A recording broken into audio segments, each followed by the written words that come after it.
day. It looks that were like part of the demolition team. It'd be great to it interview looks them. clear to 50 meters. Do you want to move 30? Or do you want to push out first, maybe? Okay.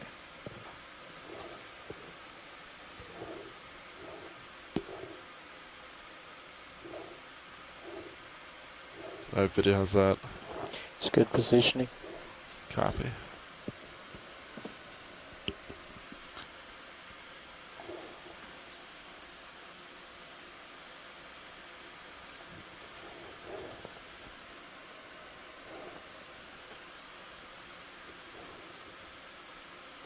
Since we're in Hawaii, it might be important to mention, Video's a clear. local perspective. Alright, It's kind pilot, of poignant deploy that balance. the vessels like this are out here, the USS Baltimore.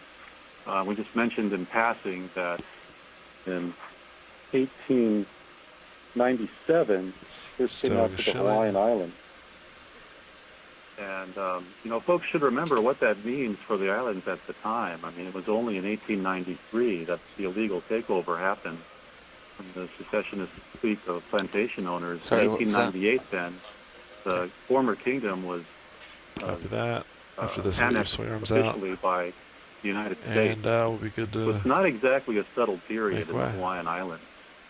And in 1893, when that takeover did happen, there were U.S. military vessels in harbor, the USS Boston, and they did send blue jackets ashore. So there wasn't any violence, but there was definitely a type of gunboat diplomacy going on and unstated force. So it means something for vessels like this that represent a powerful nation, a powerful navy, to come out here in 1897 and be in the Hawaiian Islands during that period when the plantation owners were controlling the island right before the annexation.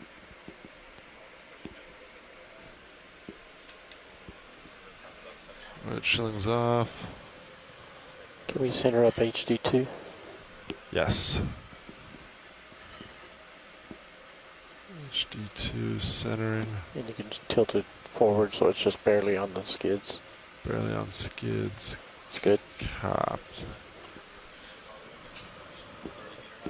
Yeah, that's fine. I can do with So, swing arms as well. okay. There's something in the So that'll be sediment 30 there. meters at 045. Ready for that now? Here we go. Do you want to take Bridge a look at now. the thing in the sediment? Do you want to take a look at the thing in the sediment? Ship move, please. 30 meters, bearing 045, Set your speed mic decimal 2. closer. Yes. Copy.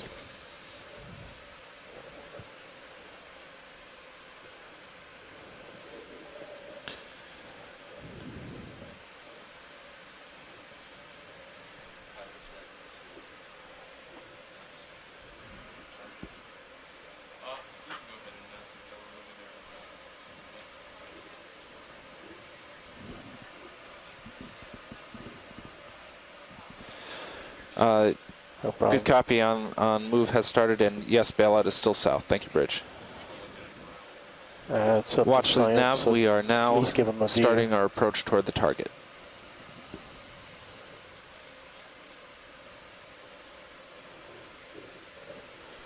We are now starting our approach toward our Slightly target. tilt So up. just be a few minutes until we should have her in sight.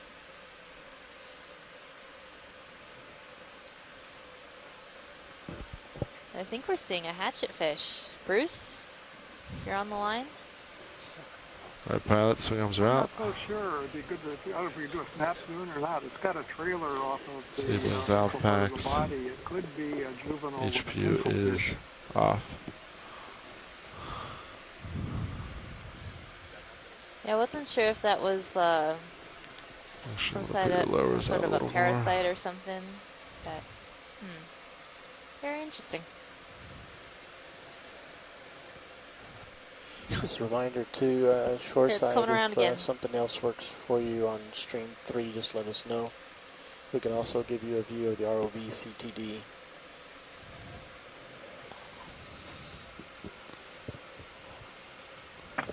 I think this one is a hatchetfish, and it does have a parasite. You're right. Pilots, My I'm guess from a tweaking little bit of sonar color gains. pattern that I can see is it might be a polyipnus, a different genus. Don't than mind we see me.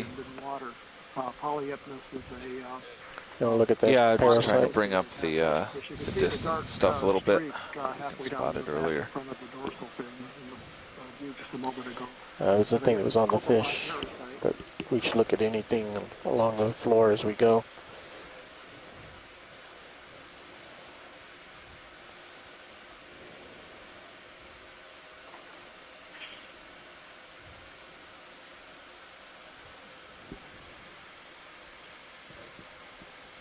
And we're looking at a little Hymenocephalus macrurid.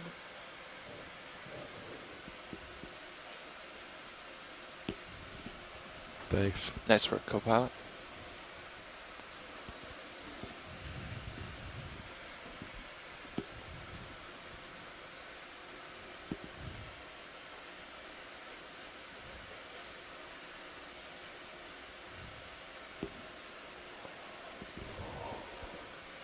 Try it. Good. Yeah, worth a shot.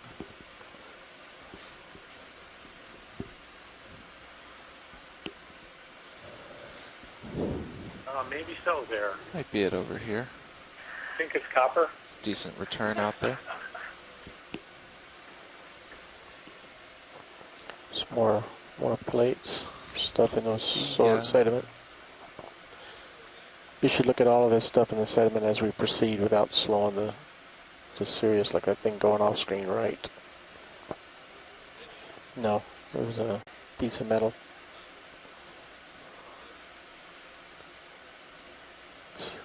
Turn That's lasers a- on.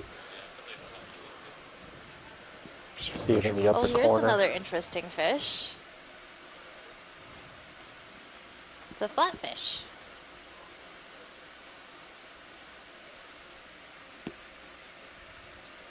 Looks like it.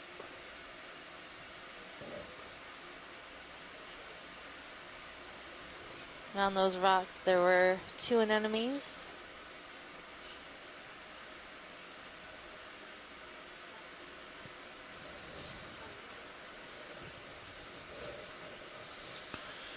Science, please call out the stuff you want us to image at the moment. As we're proceeding to the site, we're just looking for stuff on the sediment floor. Yeah, that return is definitely developing.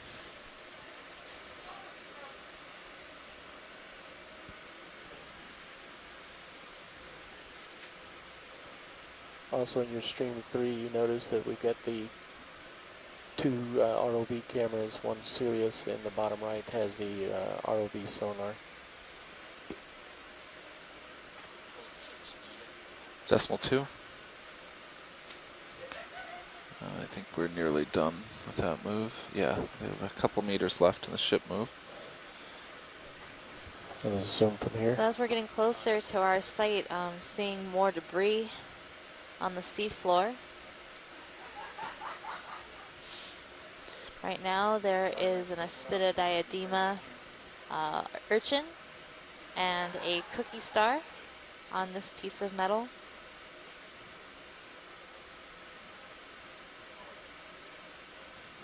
About the right thickness for the armor plating.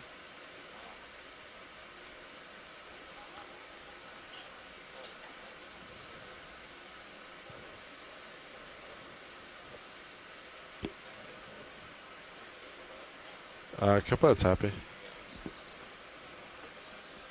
You want an additional And I move? think we're seeing the first yeah, we're of this sea within star, a the meter or two of Brisingid sea ending, I star that Chris was talking about. We'll probably gonna see a have much number of swing at those this today on the hull of the ship.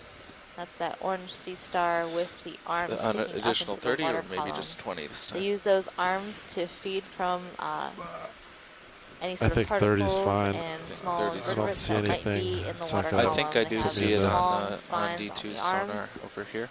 that will capture Yeah, that's food. pretty far out though, Sort of so I like think 30 is sticky Velcro. Beyond 40 Safe. meters, so you think 30 is all right. Okay, So we'll we're do the seeing same another move. Brisingid. Yeah, and those of you looking at screen 3, you can actually see the bow of the Baltimore that's already on sonar. Just wanted to make that clear. But I think if we do 20, we'll be able to get a visual. Go from there. Co-pilot's Thank you, happy with Bridge. 30. 20 Okay. we can do too, We'll whatever. do That's 30. looking very iron with the sharp Not gonna layering and the edges Nitpick between 10 a meters. little bit different Bridge, from the way nav. it feels. plate deteriorates underwater. We have another move, please. 30 Multiple meters, layers. bearing 045, speed decimal 2. Intrusions of slack. Good copy.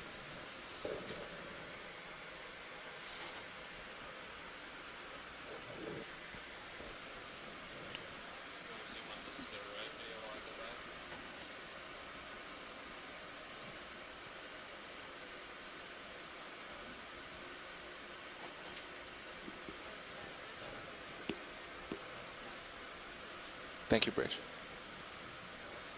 Chris, what's that shrimp with the red spot on its side? That's going to be Heterocarpus ensifer. So it's one of these shrimp that you see a lot swimming in the water column, but they also could sit on the bottom as well for periods of time. The other species in this genus out here, Heterocarpus levigatus, never swims, to our knowledge. It's always on the bottom. There's a box. Pilots, we're underway again. Copy.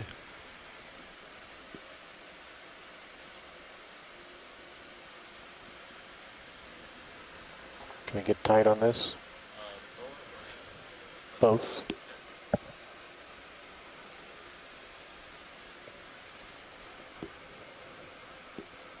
And we have our first sponge. Look like a regadrella.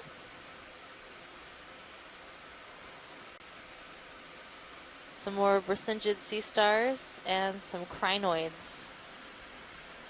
Also an anemone, all on this piece of debris. Yep. So hard pieces of debris like this make good habitat for a number of I'm organisms. going to bring your sonar in and tweak gains.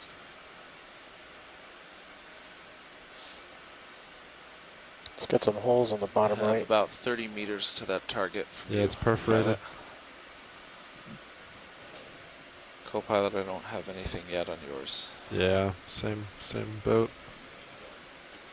Pun. I'll pull out as you get closer so you can tilt down.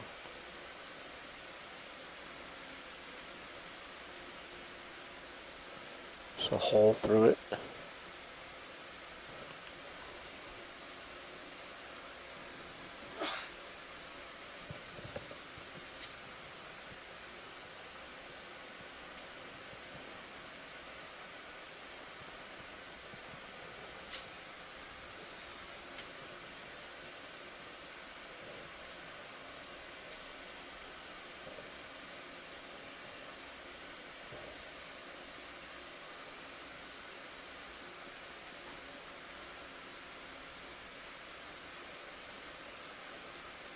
Co-pilot, we might be starting to pick it up in your sonar a little bit to port. Copy.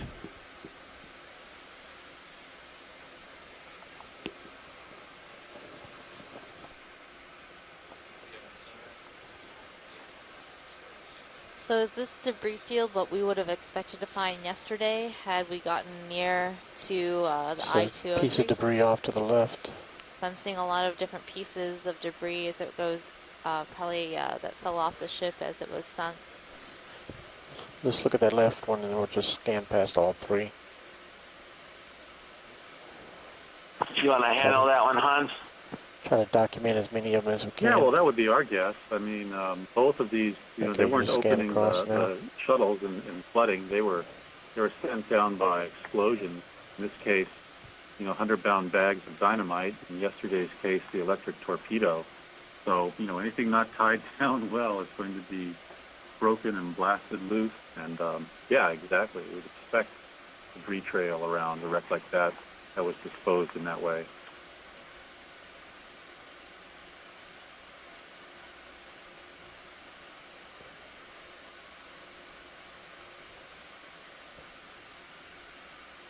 About 24 meters away, pilot.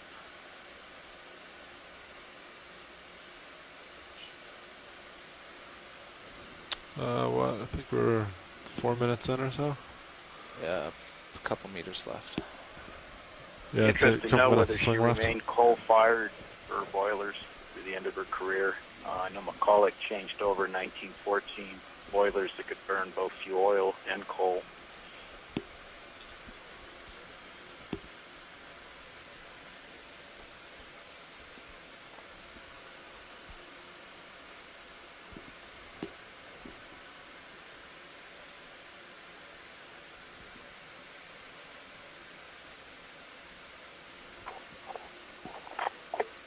Just push past your skids until you got centered up. We should look at it all as we go, as long as we don't get behind Sirius. Yeah. Keep my camera at 45 to give you a reference. Kind of like The during turn explosion 6. looked like just after midships, and the bow was the last to go down. 20 so it went meters down out, stern pilot. First.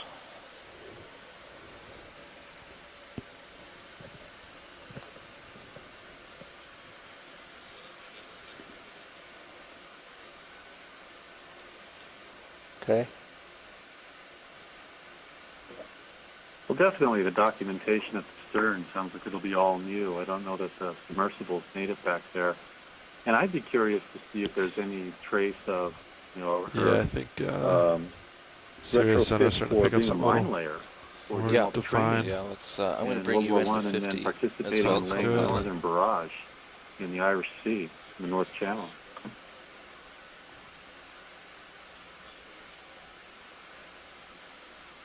$15 meters out, pilot.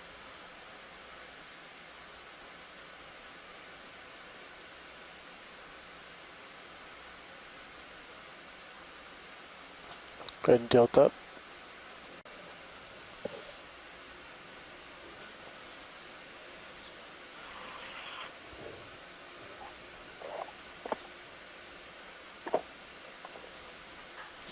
Yeah, pilot, do you want me to center up? So how large is the Baltimore? Kind of. Do you want me to center up on you? Kind of facing the tip, or? Copy. It's just a 10 degrees to port. Nothing crazy. We need to get a little closer. 336 feet in length. 10, 15. Beam of 48 feet 6 inches. And our draft was 20 All right, feet let's 6 do inches. 10 for Yeah. now. Sounds good. Still like 045. I'm looking 3.5 right now. 035. Great. If you want to cheat to one direction now. Look at the box while we're here. You wanted to cheat south. Do you want to keep cheating at like? That's a pretty big ship. Yeah, how about 50? 50. Great. Bridge, nav.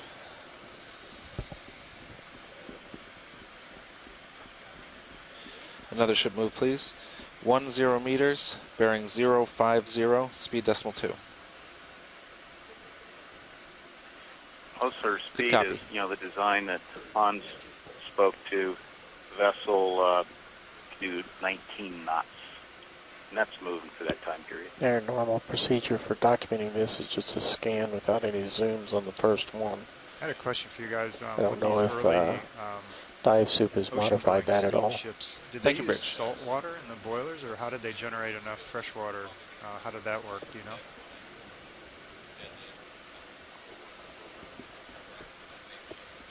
Okay. Yeah, first pass over, zooms here and there, but not take too much time. 10 seconds at the most, and then we can come back. Water and had fresh water. Yeah, copy. Yep. It's good going to start. avoid I agree. corrosion problems due to salt water in the boilers. But sound right to you, Bob? Correct. And Is that that working ram through the bow condenser as they're well. talking about? And trying to recover as much, No. as the steam pass through cylinders. Okay, yeah, that There'd makes be sense. lost over time. This is a fantastic shot of the bow. Like we spoke of before, the ram bow is something Yep, that sounds doesn't good. I'm coming up with break you. inwards towards midship, but points outwards. The thought being that, if need be, last-ditch effort. But it for what? A large vessel like this could ram into the For ship, now, and yeah. That bow, that pointed bow underwater would puncture the enemy's hull and sink the vessel. And it's a concept that goes back to at least Roman times. Not seeing any when you had lines or the anything Orc above you, galleys, so look maneuvering good. for position and I ramming reviewed each all other. the imagery we had. There didn't seem to not be any really quite hazards, the but of practical, course, pragmatic, useful solution. keep an eye open. Maybe they hoped it was, but they kept building the hulls like that. And Tilt oddly HD2 enough, up higher. It's a many safety years check. Later, we understand that building a bulb Yeah, you want to do that real quick? projects underwater in front of commercial tankers and container ships actually has a lot of hydrodynamic properties. Coming But up. the impressive thing Up. about this vessel I is think it's very HD2 sharp sees the and tip. ram bow, which is harkening And it back looks to a good to much me. older Yep, maritime I can see it on tradition. Sirius now. You're lighting it up nicely. We need to get a lot closer to your microphone. We got you at half the volume level of everyone else on the call. No. No, no science. Will do. Yeah.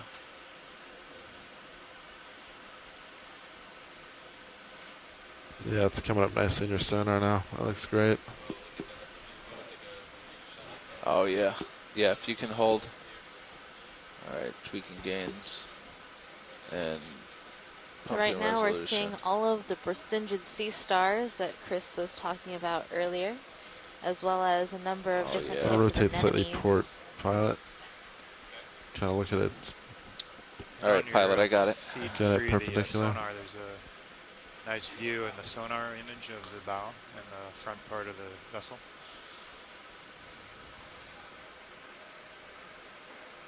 Tweak HG2 down at an angle now. HG2 coming down.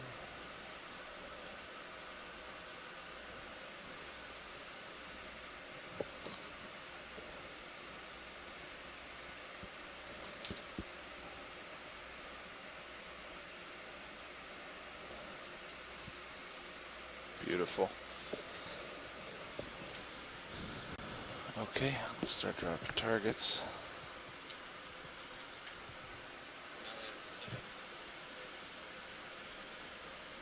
That's just beautiful. You can see where the anchor Current's coming from the goes through right, the hot holes down through sort of blow yeah. your tether into the view. on the forecastle there. Stand by a sec. Whichever you're more comfortable with. That does look like a She looks significant just current. about completely upright, doesn't she? Yeah, there doesn't appear to be much of a list. Yeah, I mean, it's blowing right. You Nice. could always counter that by positioning Sirius properly. So either direction is more than doable. So I think it's based on I think preference right with now. this current, north might be a little easier. But your call.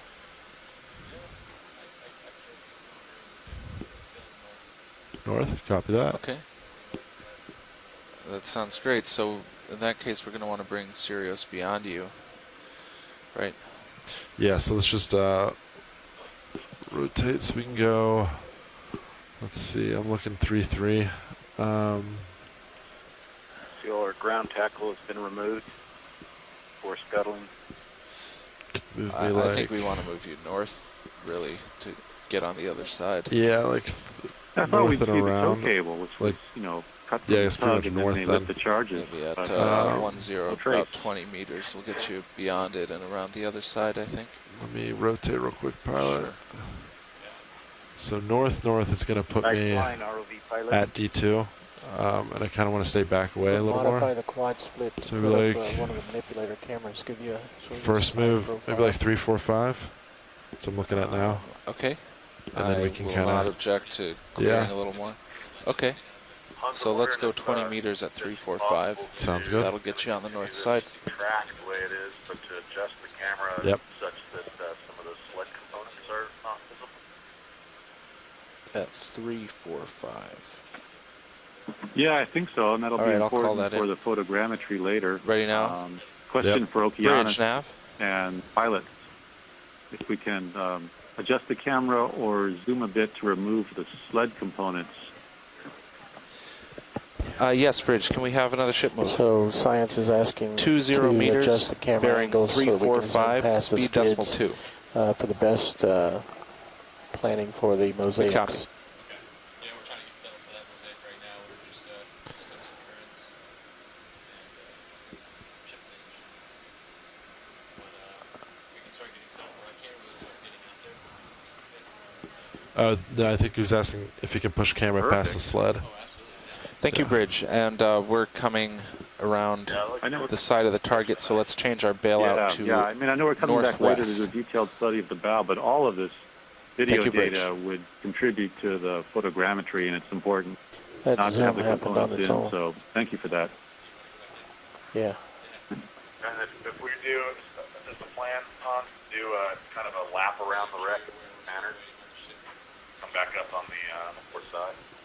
Yep.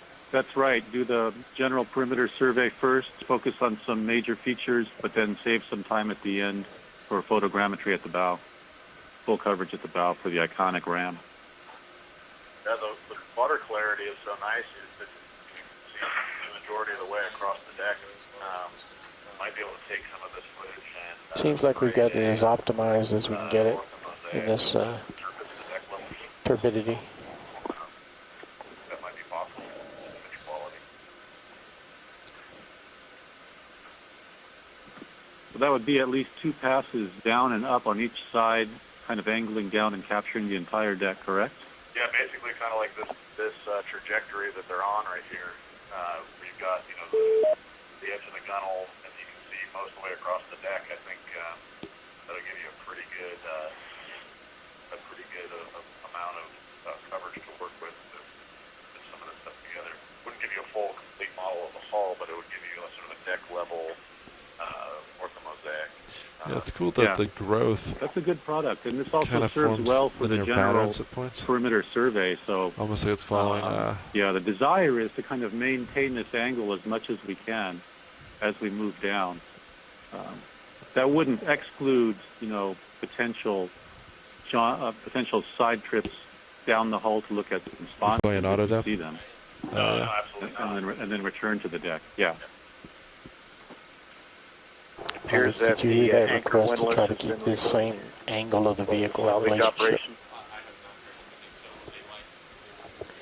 Yeah, like this angle that you got going down the ship, sort of showing both sides, trying to keep that same angle relationship of the vehicle to Hi, Chris. Are you To liking the this ship. Bracingid Right. city?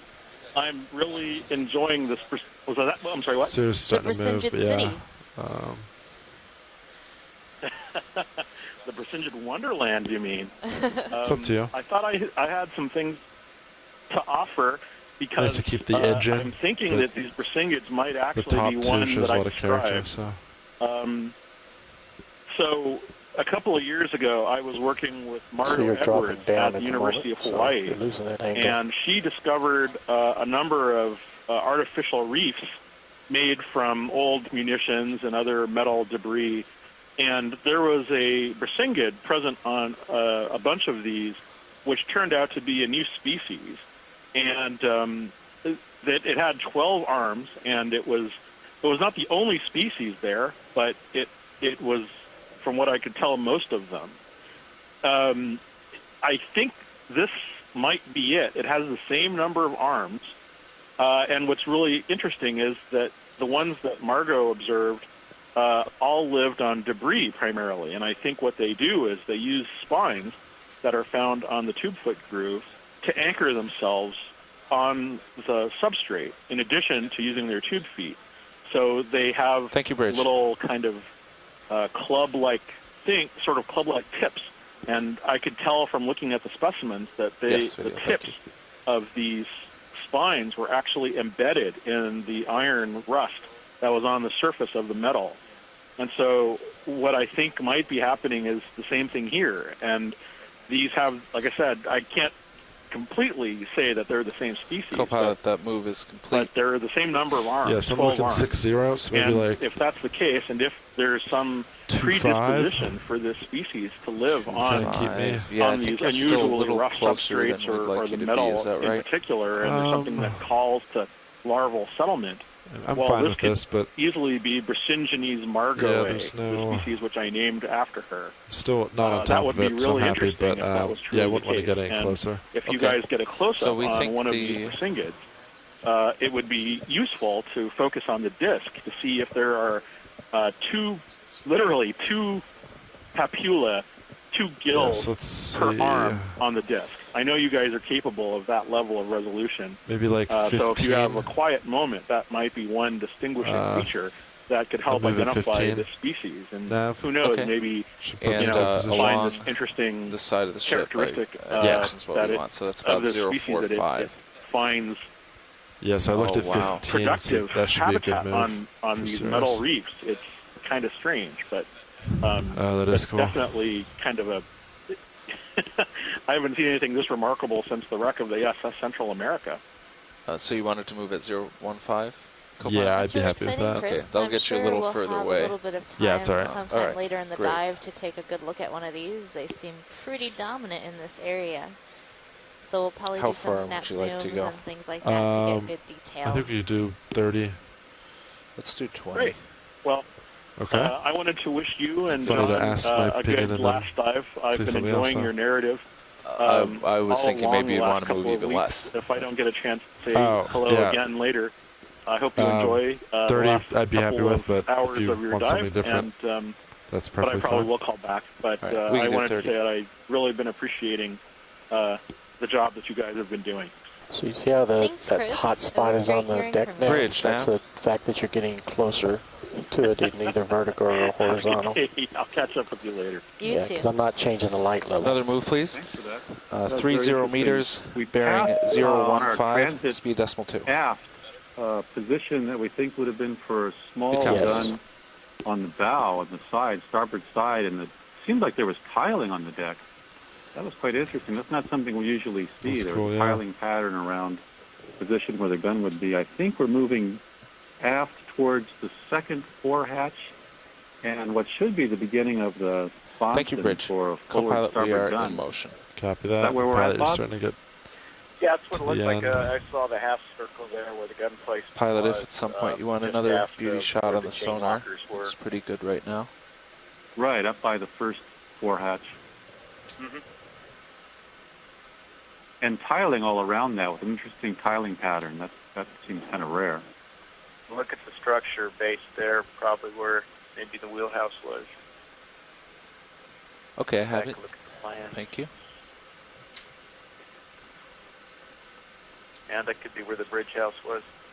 You're right. So we're gonna move 15. So pretty much, I'm gonna be put Just behind you. give you an alert And on then, I something. can kinda We did face it notice better some for really lighting. unusual And we can just keep hexagonal going. tiles that we thought were in the pilot house area as well. I think that deserves a close-up.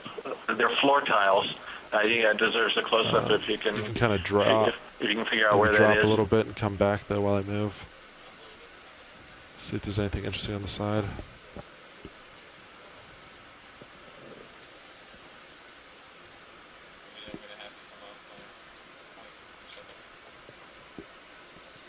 Okay.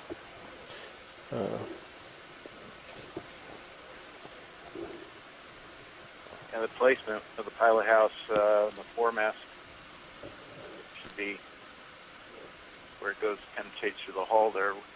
Opening would be easy to place it. Tilt. Are you referencing your Bob, main are we HD? after the first main sponson? It's up to you. I Don't believe have so, to. yes. Looks clear from my view. If you're concerned for.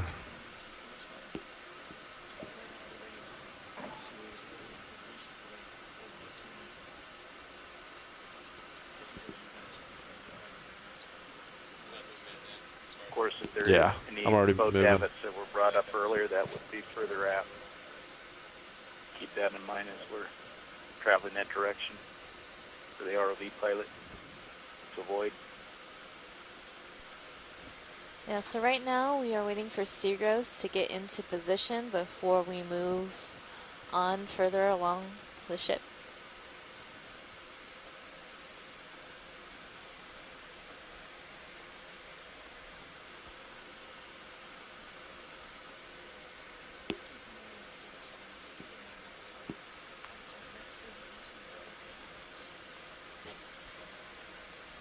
It is a nice capture from above. Yeah.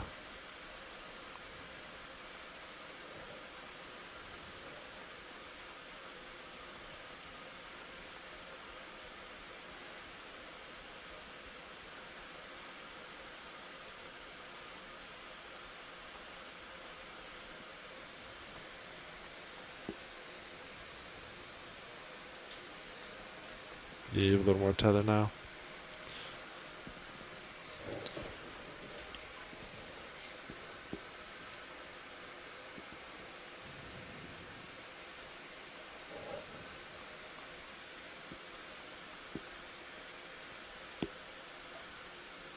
So for folks joining, we're looking at the USS Baltimore, and we believe we're at the starboard side near the forward bridge section. And if you don't know, the term bridge for ships comes from the old steam days when they first built steamships with paddle wheels and Hey, obscured but the vision permission to rotate from port the real helm, quick. so they I had to just put want a to line plank up, across the paddle wheels see what and bridge the direction two the ship to is cotton the exactly, so ship we can kind of from move the literal bridge. parallel to it. Just gonna leave you for a quick.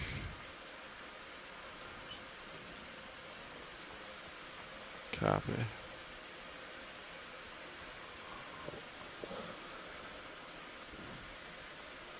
Copy. So for next move, I think 3-5 plus Okay. or minus a little would be good. About 5 more meters in this move. Copy that. So you're happy with your distance at this point. You just want to follow along the edge? Is that right? Yeah. Okay. I'm pretty happy.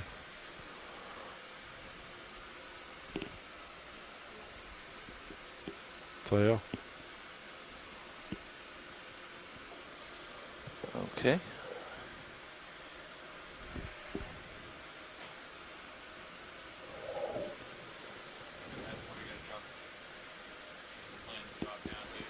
Yes, yeah, so this is the foredeck is raised up.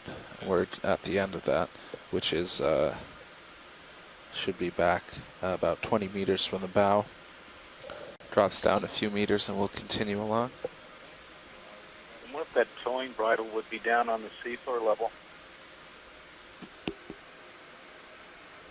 Well, I saw something coming off the starboard bow, not the stem itself. There was a line projecting downwards we'll take a look at later, and then also there was another one higher up near the gunnel that we just passed on that projecting wing. I'm wondering if, they didn't have several attachment points for the tow cable.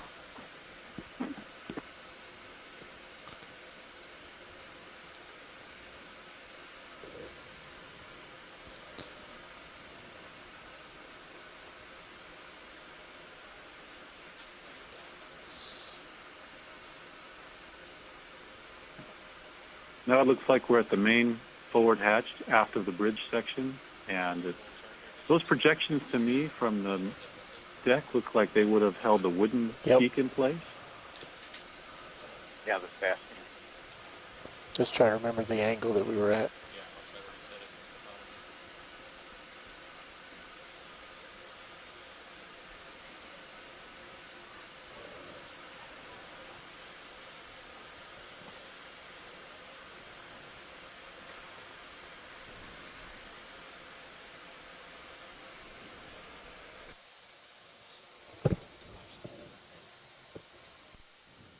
Do we have any orientation of the wreck on the seafloor, direction-wise? Bows to the southwest.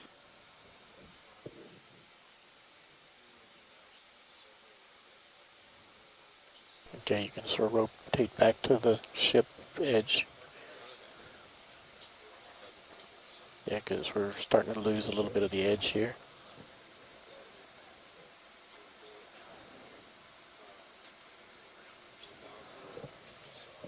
I wonder if anything would have been added to the ship that they wanted to dispose of. Not related to the Baltimore. Kind of an opportunistic chance to get rid of some things. Correct.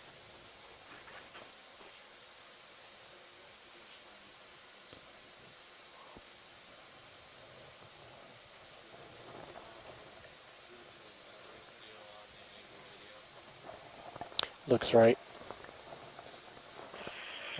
Looks the right as well.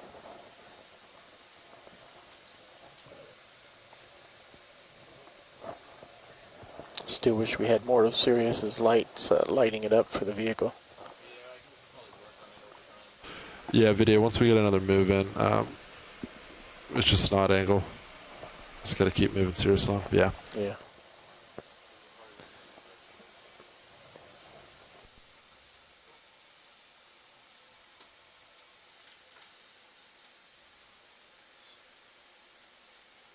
Not even seeing mooring bits. They were pretty aggressive at their salvage operation. Andy? Yeah, Bob, we're just talking about, Dave? how we didn't notice going out and around the main sponson on the starboard side. Roland? Forward. And So co-pilot, and we're how just finishing close up that move at the anchor wells were at to 015, the gunnel, what's now and the we gunnel. may have moved you a And little looking at the photographs, far the away historical from the ship. photographs, Copy that. I'm wondering if they didn't cut off a whole layer of the forward gunnel and took something with it. So right now, of course, I'm just doing the search. And Nav, Yes. what was the From the Sirius bearing to on that last CA move? cable 04. on the, Sorry, C4 015. ship. 015. Yes. Copy. We were just coming around the bow. Copy that. So what are you thinking for the next one? Like a 30 or? Oh, So the when ship they salvaged is aligned at these, about ships or 045. scrapped them, did they Copy that. But if reuse we any want to of the cheat a parts, little like bit those, closer, bits at you all? could go more east than that. Or was So that all kind of your just call. easy to take off and use? So looks to like right recycle, now basically? I'm about 20 meters away. I don't know if we've Yeah, seen I any agree with records that. detailing that. You know, she was sold Oh, to a yeah, we're private trying to party, decide if we should bring him in and closer there were or a number not. of partners Yeah, maybe we do involved it 10 first. before scrapping at Pearl Harbor before she was disposed With of. cheating So, pretty far to east. it wasn't necessarily All a right. 4-5. project. Well, 4-5, I think, will move you parallel Okay, to, yeah, I the, just wondered in general if to the hull. those kind of companies would resell certain parts that might be able to be used on other vessels. It's, Just a fact by the name how about Lion east? That's a Machinery little bit and forward and a Salvage little bit in. Company Sounds good. 10 meters east. might sell, components of machinery, Yeah, it's definitely tether stretched. deck furniture, Sure. and so on. Bridge, Make a nav. point that certainly could be reused. We have another move. I guess so. While you 10 pause, meters, do a, bearing rotate to the 090, right, speed decimal 2. give them a backwards view, then come back to this angle where that hatch Good copy. is.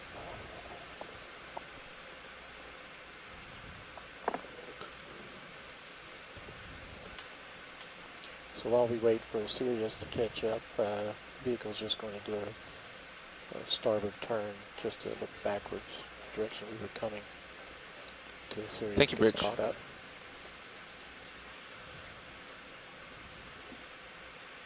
Sounds good. And if we have an opportunity to drop a bit down towards the bottom along the starboard hull and come back up, that would be good as well. Do you want to do that before we finish the full perimeter? It's kind of up to science, isn't it? It's just opportunistic. Yeah, I believe they could do that if you wanted to break off of this. Just let us know. Yeah, not all the way down right now. I just want to see the position of some of the portholes. Science, do you mind if we do that right now? Go ahead. Okay. Yeah, we'll do that. Yeah, they're sort of interested in seeing some of the portholes while we wait.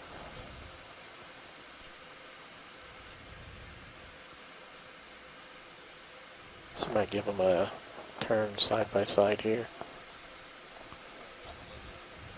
Copy that. I can follow you down a little bit, and I'm going to rotate down. So as much as possible, when we come back up off the this little dip here, if we could try to come back to sort of the same point we left off, so there's still overlap. Great. Sounds good.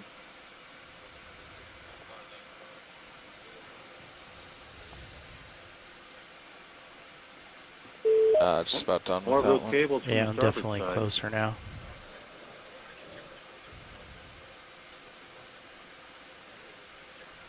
You're about a D2 length away.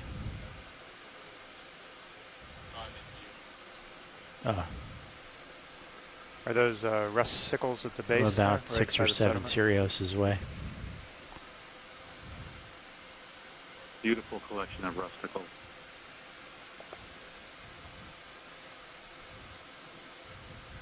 Are you picking up a rivet pattern at all on your larger screen? Yeah, I think I can see some of that where the plates butt. Okay. And do you want to start moving Sirius parallel to the hull again? Yeah. So that's going to be about 045. Yeah.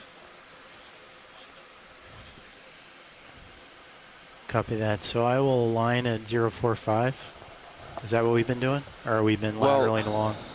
I think it's more of a lateral because you want to look at him as we slide along, right? We're doing our Copy survey, that. and those are 10 centimeters apart. Go ahead, Bridge. And those give us scale. We're also trying to use Sirius's lights to Copy. light toward the Can you vehicle. confirm that we're rotating about the A-frame? Okay, go ahead and do that. Thank you. As notifying co-pilot, we're also trying to use Sirius's lights to help offset the lighting from the ROV to helps reduce the backscatter. Now I believe we're looking at the first cutout for the engineering Copy that. spaces and the stack. Ship is making a heading change, so we'll have a couple minutes before we're cargo able to hatch. move. Sure. And again, Yeah, we're in so an area where I'd there say should be nav a large 20, sponson or projection maybe outward 18 meters away now. along the Okay. shear, the gunnel. And I don't quite see it from this angle.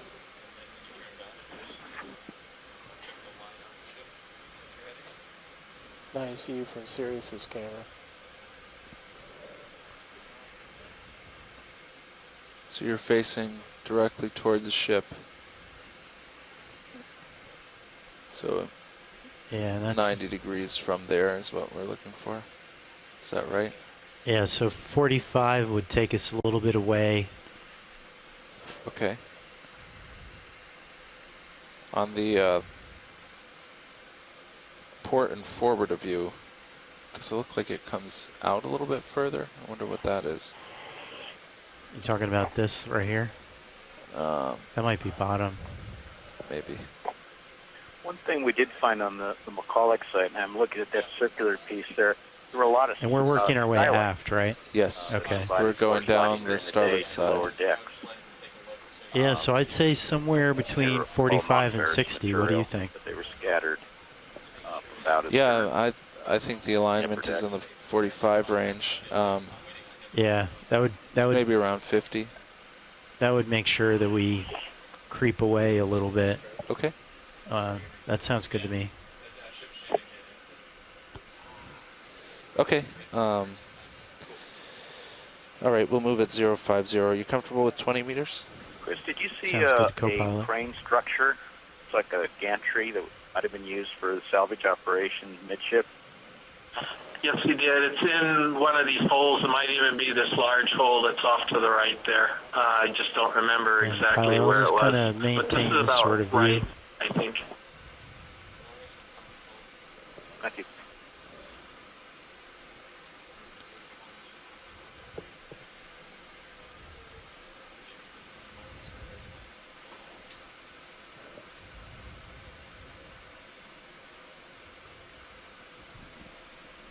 I don't think you have the same angle you had before. What kind of angle do you want? Video? The ROV angle. Yeah, more like that.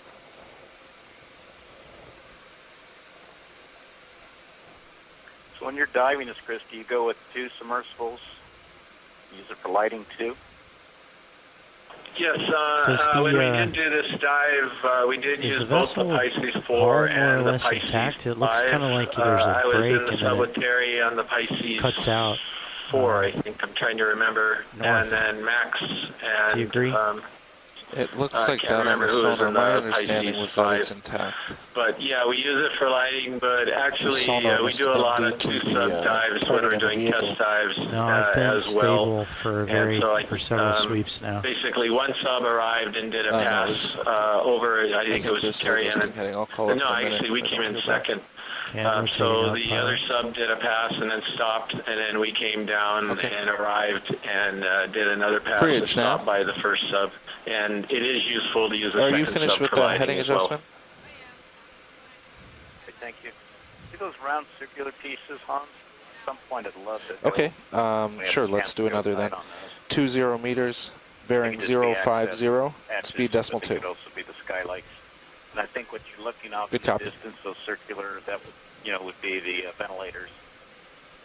Of course, And the nav, as we get, say, scowling everything is was salvaged. 8-10 The meters ship into that had quite a move, few, if that and they were sonar very picture large. doesn't change, then Yeah, we'll reevaluate. Yep. That would have I been agree. over probably engine room space.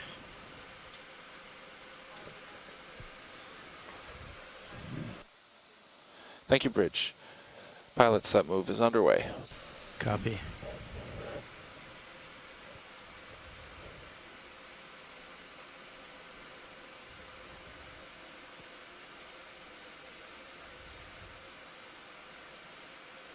Those circular pieces would have been flush with the teak deck.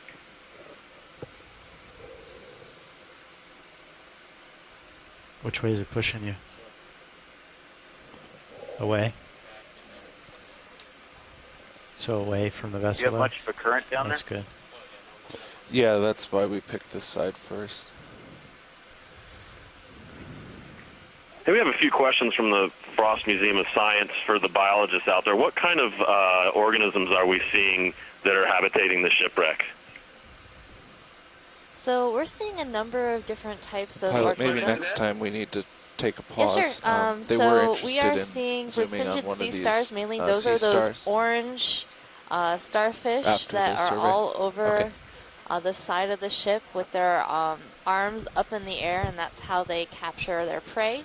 Yeah, And they then seem to there be are a number specialized of for living sponges. on iron, So which is the most interesting. prominent sponges that I'm Yep. seeing right now are these Ragadrella sponges that are vase-shaped on the deck. And I've seen a number of anemones, some Philiactis anemones, as well as I saw one Actinoscyphia anemone right on the bow as we approached the ship. It looks sort of like a Venus flytrap, these anemones. And then I've seen a number of Calogorgia primnoid corals, and I think I saw a colony of 100 Madrepora, meters, which 110 is meters, a somewhere in that Scleractinian range. coral or a stony coral. We're back So maybe about there's a halfway lot down the side, of maybe a stuff little less than that. on the Oh, deck yeah. and the sides of the ship, and there have been a yes, it number does of come up fish. in the Bruce, stern would you again. like to tell us a little bit about the fish? Okay, we're further back than I thought. Yeah, we've seen several different things. We've seen some Further midwater aft, fish that aft? move up and down the Yeah, water we're further column aft than I between, thought. We're night maybe and only day. They 20 go toward meters the from the bottom stern during the now. day.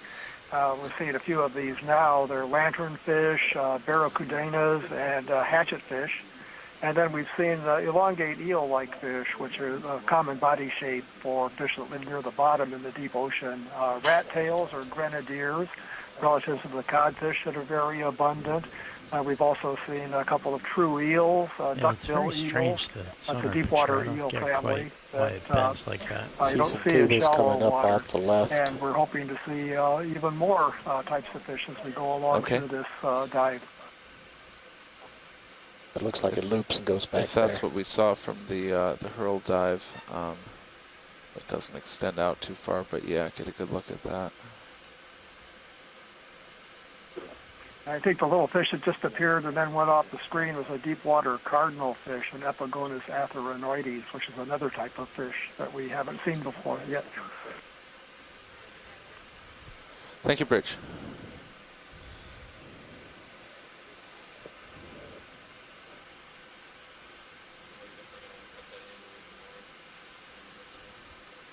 Cut in more. Back off a little bit. Oh, back off. Thanks for that Okay, info. That's fine. super cool, Right, guys. Kyle? That's what you were thinking? Yeah.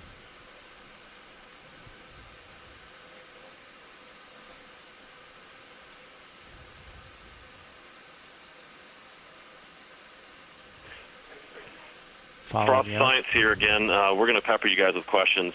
I know that there are 9 cameras on the ROV. What are you shooting in as far as HD, 1080, 4K, and what type of cameras are they that are on D2? The cameras we're using is a Nikigami HL57. It's shooting currently 1080i at 29.97 frame rate. And that's also all of our infrastructure recording. I'm going So it is a broadcast HD camera. Maybe 030 if you want to back off a little bit, but feel free to that's- check it out. That sounds good to me. Okay. Here, I can. Also, you might want to line have up it a little recorded bit better that real quickly. it's a Fujinon Try and keep you in. lens. Copy. All right, I'm rotating down. And I think another 20 will bring you to the stern. Maybe even 15.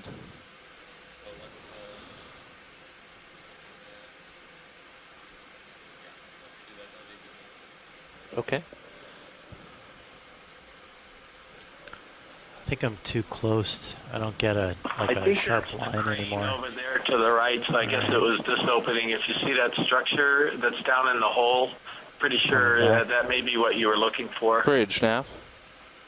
Yeah, I think 030 or something like that. Did you want to make that heading change, or can we have another move? Okay, let's do 20 meters, bearing 030, speed decimal 2. Good copy. Nice porthole pattern.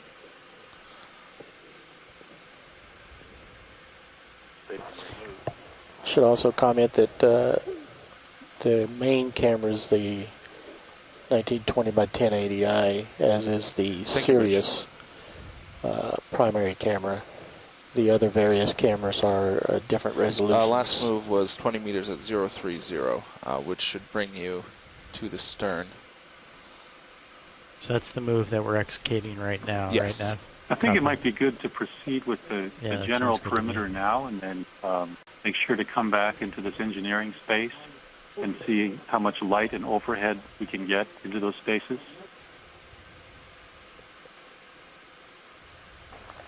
That's how we're proceeding at the moment. Our plan is to do a perimeter around the entire ship and then a fly over the top. That's the current plan before we do any major zooming. Excellent.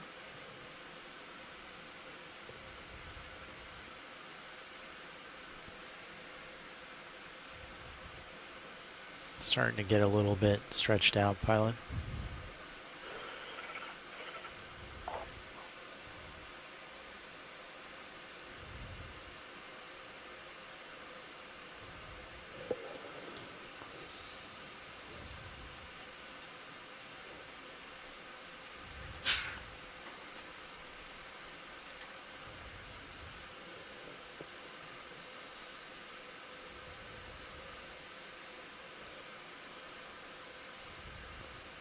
Let's go with the cradle for a lifeboat. Got a ladder there.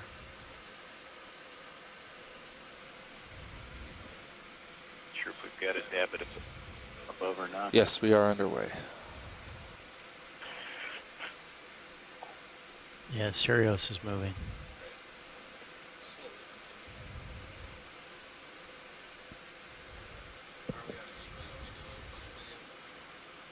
That angle looks about the same as what you had before.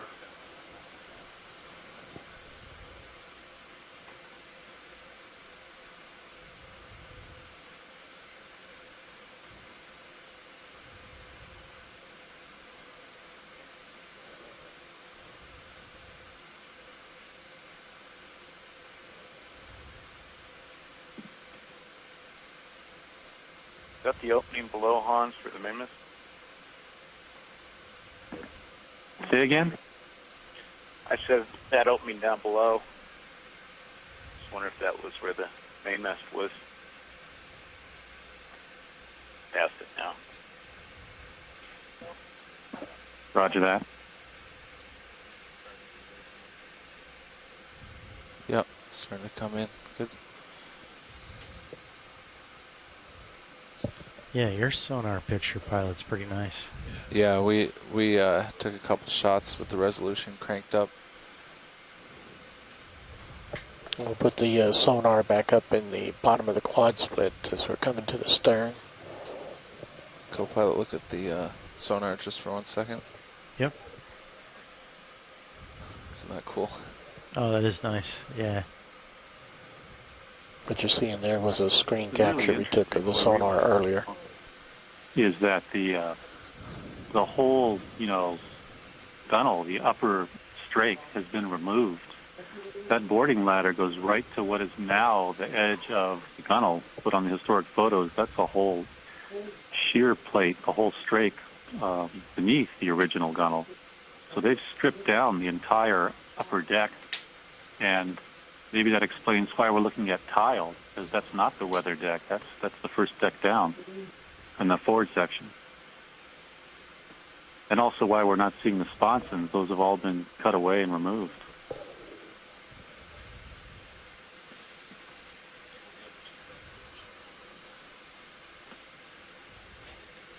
Yeah.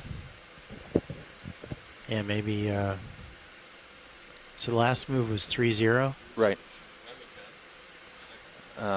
Probably pretty close. Yeah, so maybe split the difference Just between settling 30 out. and 45, like maybe 38, something like that. Yeah, we can do that.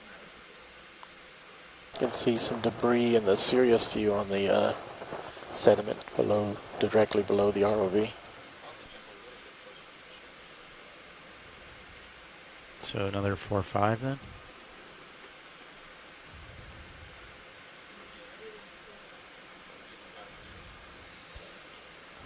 Oh, that much?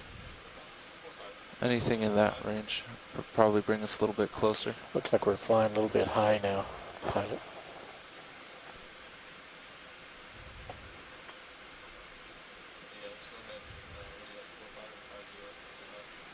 I'd say 4-5. Sure. At about 15 meters, maybe. Sounds good. All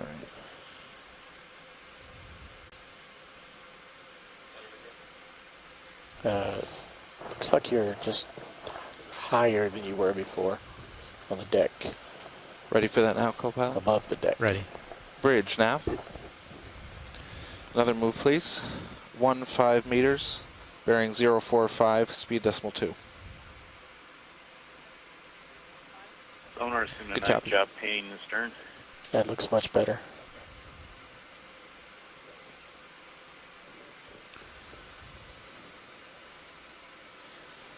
Portholes all the way back.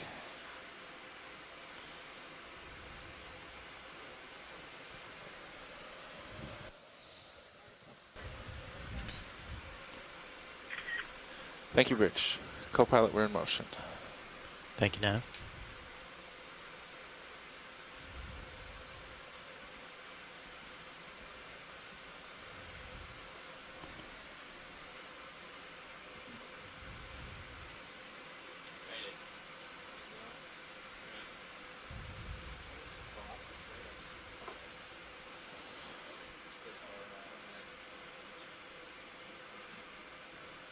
A little fish that swam past close to the camera was a deep-sea cardinal fish, a species different from what we often see, though. It's Epigonus atheronoides, slender deep-sea cardinal fish. I've seen several. There's another one in the view in the distance as well.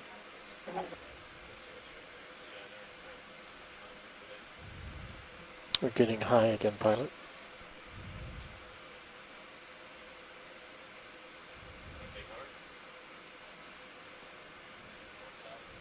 And I'm also seeing a number of different corals as well, perhaps a bamboo coral, some black coral, umbellapathes, it's a Chrysogorgia geniculata, type of Chrysogorgia coral, as well as some primnoid corals in the genus Calogorgia. Yeah, it's interesting. There's been a little bit of a faunal change here, and I wonder if it has to do with the direction of the current and where the food supply, the particles drifting in, are coming from.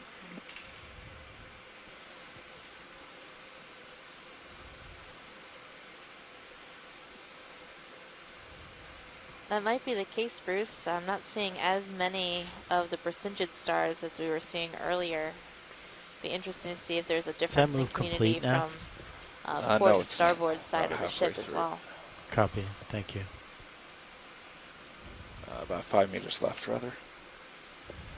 Okay, so I'll say a few things about these Brisingenese. I guess they're Brisingid sea stars, the orange one. Margot Edwards actually put a time-lapse camera down on, I think it was a rock formation. Her son and another student at their high school did this, built the camera, and they set it down. And as it turns out, these Brisingids just look like they're stuck there, but actually they move around a lot more than we think they do. So it wouldn't surprise me at all if these things will respond to current and change their locations, wander around this ship quite a bit. I think it was worth the effort.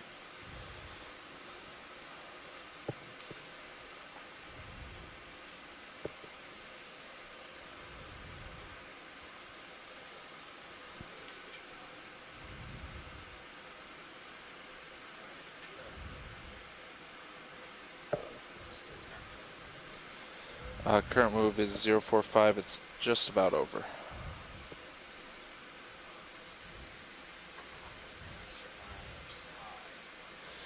There was some debate on whether we want to circle around the other side or whether we want to drop down a couple meters and kind of go along the sediment line first. Yeah. I'm not sure if there was a decision there. I could inquire. That's what I was thinking.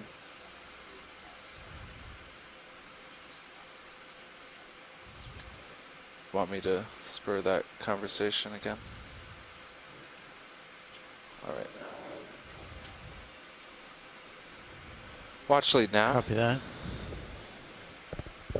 Go ahead, Nav. So we've just about gotten to the stern, and we're wondering if we should head around to the port side and follow it back up to the bow, or if we should take another pass on the starboard side and follow more the sediment line, go a little bit lower and see if there's anything interesting there. What do you think?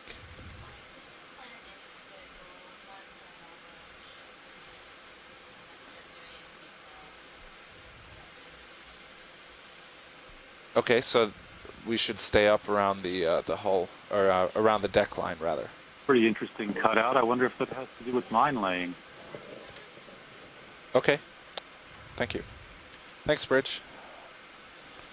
Okay, pilot, it sounds like we want to stay up around the deck line and go around the port side.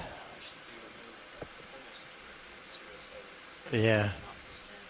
Okay. Yeah, I think I'm getting... Something's pulling me to starboard a little bit. That's the tether, yeah.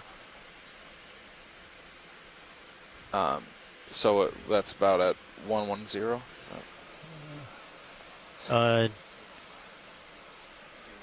So 100, stay safe. Okay. So we want to go to port, right? Of Sirius. Like, we want to cut that way. So that would be more... All right, so... Yeah, I'm looking at a 1904-06. Isn't that going to cut it a little close? Don't we want to dry cut... dock that doesn't seem to have that opening. All right. It may have been a modification later. Right. So about 100. Fine lane. Hey, this is So I would Bruce Terrell. say 95 to I was looking 100. at Navy Heritage Command We're going page straight of to images D2. today, and there's a couple of pictures from about 20 1919. meters about right. A couple of Sounds good. seaplanes on the aft, or you know, Yeah, it looks up like against the aft end, and there were a couple of okay. clamshell doors that opened up. And so they this is... were, Yeah, that's you getting right access there. to the Okay. wings of the plane. We'll do that then. 25 at there. 100. So I think there were originally doors there. Coming up. Bridge, nav. The original construction, original This doors? is the stern, right? I don't know if it's original construction. Another but move, it's please. 1919. 25 meters, bearing 100, speed decimal 2. Good copy. Well, Baltimore set a record for laying 900 mines 10 nights when she was training the sailors to, wonder establish the northern barrage. Screws are Which was visible. something like 73,000 mines are in the visible. North Sea. Yeah, I was wondering Average that too. speed. Or if they were removed. That's a possibility as well. Yeah, Thank you, that would Bridge. make the most sense. I have a sketch if you want to look for a second. I think she was converted to mine laying in like 1913, 1914. Yeah, and did some Copy training in that, the coming Caribbean, down. and then following World War I, came back and was retrofitted further. The idea being that we're going to have to lay a lot of mines in the Mediterranean, but she went elsewhere.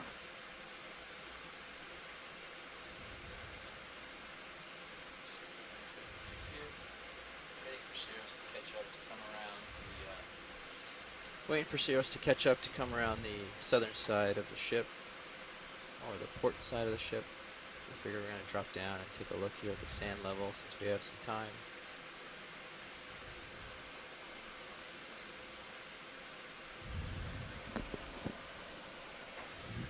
Okay, so there's the top of the rudder. So there's... Which means there should be a screw visible. Yeah, looks like not so much. Looks like it's not there, and it should be there.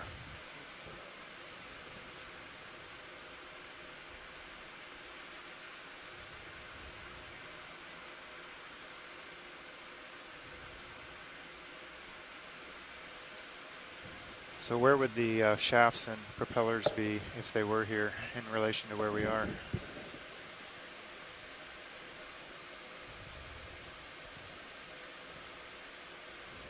Below the sediment. Yeah, they top of would rudder. be buried at this point.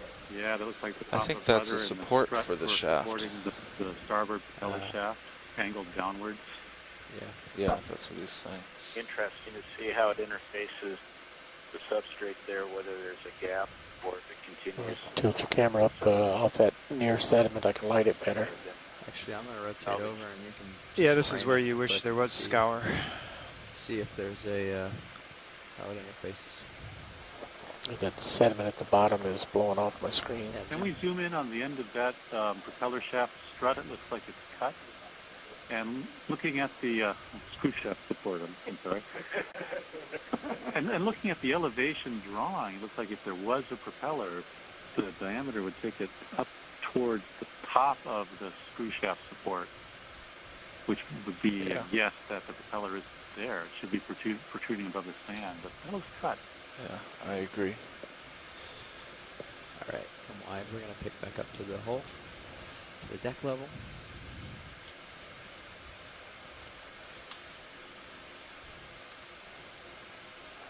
Okay, coming up. Catch up.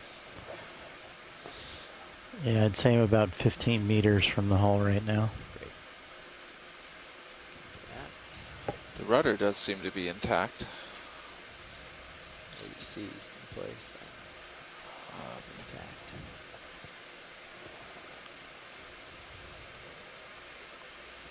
Okay, Sirius is catching up, so we're coming back up to the deck level. That's the best Sirius lighting I've seen all day. Yeah, we've been trying to get Sirius in a little closer to help light it up a little. They were keeping plenty of caution. But I decided to have a little less caution. Not Great throwing it survey. to the This is wind. great coverage. Thank you. Bruce, we saw the picture you were looking at, and To it's the really waves. amazing how much of the bulwark they've stripped Yeah, off and depth. cut down. I'll try There's to a whole fly at another this line level of for a while. portholes above this one. You can turn your A head in whole towards your strait of starboard as plate. I come around to light up the... See how I'm sort of lighting the I whole... have Yep. a hard time You can recognizing. get that view. Okay. That's a cool one that I know Roland likes. Oh, it looks like there's more stuff. Getting an excellent view from Sirius as both vehicles are lighting astern now.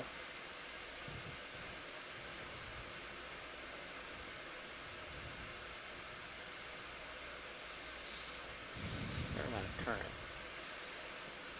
So we'll see how far we want to go on the south side with this current. Might decide that I don't want to be belonging to the ship as much as this is pushing, but we'll find out Be what the interesting to tether see does. Channel. That's There on are the, a deck number of things inside that sticking up. opening. I think I have them all Can you marked back down. up just a but, little bit to show that full hull? Yeah, See the track. of course. Okeanos, can we drop down a little bit and just look straight into that opening and then come back up? Yeah. Yeah, we're gonna get a cool ship Hans, you may be right shot about of the the line hull laying. and It the looks like deck at once here. like a couple of rails there that'd Yes. be real useful for rolling mines off of.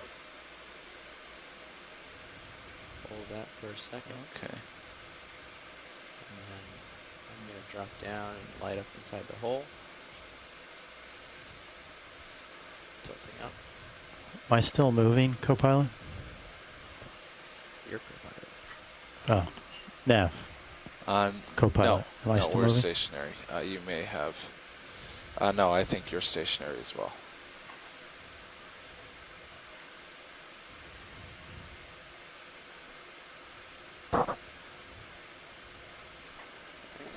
So I they think I'm. View is a little negative still. I'll bring it up and drop down a little more. I think I'm right above the stern at this point. Awesome. Lining it up nicely. That's great. So they think those tracks were to roll You mines want out. to Just zoom keep in rolling to it. that or no? I think we're gonna hold. Probably be back to this. This seems like of interest. Yep. So I don't want to take any zooms right now. We'll just take a second to frame it. Think you could fit in there, Pilot? No. That'd be cool. There's a couple of sections in the middle that I think I could fit in, but we're not going But we're to. not do that. going to. This is not the ROV for that. Okay, I'm just gonna try to gracefully fly away from it. And just help me keep an eye on the tether, guys.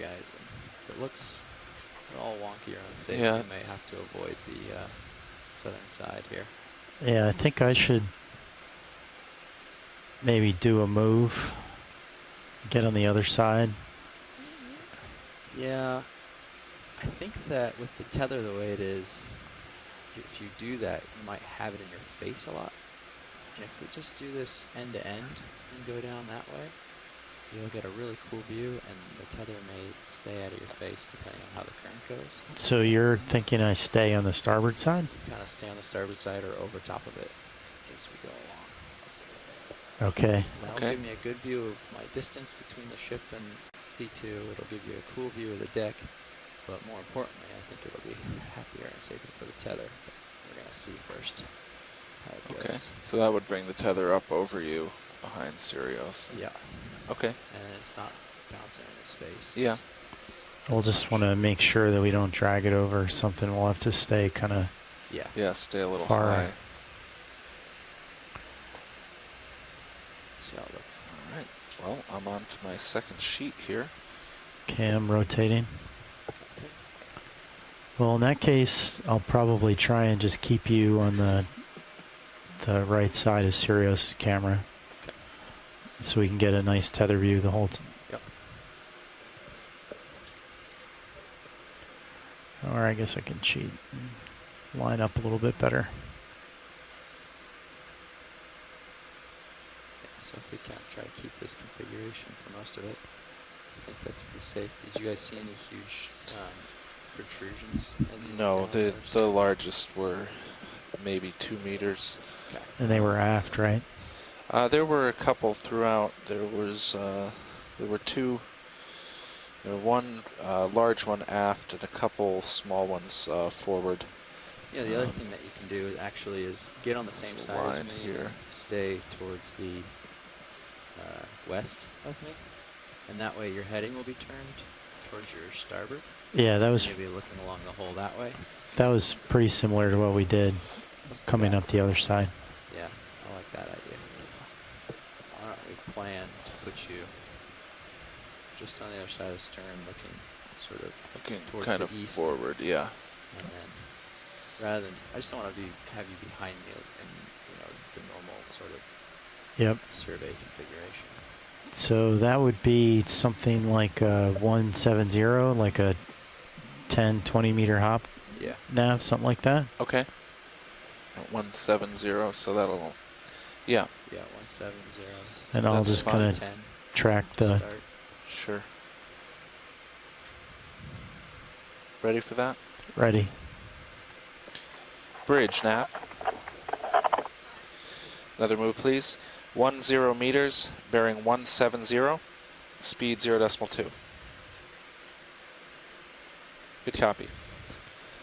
So, pilot, in terms of bailout, I've kind of been updating it as we go around to just be away from the ship.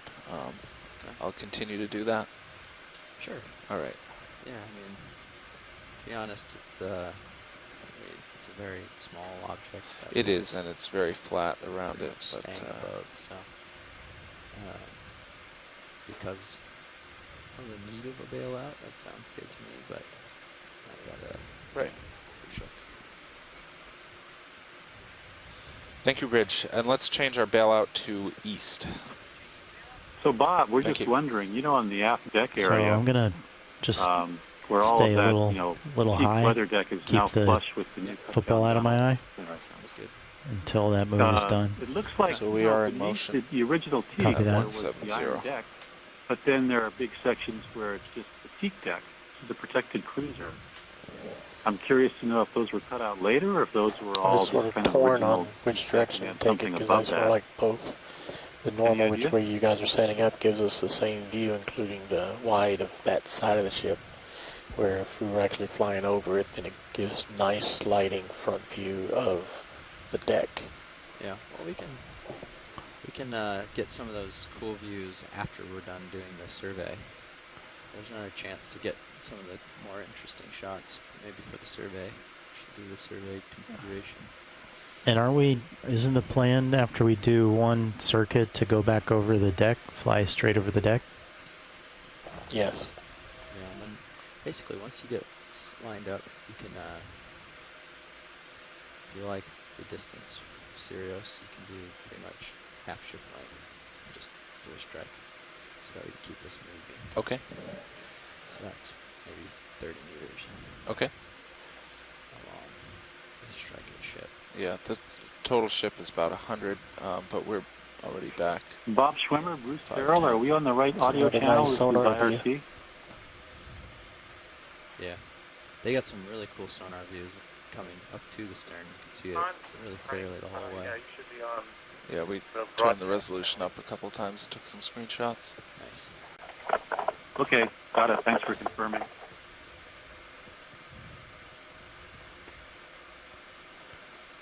So Nav, is there any left in that move, or is that it? I think we're stopping now. We're still moving, but we've gone 9 or 10. Yep. Looks like that's about it. Okay, so we would need to move a little bit more. You might have a few more meters in it from your end. So I have the strike of the ship, maybe. Like 225-ish or something like that. Yeah, I What you think have? it's, yeah, perfectly along 45, 225. Okay. I agree. So we could do just south 225. Yeah. Maybe a 20 or 30 meter move. Just to get him Okay. a little bit off of it, because this angle is not amazing. But you can also turn your head a little starboard and sort of line up, split. I don't need to see all the darkness behind me, just most of the ship hole and me. So what, 10 degrees south of that, or is that too much? Maybe like 5 degrees south. Okay. Yeah. 230 or something. So you wanted it 235, so we'll go 2, yeah. 30 meters? Yeah. Sounds good. Ready for that now, co-pilot? Ready. All right, let's do it. Bridge, nav. Is that a bending of the top of the ship there? Another move, I think they please. said it was 30 meters, bearing 230, speed decimal 2. I mean, those could be supports on the inside. Good So it copy. would be what would be welded on the inside to hold it, or it could be like, someone said it might be a boat launch. I was more thinking that wedge outwards of the Co-pilot, hull. we're moving at 230. Copy that. Yeah, there's Oh, yeah. something Yeah, that it's sticks peeled about over. 2 meters. Yeah, I see that. The peel over. I thought you meant right here in view. Yeah, this actually could be, the way that's bent over and the way this is bent out, this could Thank be you, where Bridge. the dynamite was The charges, located nearby. per the article, should have been below the water Yeah, it line. definitely looks like the whole deck is peeled over and folded I over, mean, looking at the certainly bottom side possible. of the overhead with the curved upper deck beams sticking up. Yeah, it does look like it's kind of bent outward. Yeah, see, that right there, that beam, that's the underdeck. That's like the support. Yeah, underdeck. I folded back. Folded over on it so completely. That's a lot of force to make stuff Yeah. do that. I imagine this is, I know it was probably set low, but force probably pushed it around maybe, or Maybe. So there were 3 charges set, 100 pounds each. They were packed into the hull and covered with sandbags, but I mean, it's still possible, certainly. I believe the hull went, the bow went down first.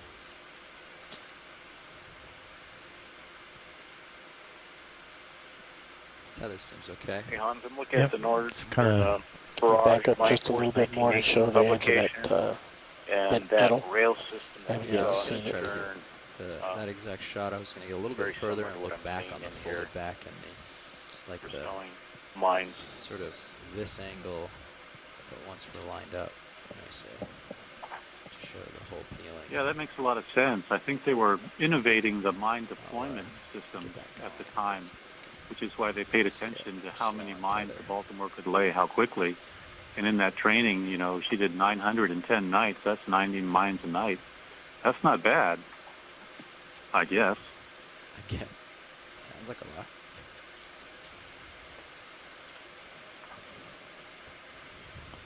A lot of force involved in bending those two pieces of heavy steel. I think it's iron, but I'm not sure how that affects that. Don't have much experience with iron. Let's scoot in a little closer again. It should be about 3 inches, all the plating. Yeah, some about serious stuff.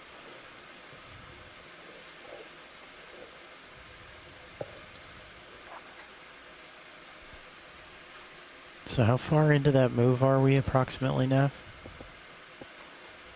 About 15 meters in, so halfway. Yeah, I think it's kind of just taking me right along the edge of the hull. Are you? It's interesting to see what looks like blast damage so high too close? You want to be further hull. away? I mean, I would imagine the Yeah, charges were set I'm still down over in the bilges and packed over around the with deck. sandbags to focus the blast towards the plates. or at We're going to least near get the water shot line. where I'm kind of looking over But maybe that channeled up through all D2 these cutouts shoulder. and openings and hatches. Then I would have to get and just farther blew away. that deck open and peeled the bulwark If on the port side. so, the bearing that we're on right now for the move, is just running me right along the edge of the deck. I'm not really seeing that I'm going off the deck. Okay. So that's that crane structure. That's okay. And we saw. But we don't see the side edge of the ship that way from Sirius's view. Okay. Well, we will.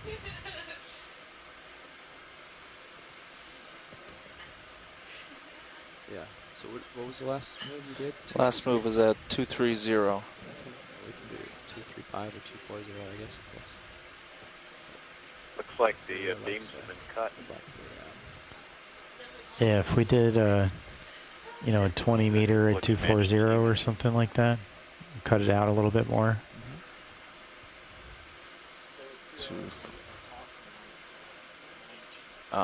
Further away would be more like 220. Yeah. 2-2? Wouldn't that cut me? No, yeah, you need to go more southern. So yeah, he's right. Yeah, that's more south. Is further away.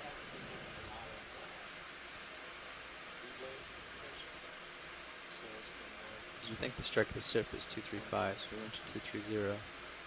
Yeah, which wasn't enough. Which wasn't enough. So now we're going to go to 225 or 220 or something to bring it further south even more. Oh, yeah, yeah.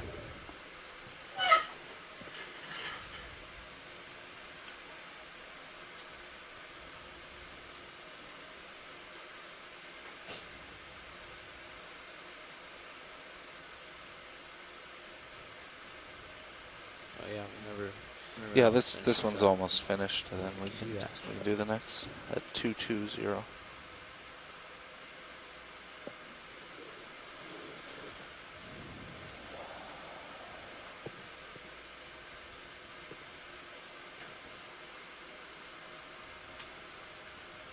you drop a target where those peel backs were?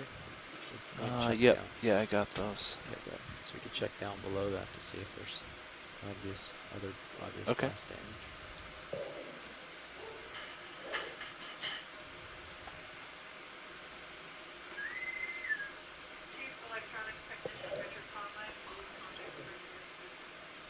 USBL or few erroneous things seems pretty good today, huh? Oh, it does, but I'm not sure when I zoom in here, how far are these? So we were off the starboard side and then off the port side and these are a little closer together than I think they should be. Oh. All right. But there seems to be low noise. That's pretty. Good. There may be I don't know. Yeah, they changed Yeah, heading. it's working pretty well. Right. Exactly. Thank you, Bridge. Right.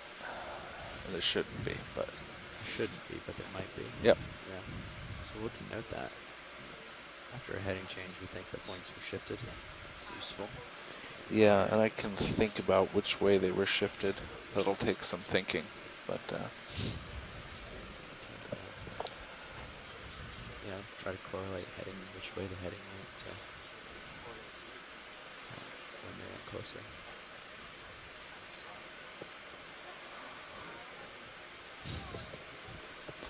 Alright, yourself. I think they're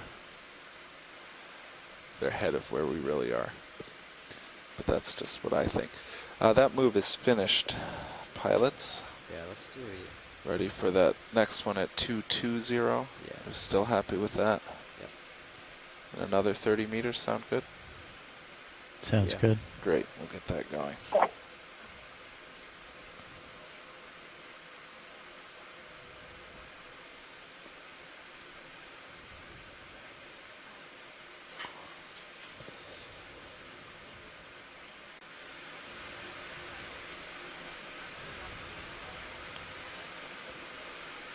Joe, this is Hans. We've had an interesting school group come and go. How are we doing with the All right, coverage on I'll the call that in. Mosaic? You getting enough? Co-pilot, I'll call on that move now. Great. Sounds good. Thank you, Nav. Bridge, Nav. Another move, please. Science, were you asking that? 30 meters, bearing 220, speed .2. No, question to Joe Hoyt. Oh, sorry. I was just responding, but I was on mute. No, it looks great. I think we're getting good coverage.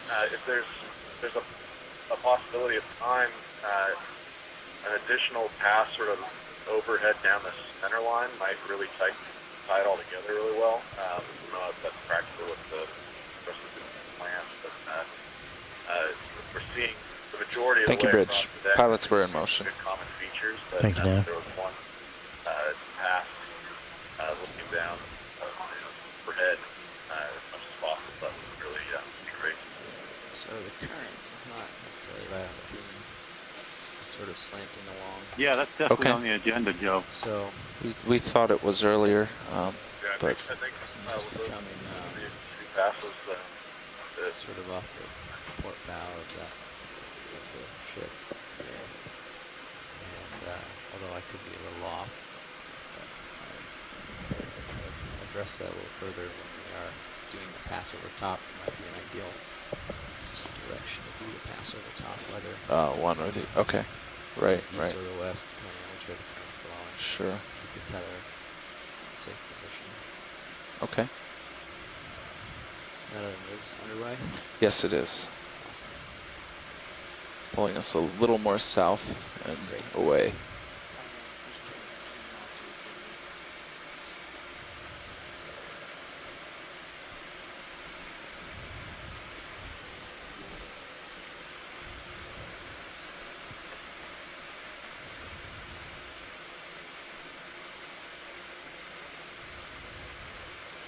So shoreside, just let us know what you would like us to relay to the pilots and what we would like to do next. Just to let you know, we are here to help guide this exploration of the vessel. And I personally don't know what's important, what we need to zoom on. And of course, I'm going to default to looking at the animals since I'm a biologist on this mission. So please do let us And the know what's manips. the most important things to check out. I don't have that indicated from the other side, so Roger that. we'll have to see. The perimeter surveys The way the going tether's very well. trending right We now, want it to could get complete caught in this it. kind of camera angle, including the bulwark and the gunnel, and then across as much as we can capture of the upper deck.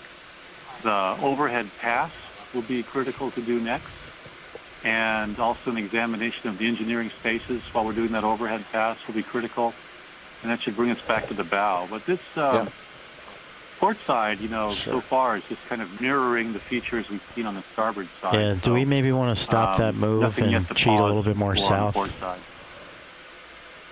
Right, that was. Or are we that gonna was my go over it? understanding That, no, we were going to do the perimeter survey first at the ECHA level.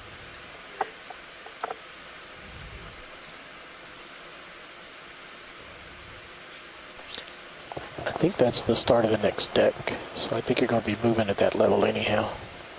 Yeah, this is the start I of am the coming up with you, foredeck. pilot.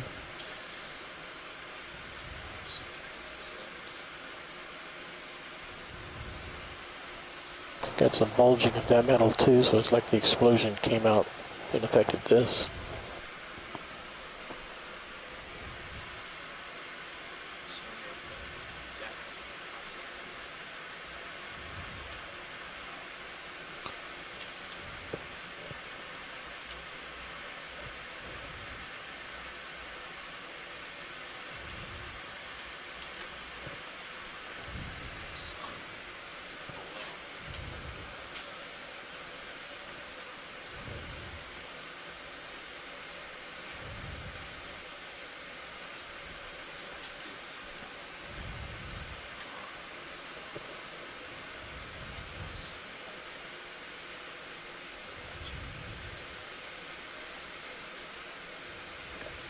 That's interesting. We're just having a discussion in the IRC about, you know, what is blast damage and what is not. I mean, certainly sections Looks like of it's this going over upper it area, pretty the soon. remaining deck, are buckled and peeled away, but it's so much in the open, it's hard to imagine that a shaped charge with sandbags around it against the plates of the lower hull would focus itself upwards and do that. Yeah. The DPA folks, I think, know an EOD person that they're going to give a call to.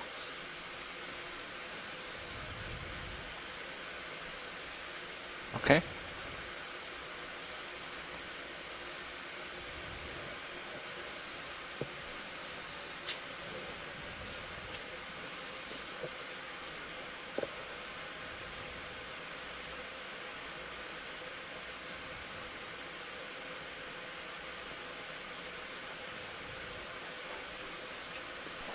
Yep, I think you may need to readjust your angle again.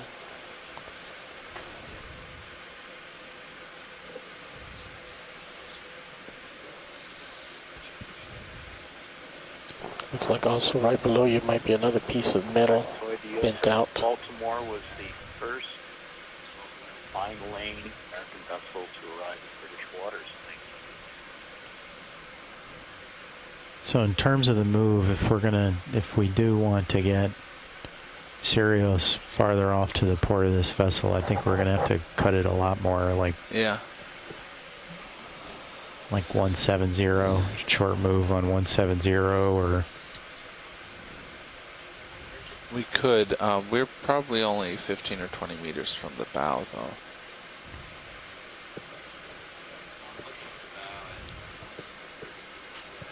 Okay.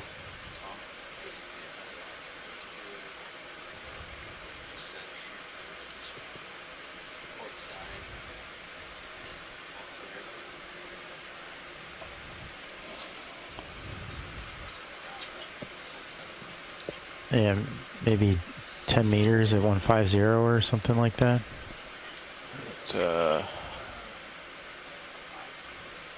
Well, if we want Sirius to look back at the hull.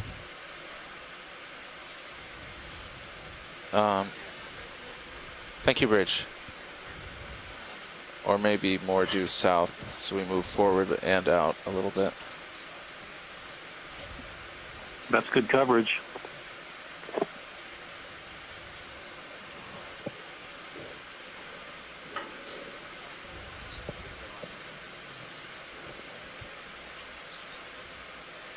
With due south.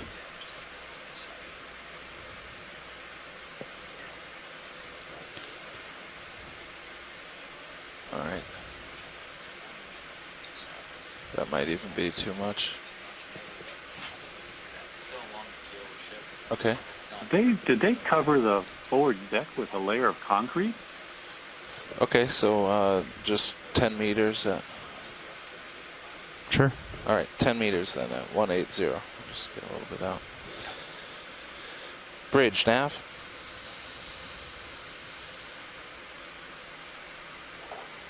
Another move, please. 10 meters, bearing 180, speed decimal 2. Good copy.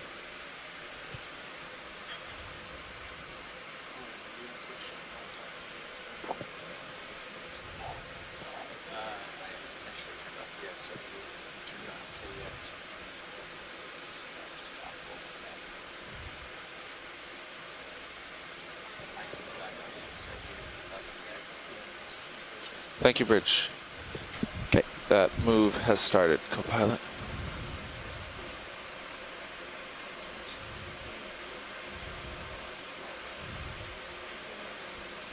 Okay. What do you think, Bruce? Is that a layer of concrete above the wooden deck and the forward?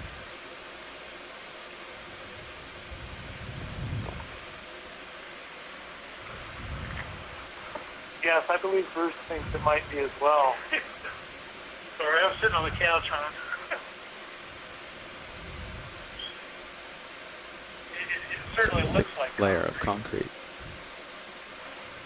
that have been something they did after they just laid it up to kind of seal it off, keep making.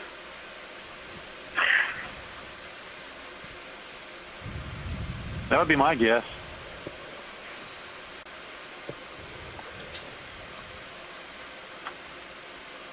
Because we did see weird blocks of it, as we were approaching the debris field. And it looked odd. Didn't exactly look like it was iron. Right. There's more of that tile pattern. Yeah, at first I was thinking that, whatever that is. Can keep me in the ship framed up. You don't have to look the direction of the move. Oh, you're not. It's not laid out quite the same. But, Just curling around the bow. That's what's going on. one of the things we were tossing around, could that possibly have been like head shower for?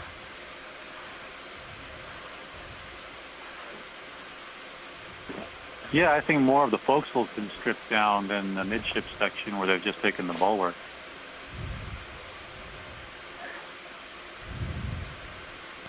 A lot of bivalves. Okay, I still have it about 12-ish meters off. I could do a stretch to get there. Just about done. There it is. Or we could do a Thank you, Bridge. 10 We're done with that move, strike. co-pilot. We could do a 10-meter move with the strike of the ship just to get them a little closer for the. Okay. Do you think bringing 10 the bow is in view. enough to get all the way to the bow? It has a little bit of a bulbous bow. If you want to get down low. Sonar's got it at 10 or 11 meters Okay. now, Side, what do so you we wanna could do do when we get to the 15 if bow? you want to. Okay. Make sure I get there with plenty of space. So, co-pilot, how about 15 meters at 235? Sounds Like good to that? me. Well, one Great. thing we can do I think you is could bring drop the down on sonar port into side, get a really 30 nice meters at this profile point. of the, Sure, we'll of do the that ram after we bow. get this going. Joe, I don't know if you want to do it now. I don't know how long you think it would take to do the photogrammetry at the bow. We're planning on doing Bridge it later, now. but It's strange on we're here to Sirius make sonar. Another move, please. The return kind of curves. 15 meters, bearing 235, speed decimal 2. Good copy. That's pretty common. Pilot, It's I'm going to bring your down-facing, sonar and you're in. Getting like a globe view. Say again? Bringing your sonar in. Thank you. There's 30. Perfect. Let's Thanks. try that for now. Yeah, so I've got the bow. I'm almost to the bow, 5 meters off or something. Okay. So I think that move is going to be perfect to Great. do because they want to do some possibly. It sounds like they want to possibly do some tight look at the bow. Thank you, Bridge.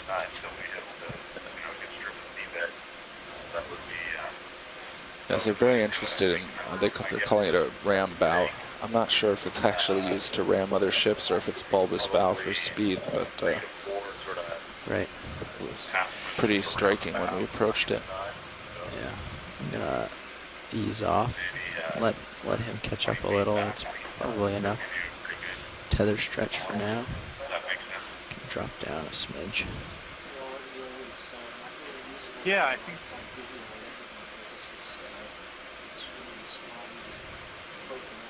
It's a cool little. What are we looking at here? Yeah, we're Sorry. having a hard What's that? time hearing Oh, Joe. the So if you can thing sticking out? kind of I don't know. summarize that plan, I think you want to go up and down Maybe the anchors 3 times pulled on up to there. port side. So we have those things up above. Yeah, could be. Yeah, I sir, forgot we what had, those are called, the middle out tubes here. that If you need for to anchor run again real chains. quick, you can hear me a little better now.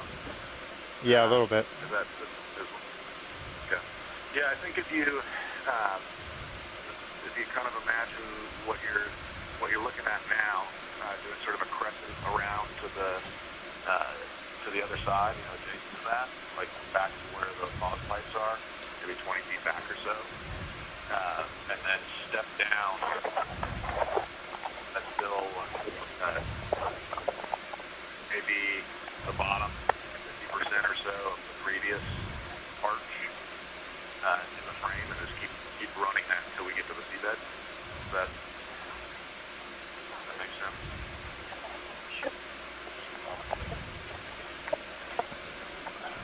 I didn't understand what he was I describing. didn't really Pilot, did you copy catch that. I heard what he was saying, but it didn't quite make. I have OKX turned down a little bit too, but it didn't make a lot of sense. But he did. There was a lot of breaking up, so I didn't catch every word. So I think you want to go to the bow, paint it down to the sediment, move over, overlap 50%, go up, go over down the hull again, 50% overlap, and go down to the sediment. Oh. Okay. Are they trying That's to my do understanding of it. Are they trying to do something like a survey? Photogrammetry. I Yeah, see. and you could probably be a little further off the wreck, a little wider view, Yeah. so it might reduce the number of passes that you have to do. Is there some ideal distance off or something that you're looking for there, or just whatever looks good? Yeah, I think just back enough to where you're still using light penetration, where you're still seeing that red color on the city stars, and so maybe probably be another 3 or 4 meters off the wreck that you currently are. Okay, so based on light color, then if you're looking at the second feed, then you can also see how far we are off overhead. I also have the sonar on, and that will give you a really good indication of how far away we are. I'll come in another step on the sonar. You're pretty close in right now, and you could probably. Are they wanting to do that before we do the top deck? There was discussion about which one to do first. Thank you, Bridge. Co-pilot, we're done with that move. Copy that, Nav. I'll come out to the 5 meter strike. I'll back off to 5 meters Take a from look the at hole. it. We can Move- take a move look. back and take a look. Set up and see how it looks.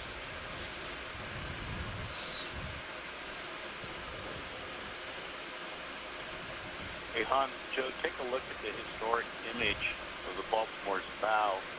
There's got to be 8 feet or more above those hose holes that's missing.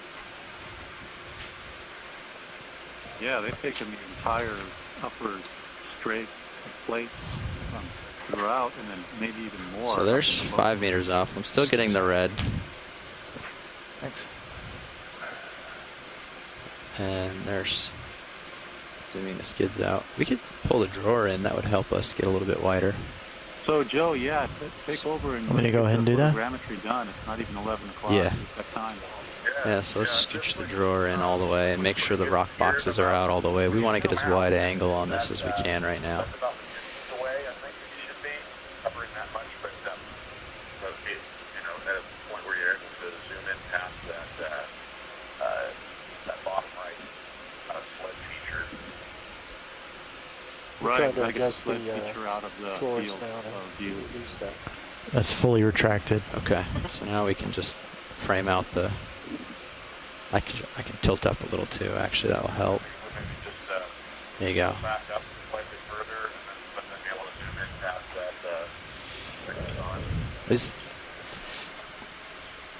You want us to back up more? Is the port side a higher priority than the starboard side, or vice versa, on this? Shore side, you want us? Is there any difference in the port or starboard side? primary, secondary, or equal? I think equal. Yeah, we'd have to get. Oh, okay. They want both. Get both sides. So you can go kind of in line with the ship rather than trying to go up and down. So if it's possible to kind of sweep, moving past the bow, looking in towards the bow, and then looking in towards the starboard side, and then back kind of half moon shapes around the bow. Is that? I think that might be kind of complicated, but I'll leave that to the pilots. They want bow pirouettes They back want and forth. U shapes around the bow. Yep. Okay. If it's easier for you to go over top of it, up and down, that's also acceptable. Would you have him help me guide how far back to go? Yeah, how this? far back do you want to go?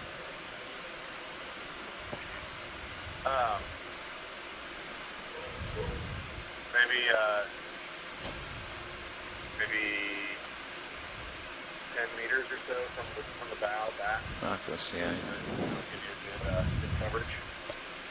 Okay. That's. So we want to get Sirius almost right off the bow then for me to be able to do those kind of maneuvers, I think. Okay, I'll line up. Kind of where those. Okay, so you want to put Sirius. Okay, we're coming. Do we like this distance from the ship? 5 meters? Viewport and view. So you want to get one porthole? So we go to from porthole to porthole on either side, maybe? Here, the survey on the other side. I guess there's a sort of symmetrical port to orient this. Yeah. Okay. Well, we can. Okay. Yeah, so we want to park oriented to the bow. Sirius 5-10 meters. Okay, video. I'm gonna try to hover front, at right about 5 meters off, and the hole here, because that's what my sonar says is good for what he said he liked. So Joe, is there a reason? I'm gonna drop down a smidge. In arcs at a constant altitude back and forth rather than, in vertical overlapping strips up and down? It's easier for me to do arcs than. Yeah. Well, I was thinking the easiest would be to paint one side and then we go to the other. Easiest for the vehicle to maneuver. If I was swimming it, I would go vertically up and down. So it doesn't really make that much of a difference as long as you have good overlap for each pass. Okay, so right now I'm getting those two. Yeah, I guess that's a call for Okeanos and the pilot. At the top. They want to, go. So I'll keep up and down vertically. that in mind. That those two lower portholes will need to be top third there on the next pass. Across the stem, overlapping. All right, I'm going to start. We got that ship move going? No, we're stationary now. Okay. We can get moved if we off want the bow. Sirius off the bow. Okay. That's easier to thrust up and down. Try to line that up. But they seem to be doing fine with it. Pilots, do you prefer to go left and right or up and down? So about in this scenario, I have a pretty good. Oh, sorry, co-pilot. Sorry. In this scenario, I have a pretty good auto depth feature that allows me to keep. Sorry, there's a lot of stuff going on. You like where you are now, co-pilot? Yeah, I mean, from Sirius to the bow is 284. So I'm just. I think this is going to be pretty easy for me to keep this distance and depth and make a strike, and then. All right. The hardest part is going to be in front of the bow, maybe curling around the bow. 7-5. So I think that we could do a survey of one side, a strike of the front of the bow, and a survey of the other. Not sure if we want to be right over it or if we want to be out a guys. little bit. That would be easiest for us. All right, so shoreside, here's what will work the best for us is we do constant depth, stripes along from the bow back, and then step down, go to the back, next level, and then back again maybe, and then do a vertical up the bow, and then down the other side, paint the other side. If you want to wrap around, that's going to get complicated, just because we have to, the way they have to move the vehicles, you're translating around the point like that. Is that going to work? Yeah, I think from the that first pass that you did with the perimeter survey, that sort of gunnel level overlooking angle will serve to tie in the two sides as well. So that's pretty good. Okay. And then I assume you probably want the deck of the bow, with a down-looking camera. That'll be ideal. Okay, that could probably be separate afterwards, I imagine. Can you also confirm that you guys are able to hear the pilot channel? You guys are listening to the broadcast as well as the conference call?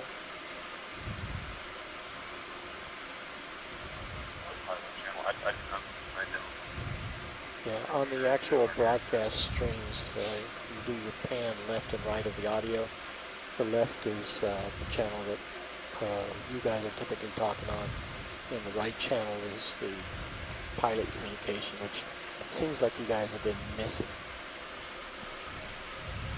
Yeah, I don't think we can do that.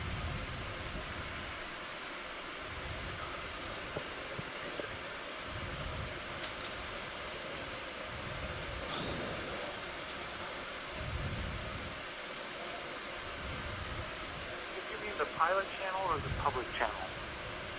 The pilot channel, so if you're listening to the broadcast stream.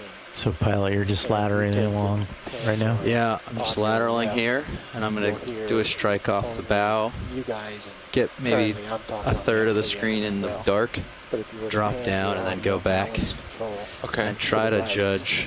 Then you'll hear They want 50% overlap, which is a lot of overlap, but we'll try to get that for them here. Copy So that. basically now we're just going to drop down for the next scan. Okay. All right, we're just on the Keep the same distance. Yeah, so if you actually have your computer, what you're looking at the streams. Basically the lower half of that last view should be the upper half of this one. Yeah, I'd say that's about right. We'll do a strike back. Okay. So something like here, and then strike back along. But we Let want to auto make sure depth that settle. doesn't It's still adjusting. get loud enough that it's actually heard over your microphones. And then So if that's the plan, I'd say we're in a pretty decent. Yeah. Take Okay. auto depth out. Then we'll hang out here Maybe until even we like come a around the bow. short move. If we move Sirius a little bit to Sirius's port closer to the bow, then the tether won't be right in front of me, and I could drop down a little bit. Okay. Okay, so you want to move forward on the ship, but kind of keep your spacing from it. Yeah. So kind of more of that 2-3-5 direction. Yeah. Okay. Just a short one. Sure. 10 meters. Yeah, that sounds good. All right, we'll get that in. Bridge nav.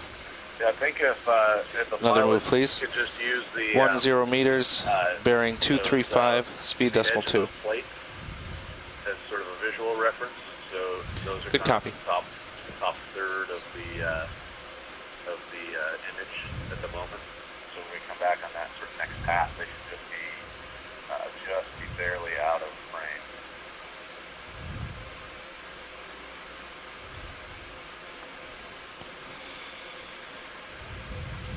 Okay.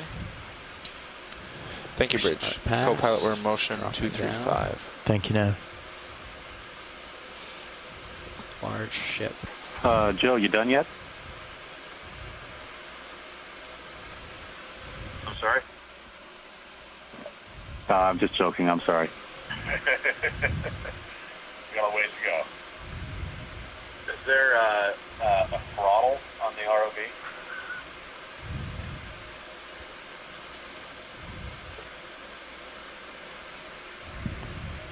Pedal to the metal. So this is how far we went back on the first pass. Is this okay? Yeah, this is a distance we went back. I've been doing. Yeah, I think that's good. So looks like we're going to capture the sort of first two portholes that we just kind of mirror that when we're on the other side. I think we'll have a nice cohesive piece. Okay. Yeah, looks like it's working real well. Yeah, The last strike's going to be the hardest, just because The tether's going to come up over, yeah. tether's going to be close, and we're going to not have any more visual references to line us up. It's good that all the sea stars are not moving around too much. Do you want me to back off more and kind of stretch it out? With marine life Yeah, you might. around when trying tell how to close capture it's the getting. images. The software, when you go to stitch this all together, is going to be looking for common points that are in two features, or the same feature in two images. Yeah, I followed a line of stars that will help me in the main zoo, so it'll be easier to line up that way, I think. Frames that move around from image to image, that can confuse the software and make things really difficult. So it's nice that these deeper water sites don't have millions of bait fish using your survey. I kill the lasers. Coming I off. thought they needed them for scale. Okay. I might You have can leave it on. misunderstood. Yeah, you can leave it on. Coming sorry. back. Yeah, sorry. I thought they were. Never It's just remove that saying with if the something integrity moves in the frame, it's going to throw it off. So just trying not to have that. I'm going to drop You down guys a want the little further. lasers to stay on or be turned off? I thought that the lasers would be more pronounced. So that's if we're not utilizing them, that you might as well turn them off. Well, But I they don't aren't think it's using gonna them. be enough to substantially impact it.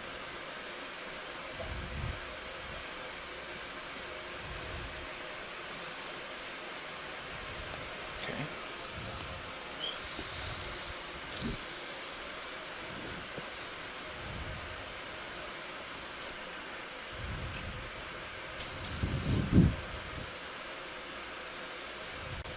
It's good to know your distance.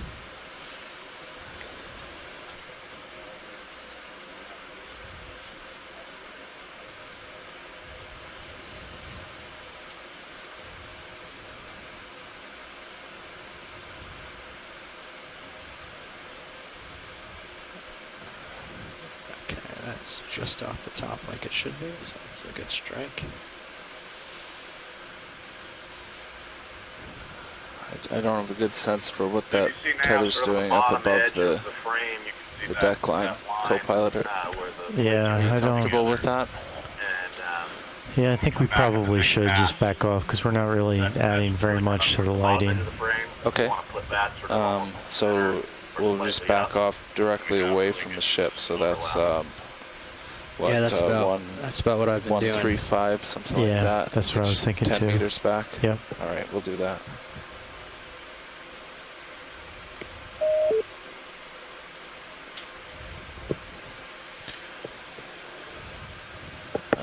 Okay, I'll get that in now. Thank you, Nav. Bridge, Nav. Find up perpendicular again. Another move, please. 10 meters, bearing 135, speed Scanning. .2.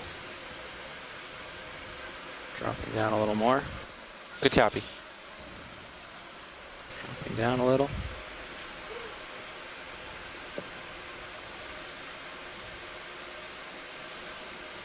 Okay. Starting to scan.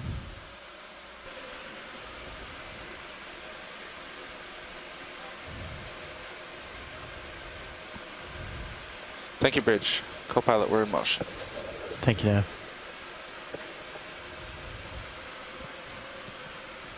What are we on? Is this the 5th pass? 1, 2, 3. This is the 4th. Okay. I thought we started on that side. Yeah, we Oh, started you on weren't that considering side. that. Okay. No, that first pass All was right. just me lining it up. They might use it, but yeah, okay. Okay. So either the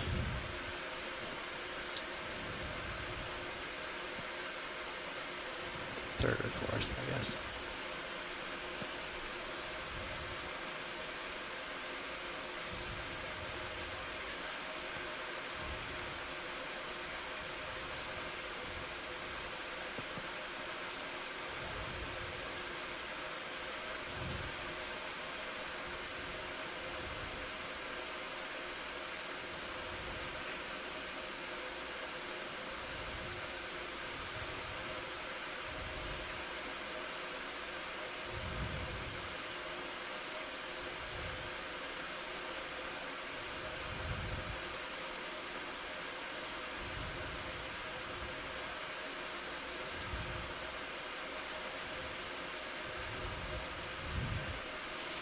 Okay. Dropping down. This is cool. Point on the bow.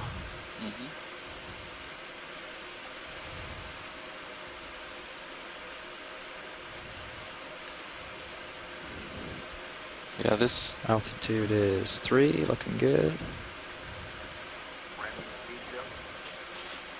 Yeah, it looks like that move back is already helping with the tether, co-pilot.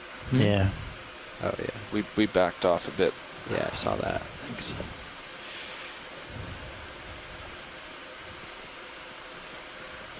It's interesting how the sonar portrays this feature. We're looking, I guess we're looking over it. Yeah. Yeah, because the sonar is, on your forehead. I guess. It's a little strange. Too far back. Scooching in. Dropping down a little. Okay, starting the next pass.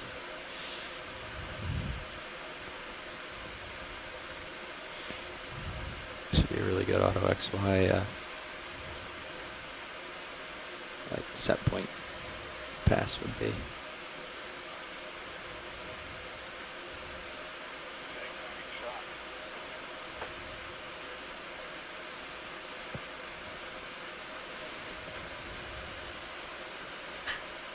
Getting a little close. Backing up.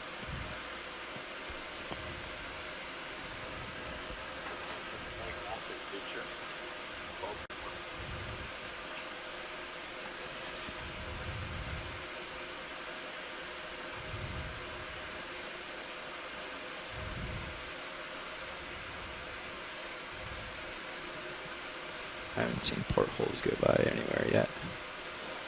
We're well Just have a below little the bit water line. So further to go. I'm trying to watch Sirius. Oh, okay, great. Trying to watch it go by. Looks like you're just lining up with the starboard side with one right now. Okay. Go a little bit further, just in case.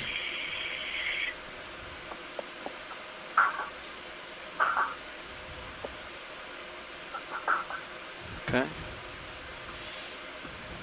Call that good. Stopping there.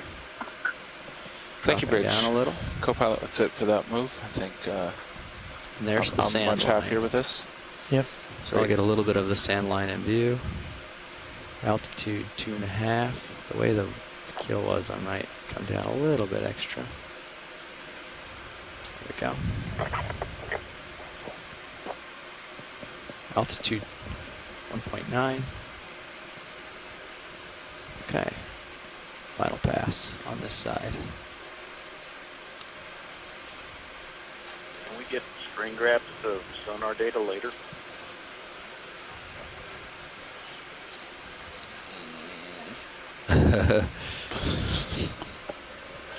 We've created a few sonar grabs, but not continuously. And maybe just bow and stern sections would be great at some point. Okay, yeah, we've been doing that. Yeah, we've got some of those.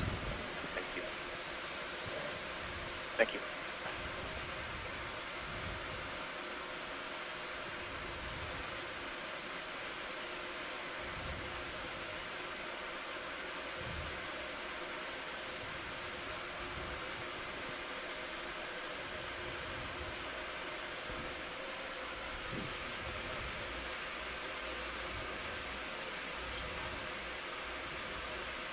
I have no idea. There wasn't much lying down there.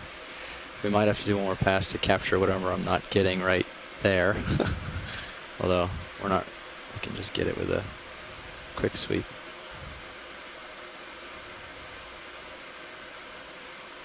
There's a little bubble on the bottom there. Very impressive piloting today.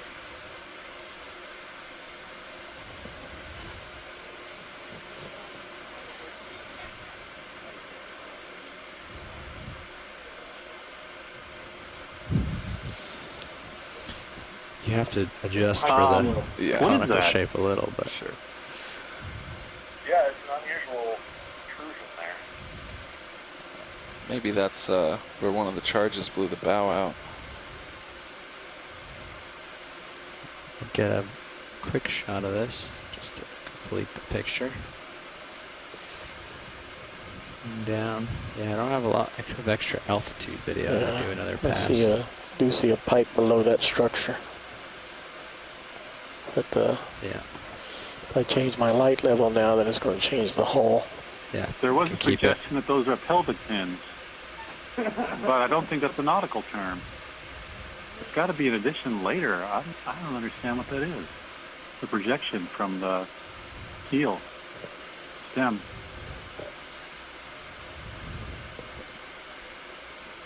Let's see if it's on the other side. Okay, and that kind of groups it into the sediment line. And then now I'll do a pass up the keel on the bow here. Okay. Should we start bringing Sirius around the bow?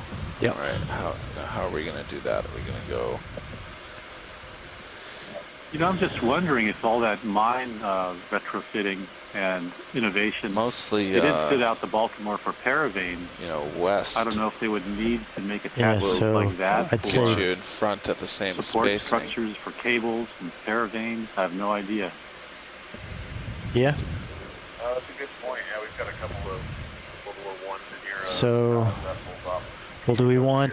Are we getting ready to come around, or are we just trying to get a better angle? I think we're getting coming around. Yeah. You want to look at the bow and then move to the other side. Yeah. So, yeah, 285 or 270.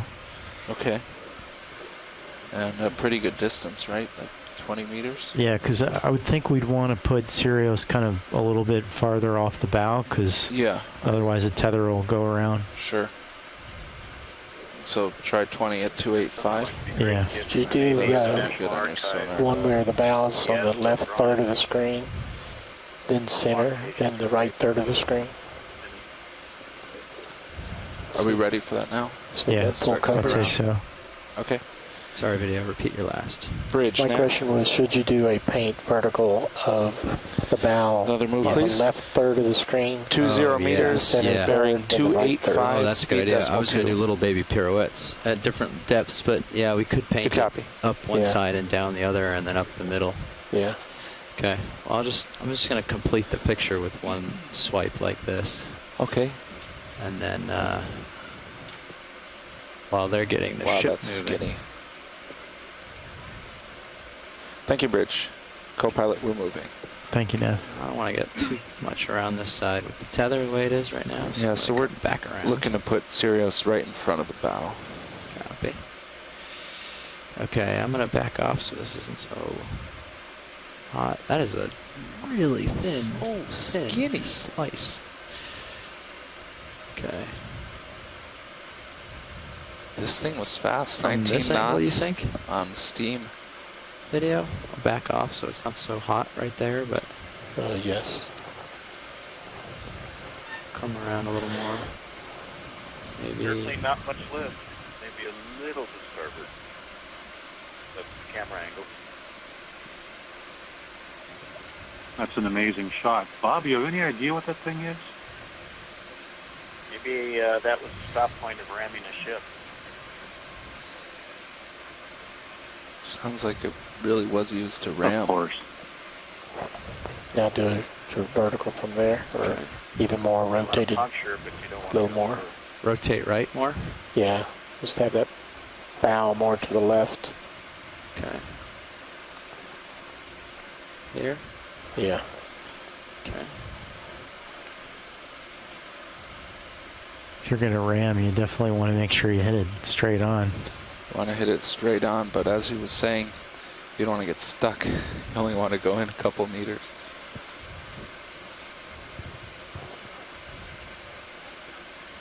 I wonder if they knew that this shape is also faster, more efficient.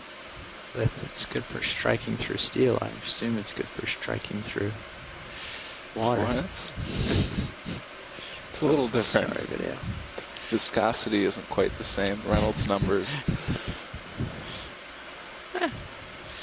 Details.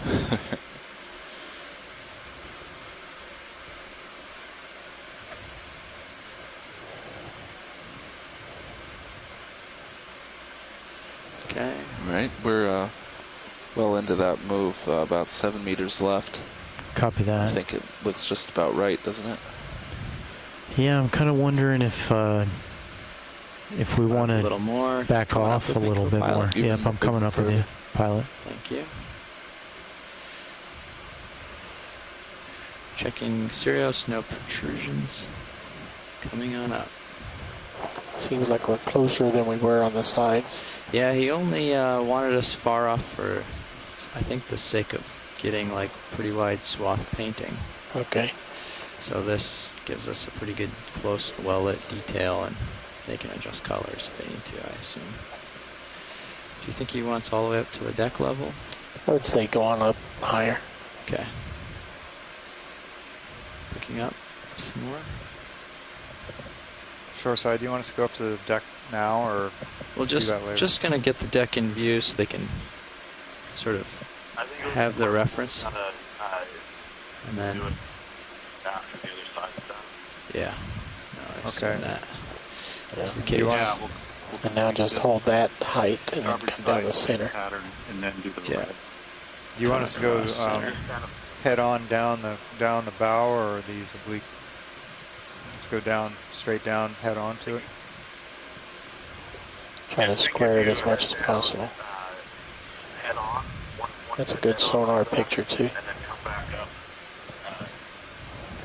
Oblique on On the starboard side. Okay. And then just remember that that lower section Bulges is actually out. under you. Yeah, don't want to forget Don't that. want to get rammed. Okay, dropping down. Yeah, depth for this one. I could be a little more consistent about my set rate.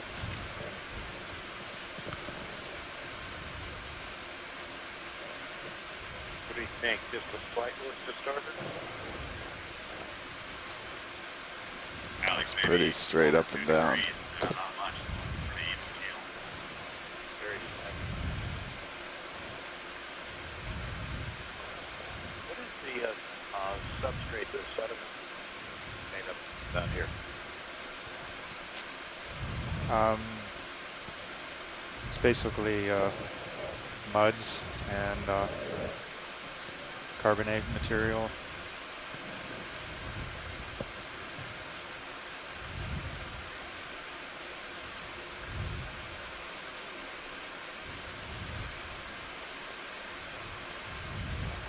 Drifting back a little fast. Copy. Easing off. So do we, I think I'm as far back as I'm gonna go. so Nav, do we want to move a little bit? Come around. Yeah. Yeah, we should get lined up for the next passes. Maybe just kind of lateral Sirius a little bit, like 270. 27. That's going to bring us further away. Okay. What's that line coming down starboard? Deputy tow bridle? What are you thinking? Like Yeah, a maybe part of it. 300? All the cables on the starboard I was side. I don't thinking remember north. seeing cables on I the think port we want side. to start getting I set mean, up this was a storage hull. Maybe the on thing the was tied up on starboard side of it. side for quite a while, and it's kind of left it all in place. No, no. Okay. Is that if we go due north, are we going to cut that corner too much? If we go due north, I think we'll just go right over the bow. It's getting a little hot. So, Yep. It's protruding out at us. Gary Fabian? oh, okay. I thought you were looking further east than that. Okay, maybe more like There we go. 3, 4, I'm gonna go 5. right Going down down. below it. Yeah. As far as you can without touching. What's the rule about touching here? I think in general we don't want to. Okay. Then there's no questions. Yep. All right, co-pilot. How about 3, 4, 5 then? We're Yeah, a that little bit sounds off good. to west and 10 meters to get around, and then we'll start going up the other side. A little bit Sounds great. further. Great, let's do it. Altitude 1.5. Okay. Pushing up. That's altitude 1. Are you going to do the left Bridge, side? nav. Yep. Sidling over. Ship move, please. 10 meters, bearing 345, speed decimal 2. I'll try to match that same angle on this Copy. side as the last pass. Or the second to last pass.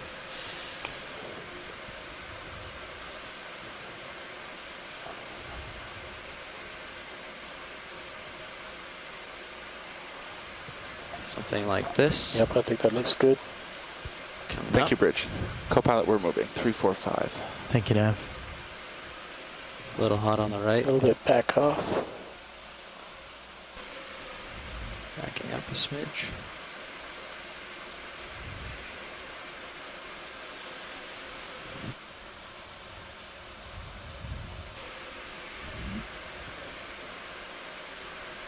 Pushing back in again.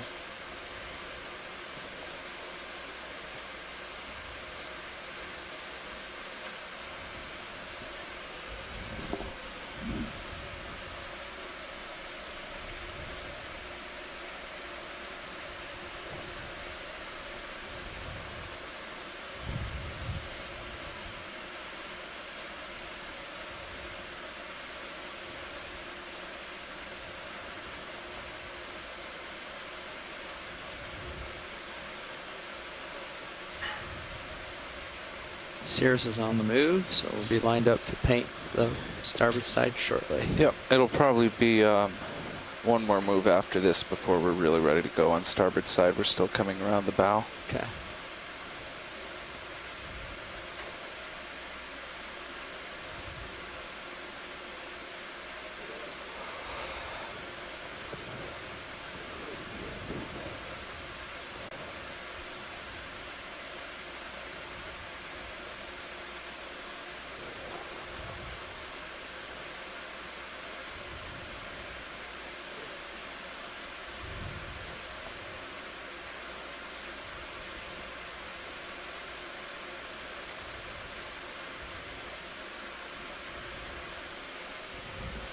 Come up a little. Push that tether. I'm hauling in. Thanks. And we'll go up a little bit past the deck again just to tie it all in.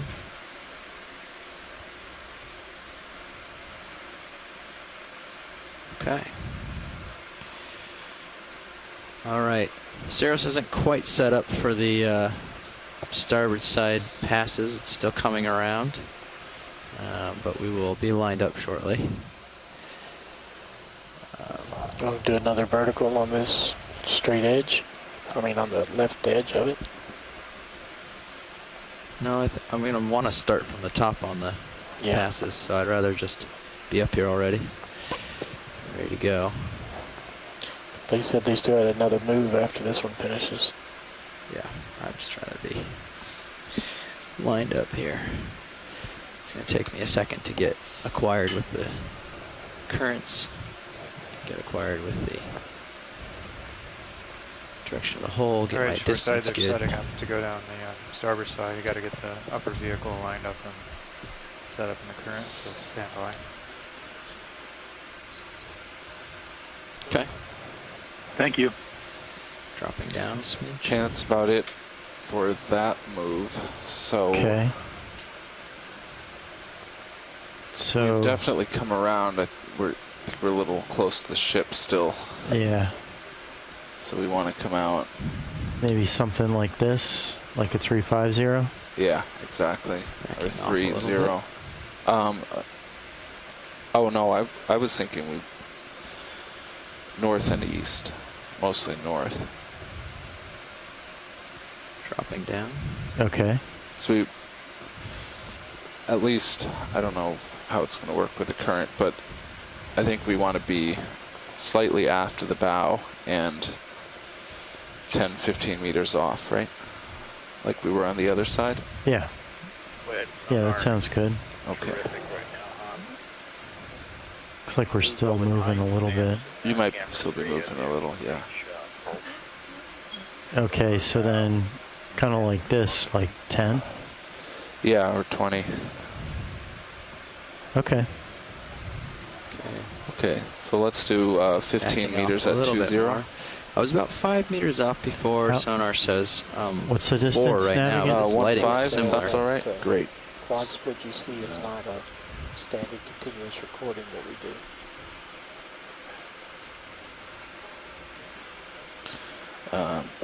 All right, I'll call that in. Copy. Okay. Just make sure we're done with this one. I think it just finished. No, it might still be going.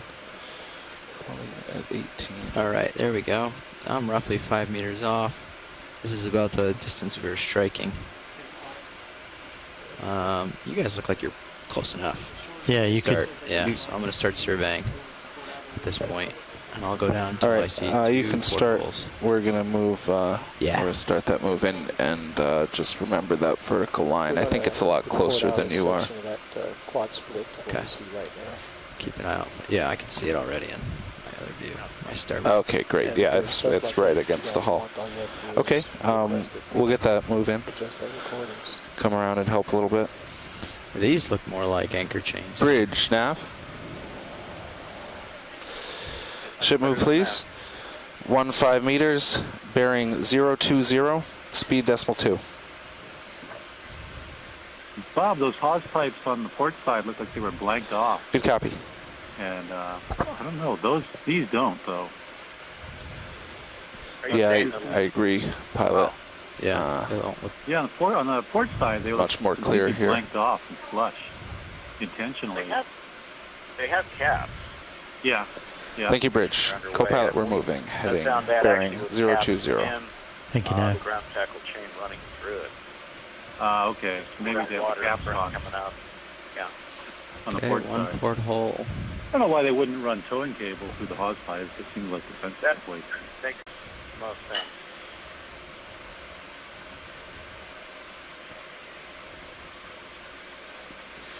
Coming up on two portholes. And they may have just That line's actually going to be a nice reference when you get a little further down. off the charts. Yeah, would be a great reference. Okay, dropping down. I'd like to welcome Miss Maria da Silva's 4th and 5th grade from the UH Lab School. Welcome. We're doing an Okeanos Explorer Oh, yeah, look, you ROV can see the- survey of an old Oh, that's cool. military vessel, naval vessel, the USS Baltimore, which Get was a actually screenshot, launched even though it's low resolution. 1888, I believe. And the ROV system, the unmanned system that we use from the NOAA ship to examine these kinds of historic properties on the seafloor, is actually a two-part system. There are two vehicles. Video swapping out. One is at the end of the cable that comes from the ship all the way down. And since we're at 540 some meters, it's a lot of cable going up to the ship. So that first vehicle is holding that cable steady.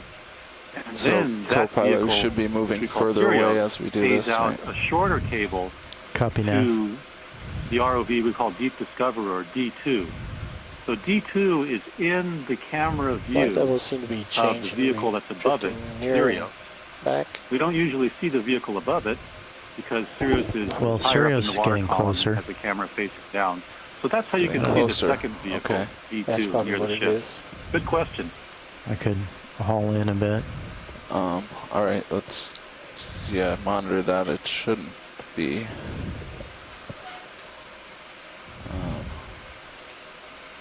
Pretty much right over top of D2 right now. Okay. The bow does curve out, which maybe we didn't account for that. Yeah, maybe we want to back a little bit. Okay. Almost done with this move. Then we can back off. Well, how's the tether doing? Are you happy with it?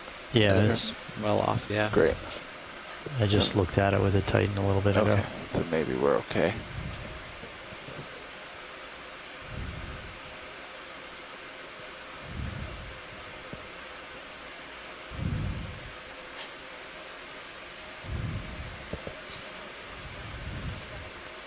Thank you, Bridge. Okay, starting my next. Done with pass. that move, co-pilot. Copy that. Well, maybe this is pretty good right here. For folks who may be just joining, this is the Okeanos Explorer ROV survey. We're using the ROV to do a detailed examination of a very distinctive feature of this late 19th century naval ship, the USS Baltimore. It has a ram bow. You can see the edge of the bow on the right, if you're watching live, it actually projects forward. It harkens back to a really old nautical tradition style of, as a last-ditch effort, if a ship had to, They thought it could ram I another think I might vessel be and poke a hole in influencing the the hull lighting. and sink the enemy vessel. That's okay. It's not that it was always I think used they'll at this adjust. time, but it's just a tradition, a style that stuck around even into the very early years of World War I. We're doing a detailed survey, photomosaic survey with the ROV D2 and getting overlapping coverage because Gonna go to the using these coral pictures, is lined Joe up with me Hoyt, every who's at our time. monitor sanctuary That'll be on the nice East and Coast, even. and do Oh, yeah, you have a photogrammetry good shadow and from produce it. 3D models, highly detailed 3D models of this entire bow section, which is quite iconic for this class of vessel.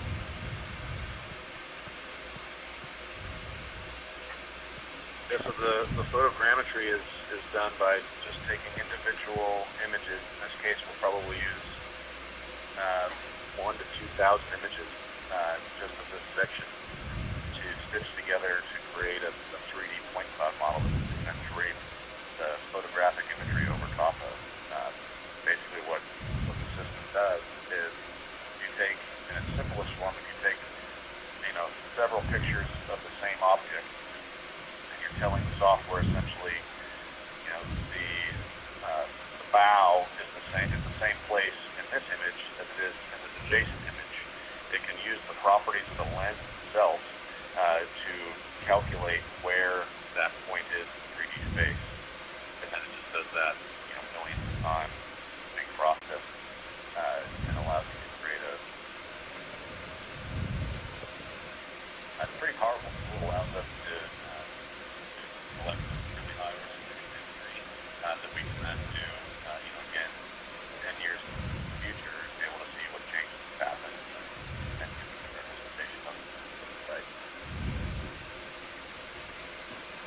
Do you have a 3D printer, Joe? We have done some 3D printing on some of the models that we've done. So oftentimes you have to translate to a 3D printer. You have to kind of fill some of the gaps that are. It's nice that we're doing it by video because then I don't have to go so slow. But yeah, it's possible to scale out and print. We've done it in the past with a still camera to go. If people are listening and are interested, I think it's 3 seconds, I think. Or 4, maybe it's 4. I think it's every 4 seconds, yeah. monitor.noaa.co. We have a link to our Sketchfab page. Yeah. Where you can go direct to Sketchfab. Even at 4 seconds, you're like, snap, move a little. Some of the recs that we've done, we also use this on artifacts, individual artifacts that have been recovered from sites like USS Monitor, in partnership with the Mariners Museum. Getting lined up for the next pass. Program going now to And off we go. It's a little bit easier, I think, here because I think I'm in the lee of the current, so that's not pushing me around when I'm behind the ship as much. So it makes the passes a little bit easier. Why am I rising? Copilot's I'm gonna happy. redo that pass because I had that in my view before, and now I've risen up a little bit accidentally, I think. There we go. Restart this pass. There's that box there. I wonder if they already looked at it. Try to let the auto depth settle out a little more.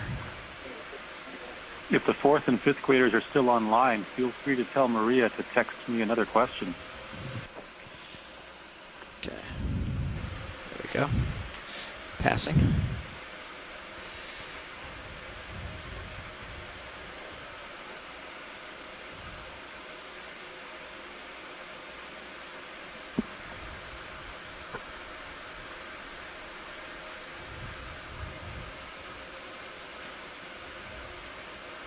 In level with that line now, so just keep real careful.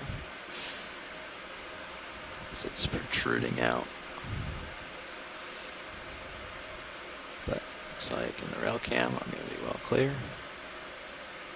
Or in the minute cam. Getting in a little close, backing up.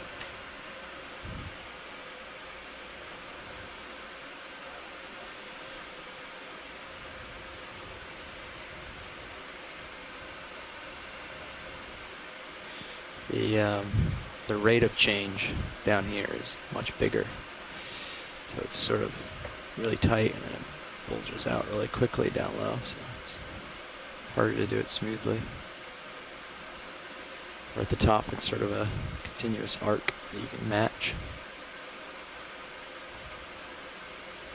Less complex of a shape. Yeah. Yeah, possibly. Okay, that's about where we ended last time. Dropping down, I'll get that lower sponge, middle top of the next shot. Maybe we're at the point where we just frame into the sediment. Yeah. So besides the visual record and pass. potential for repeat surveys down the road, do you use these products for any analyses? Okay. Last pass. Copy that. Or at least the last all the way down pass. We might do a mini one for the ram stop on the bow. One thing this does give us is comparative data for the site formation processes, what we call the rate that these things fall apart, for all of these types of vessels out here in the Pacific. There's not a large database of that, but it's being generated. The National Park Service has done a number of detailed studies on the deterioration of, steel warships, serving with USS Arizona and USS Utah. And that's been done in some cases elsewhere, some of that. But it has application as well to real environmental issues. If we're looking at a steel shipwreck or even an older iron shipwreck that has fuel oil on board, or if there are issues of unexploded ordnance, the question of how fast sites like this fall apart in the ocean is important data. It gives us some comparison of deterioration rates for different ages of different types of material. That's one aspect. Okay, thanks. Okay, dropping down. Do one more pass. Just short one to so get that. So as we were approaching this vessel, you guys were discussing that it's an riveted iron vessel. Do you know when did the age of iron and rivets end exactly, and what are the disadvantages of iron? I think it's a bit more brittle than steel. Is that true?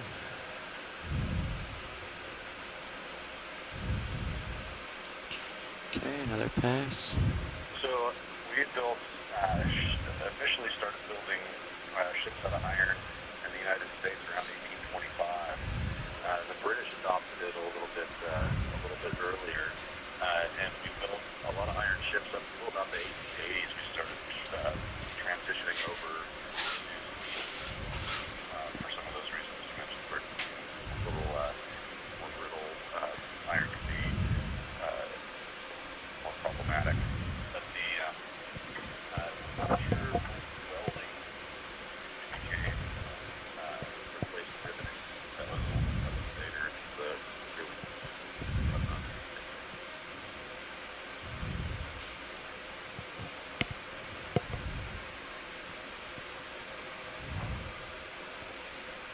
Yeah, as a nation, as the United States, the young United States, we were actually impeded in our nautical development by the fact that we had states like Wisconsin covered by too many trees.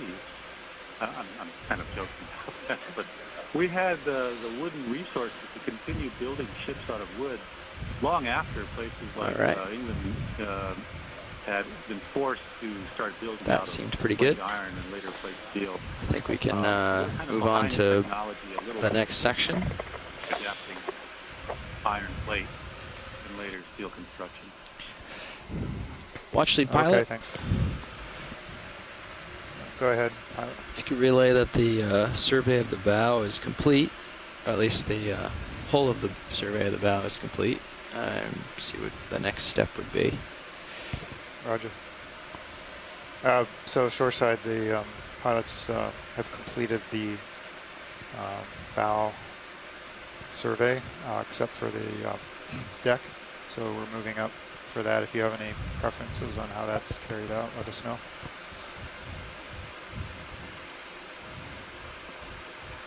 Given the prevailing currents, what would make the most sense in terms of doing the top-down view from bow to stern or stern to bow? We're at the bow, so starting here would be most efficient, but what does the current say to you? I don't think the currents are going to play a big role. They're not prevailing in any direction that would hinder us from doing it either way. Okay. Yeah. Shore side, yeah, the currents aren't significant enough to affect that decision, so it's pretty open. Given that, it's probably most efficient to start at the bow, and we'll just have to see what the optimal altitude above the bow is to get coverage, whether we have to pan to port and starboard or whether we can get the whole thing running down the midships line. Joe, what do you think? Bow to stern fine? Bob? Yeah, I think bow to stern good.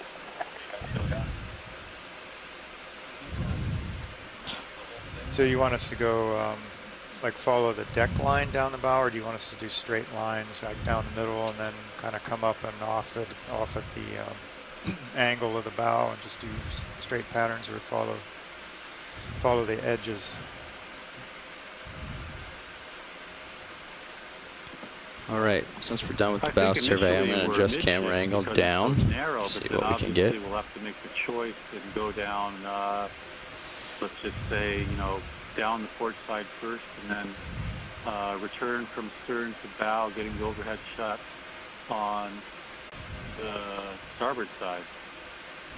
So one or the other. I think that makes a lot of sense. Do we have enough tether to do this? Do we want to move one serious? continuous path? I don't know. I think we're going to have to do might have to do half and then the other half or something. Well, I'm just wondering, do we want to move Sirius a little closer to the bow, or might want to move it closer to midship? Yeah, all right, or so get at the bow, point to the stern, and run straight down amidships. Is that the idea to start with? Yeah, so given the length of the... pretty soon we're going to have to go to one side or the other. Right. So let's say we were running down the port side first, we would just keep the edge of the gunnel in our right-hand field of vision. We don't need too much of the open water column, just the edge of it. So we're getting as much coverage as possible in towards the midship line. And if we start losing coverage, if that wouldn't get it, we might get to a point where we need to go kind of back and forth a yeah, little bit. I see what you're saying there, co-pilot, or nav. Sideways a bit. We'll see. Pilot, we might want Once we to get to the engine spaces, stow at least the port lower. A detailed look into the engine spaces. Why? Which are all cut open. Well, maybe we hold that till after we if there's heave too much, the tether could kind of get underneath it. Okay, I thought we were just doing I think you're well above. To complete the photogrammetry. The bow area back to the it's the pull pin. We want to touch the pull pin line. Yeah. I think you're... oh, yeah, right. That's a call for Joe. So, yeah, I was thinking we'd just run down the center here, or do you want to run along the gunnels?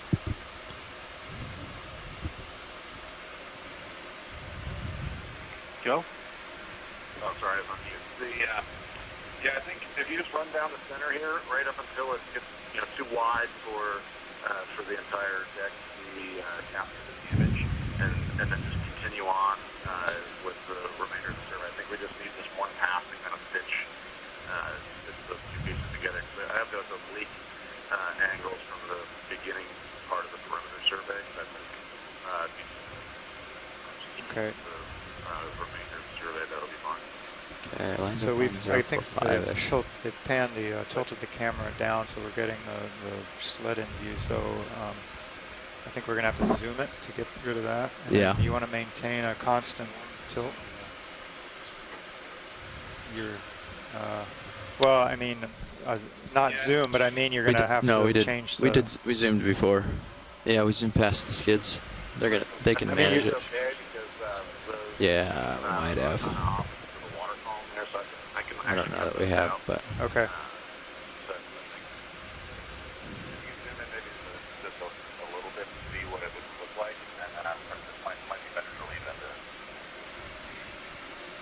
Okay. So if we can zoom in the camera a little more than it is and then hold it constant.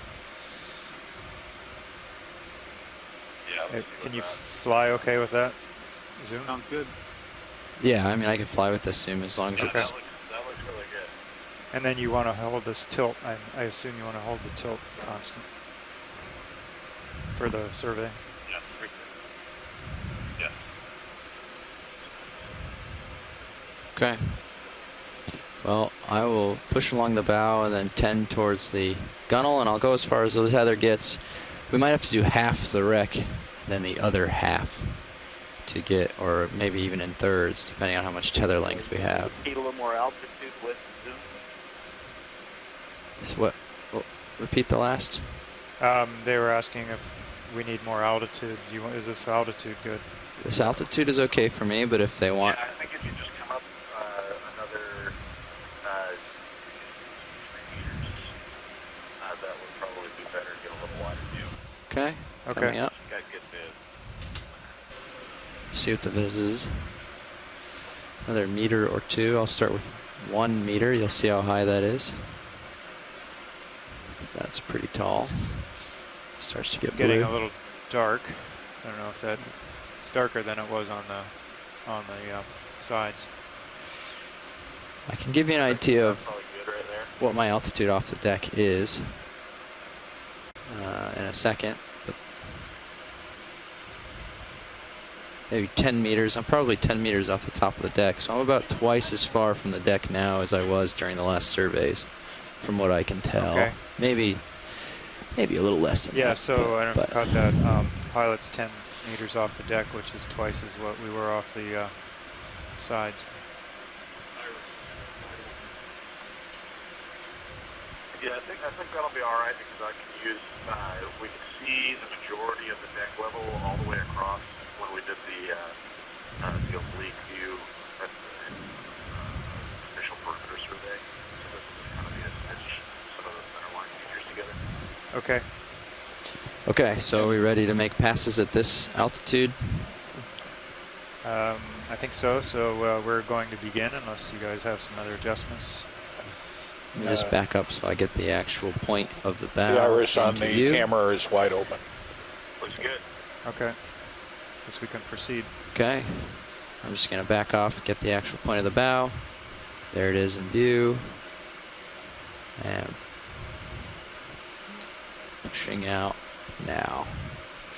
And we'll try to keep this centered and then tend towards the port side of the ship, or my starboard, as we go.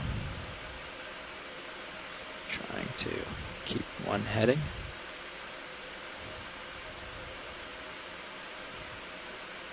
And do you want us to go just as far back as we did on the sides, or we're talking farther back the whole? I think that this one pass should be all I need to connect the center line. So if you just continue this, and like Hans was saying, then just kind of break to the port side there, and just continue on with the rest of the survey. Should be fine. Break to the port side, you mean the starboard side of the vessel, which would be to our left? Or I stuck you to the mean you port want gunnel of the ship. Sticking to the port side the whole way. Yeah, I'm hugging the port gunnel for now. Okay. We can translate a little bit to the left, so we're just catching the gunnel in the field of view and get a little more coverage. Okay. The center line, but this Copy. is good. Like I saw a little bit of tile beginning. This isn't a great camera angle for this. It's 45 degrees, not I'm even. just wondering if that whole area was not underneath the upper weather deck in the forecastle. Oh, it certainly was, yeah. You'd have a capstan above that would connect down to the anchor windlass. Okay. You let me know, co-pilot, when I start getting even kind of stretched out. Copy that. And then we'll cut it in half and mark where we are, or cut the front third off. Well, actually, just so you know, the tether's not going to allow us to do a full run of the whole breadth of the ship on this port gunnel. So we're going to have to do it in sections. Okay. So if you would like, if you could Okay, relay that yeah. for us. So shoreside, we can't do a non-stop run down the whole side because of the repositioning of the upper vehicle and the tether length available. So we have to do a ship move and reposition and wait for that to It's starting to catch up get with us. stretched out. You got So a we'll have bit to to do it in go though. sections if you want us to run the whole I think I'm length just of going the to do ship. this upper deck area. Yeah. Seems like the upper deck is within reach, so. To do a section that we can before it requires a ship move. Yep, that's what we're planning. I'm just going to get to the end of this move point towards the center line and go back. and then come back. Well, that would But save, you know, yeah, that would save a lot of time in repositioning the ship multiple Okay. times. yeah, rather Holding than here. doing the whole Coming port. length in one shot. Yeah. We'll just go as far as we can on this ship. And I'm going to, that was middle, so I'm going to put that on the right edge Turn midship to the bow and then run and down try to the keep starboard that on the side right of the edge. one. And that way we've got the whole all port the way edge, back. and then we can move. Just- Okeanos. Okay. Makes sense. I'll just do it backwards. Yeah, I think we're at the, is that, did you catch that, pilot? Yep, that's what we were sort of planning already. It actually lines up nicely that upper section, that upper deck, how there's sort of this upper deck and then the lower one ahead of us right now. Right. We're going to pretty much be surveying the upper deck. Yeah, so we're about at the end of the tether, so I think we'll be heading back. Yeah. So now I'm on on the port side of the midship and backing. This vehicle's not as easy to maneuver when you're backing up, it turns out. It's not as good at lateraling when you're reversing as it is lateraling when you're forwarding. Which is an interesting thing to know. Yeah, it doesn't seem like it would really affect it. I wouldn't think so, but it seems to be.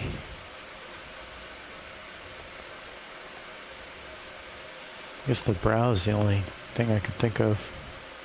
Yeah. I assume once I get both edges of the gunnel in view that means we had coverage. Yeah, I think that's... And I can continue to yeah, going I back think that's forward. a fair assumption. Okay.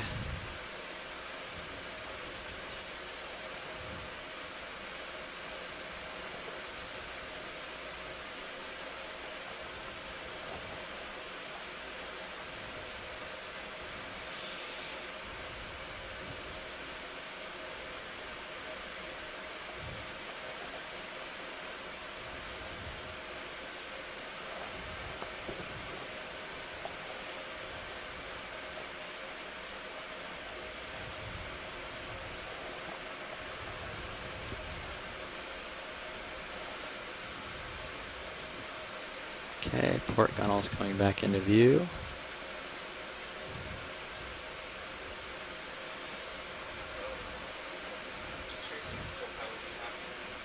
Yeah. Okay. Yeah, I think it's a good spot. I think that's about good. I'm going to mosey over because we'll be able to get both gunnels in view now. And get the next strike. Something like this.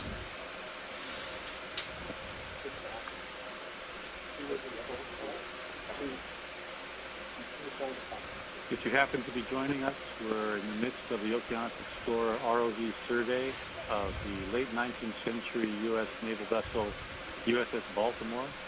And I'm going to let the starboard gunnel go off view and do the starboard center. So I'm just keeping midships in my starboard of my camera. Video data of the deck, what is now the deck of the... And then we'll follow the gunnel. Actually, I'm getting a lot of the gunnel here. Which is what I recall. This patch here is where I started to sort of lose the midships before. So that's about analysis later. how far we'll have to come. On the last one, it'll be a short stint, hopefully. Interesting features like the piling pattern in the galley and the showers, etc. And areas where things like to control the bridge structure used to be cabin house, passageways.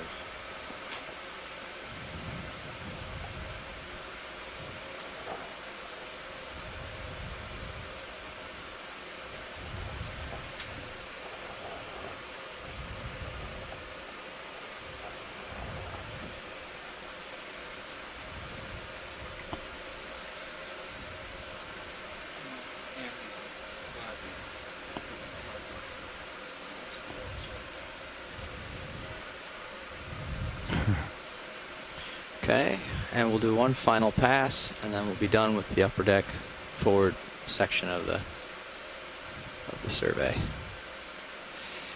Backing up. Bringing into view, hopefully, starboard gunnel.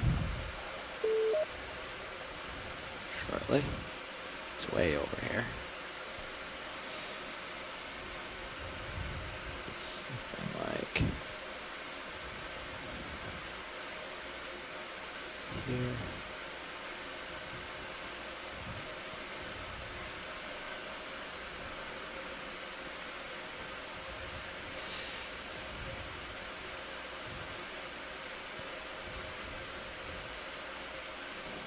Okay, starting to get it in view again. And just got the gunnel on the edge, right? Looks like it. I'll give it a little more. There we go. Okay.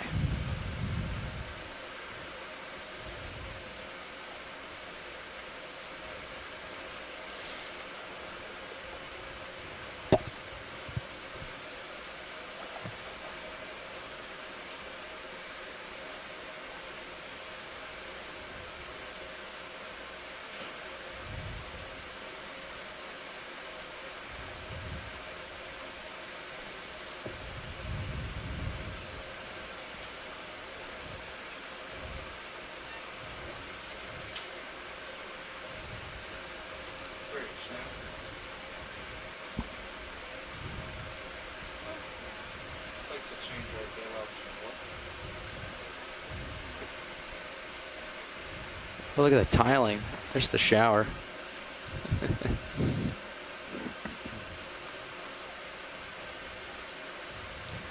There's the toilet. Two of them.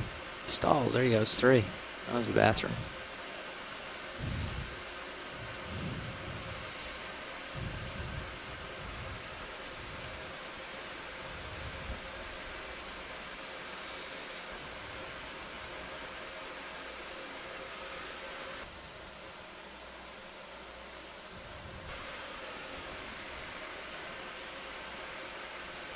And there's the 1, 2, 3, 4, 5 shower heads.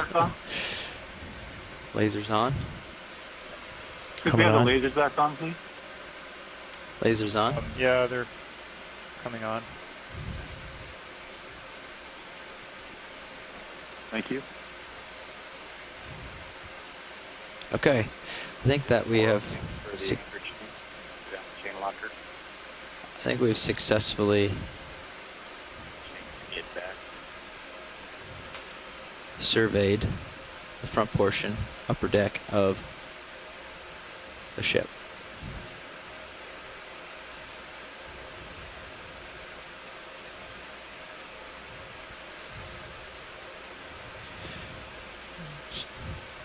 End where we started, just to complete the picture.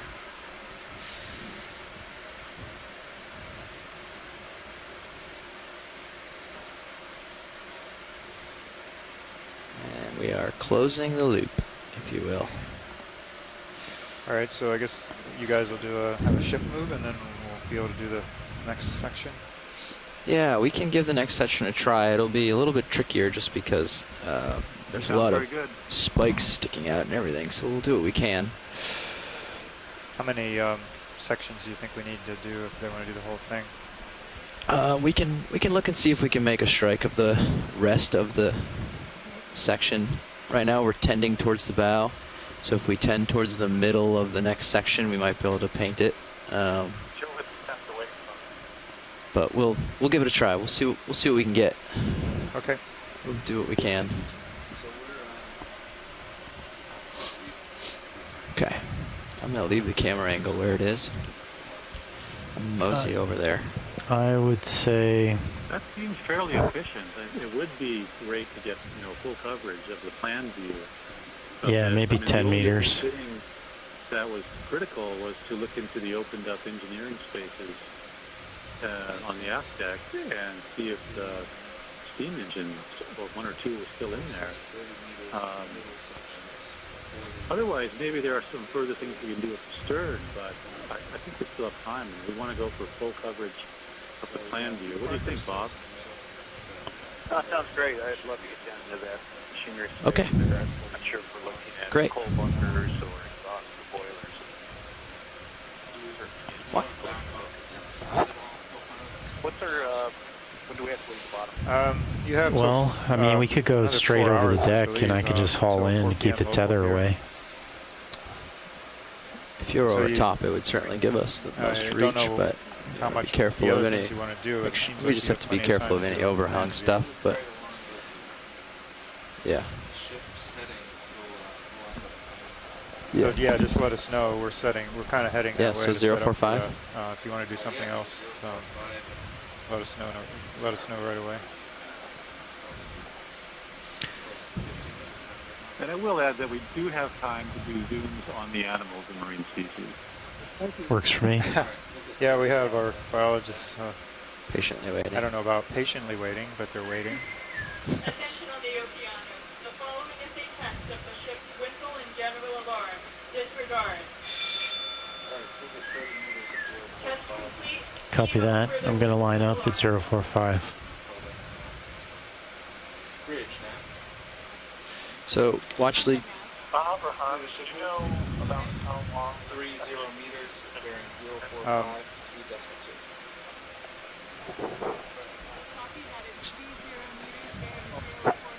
2? It looks like maybe 25% if we're going past the bridge and getting to the first main cargo hatch.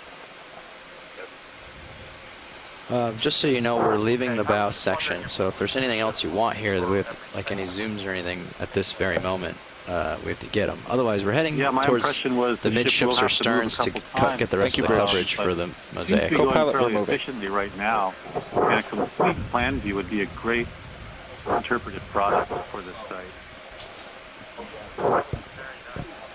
So, shoreside, we are going to reposition the ship and everything. So if you wanted any zooms or anything right here on the bow area before we do all that,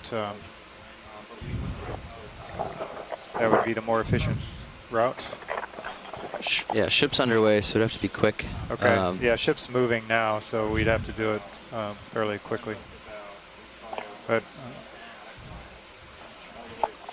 John, Peter Molotova commented that it could be good to get zooms on some of the Umbellapathes corals. We were talking, we know that they can't be older than 1944 when the ship settled down. And she mentioned that she didn't know that the black coral would grow that fast, so at that rate. So if we see any more of those, it would be interesting to get a zoom. Maybe later on after we finish these surveys. okay. Did you see them on the bow section, front section? Oh, okay. Megan says they're all over the. Toward the last part of the bow section that we just surveyed, there were a number on the horizontal upper deck surfaces. Right.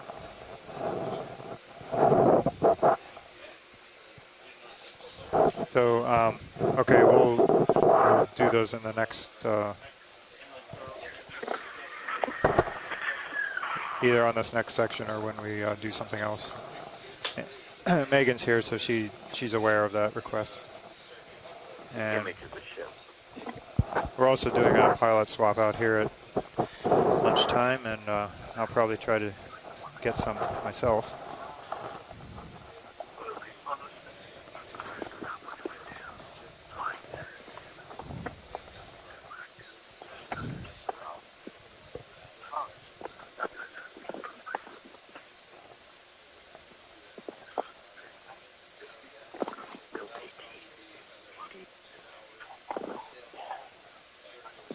Okay. Hello, everybody.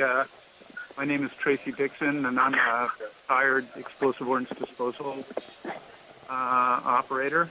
And I have some experience sinking ships for the same reason this one was sunk. And when we look down into the engine room, you can see areas that should be square that have been pushed in different directions. They're not symmetrical anymore. And so what we're seeing right there is damage from the blast that the Seabees, from the explosive shots that the Seabees put together when they sank this.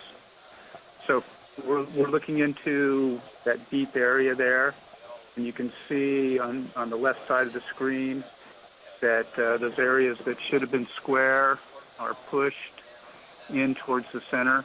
That's definitely evidence of a large blast.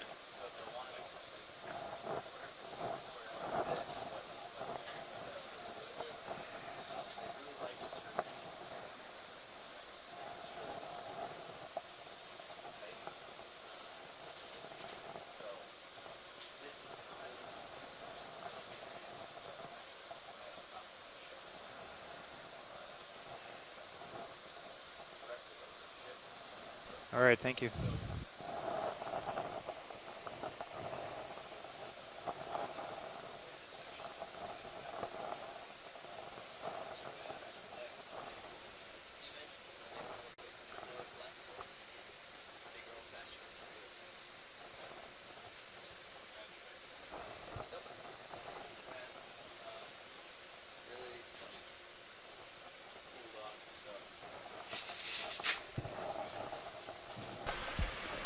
We're doing that move, Nav. Nice. Maintaining this at altitude. Stand by, co-pilot. Looks like the ship 30 meters at 2200 about 5 minutes ago. Bearing You're up my starboard 045. pilot. Okay. Rotate laterally back. Looks like we're about 25 out of the 30 meters. Copy that. I think that'll put me right over top nicely. Okay, watch lead. Just did a shift change. Now we're back.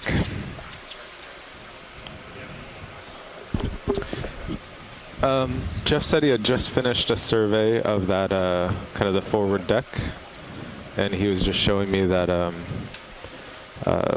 obstacle sticking up there, so we didn't back into it. Do they want lasers on? Go ahead, Bridge. Copy, thank you. Kind of, are you on mute? Oh, yeah. Movie's complete, pilots. Great. Thanks, Nav. On that upper deck, yeah. Or forward deck.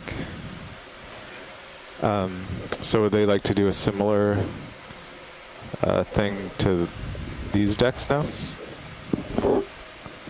The continuing aft on the ship?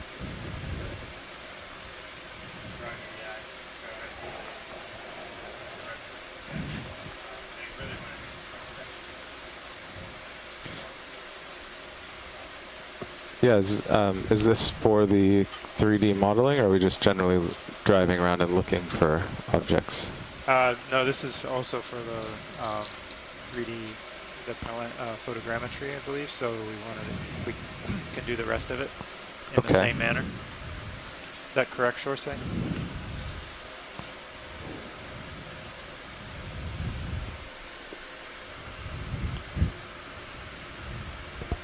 I was under the impression we were getting full coverage of the plan view deck for photomosaic. Joe, is this going to be for photogrammetry? Yeah, whatever. Yeah, so I think it'll be. I'll do the mosaic from the photogrammetry processing. So we won't get a deck level. We won't get a full 3D model of the entire wreck, but I think we'll get one of just the deck level. So it'll be like a flat script. It'll all be aligned to itself, and then from that I can output for the mosaic. So it'll create a photo mosaic from that 3D surface. Right. Okay. So sorry, I was mixing mixing terms. So you basically want to do this to do a product rather than just looking at things. So we're going to run it the same pattern as we did on the front one. That'll be good. Okay. And do we want lasers on or off? You want the lasers on or off on this?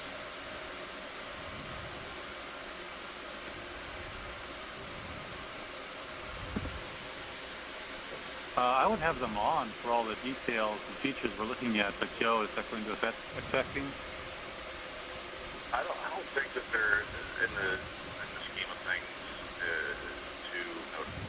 So I think it'll be okay. Okay, and would you like me to do a continuous move along? Oh yeah, and Joe, the stuff you said before, I agree with that. I agree with everything you said. So would you like a continuous move down the whole length of the ship? I think it would be easier for us to stay within a tether length and do each part of the ship within a tether length. Yeah, that's what we did on the front part. So we did one tether length and stopped and went back, and then that was the idea, then move the ship as you need. Okay. And then do the next section. It's not clear how many of these we would need to do.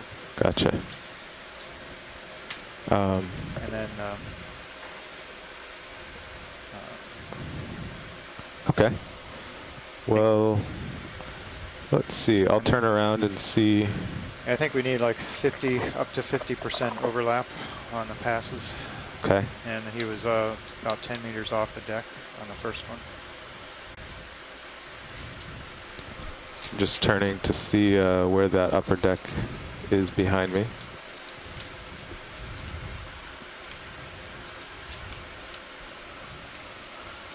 Keep an eye on the tether there, co-pilot. Yeah. That's good. Okay.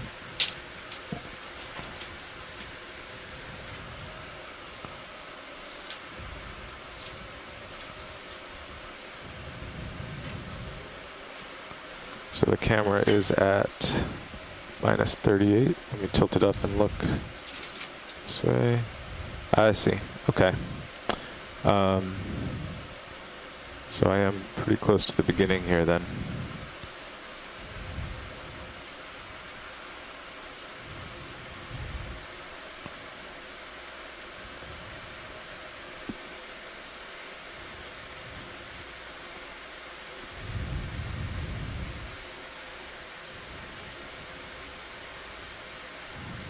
I'll just make sure I start so we can see where he stopped.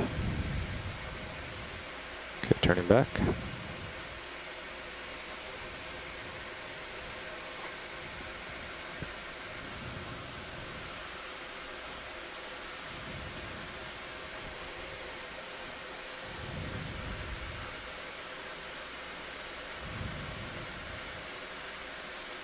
You said 10 meters up? Yes, pilot. 'Cause this is reading 7 and the light is looking pretty bad.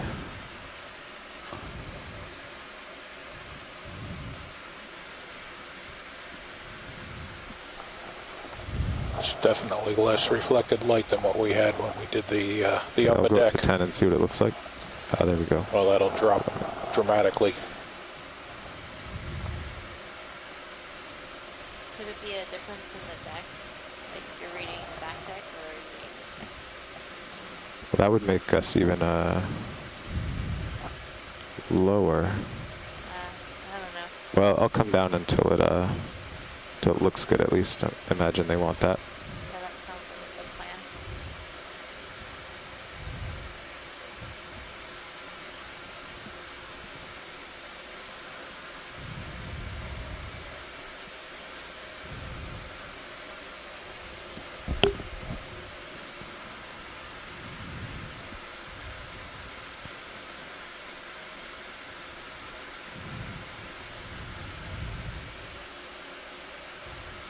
Okay, my camera is at minus 38, which is where I found it.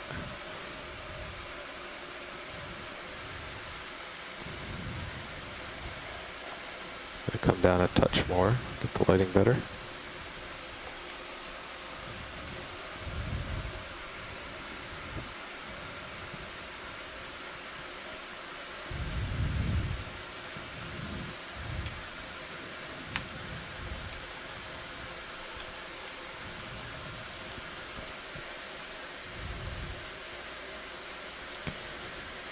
Okay, how does everyone like this distance? Shore side, is this a good distance with the lighting?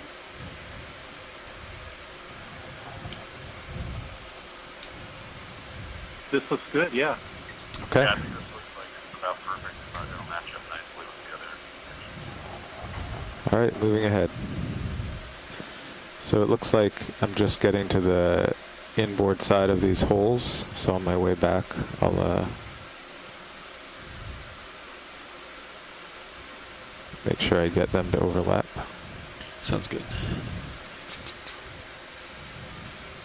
Joe, I guess the software will figure it out, but I mean, you know, where places step down, we're in the midship section, step down from the bow, so we're at a little different elevation if we're getting the same lighting, but I guess the software will figure that out? It will, yeah. It's pretty powerful. It's really amazed at what it can reconcile. As long as there's continuity of images, yeah. the adjacent, it's not looking at the images in totality, it's looking at them sequentially. Okay. So as long as there's continuity from one image to the next, you don't have any breaks. So what I'll have to do is I'll have to go in to the video feed and I'll follow it along, and you know, every 3 to 5 seconds, depending on how fast the vehicle's moving, I'll pull a frame graph and make sure that the next one that I do has This is probably a good place to stop. usually 60 to 80% overlap from the previous one. And as long as you have good continuity, it can really reconcile quite a bit of elevation change. You'd be pretty surprised at what it can spit out of the back end. That's great. Okay, now would you like Pretty me? impressive crack right across the deck. Would you like me to keep the same heading and back up just inboard of here, or actually turn around? I think we backed up last time. Okay. So I will stop here at this next step, so we can just do the level that we're seeing now. Perfect.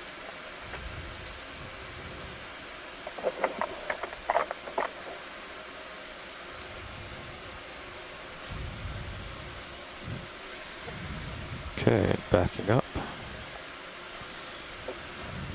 Looks clear. Yeah, keep an eye on that. Tether's behaving nicely. There's not really many references here to make sure I have overlap on for the next pass.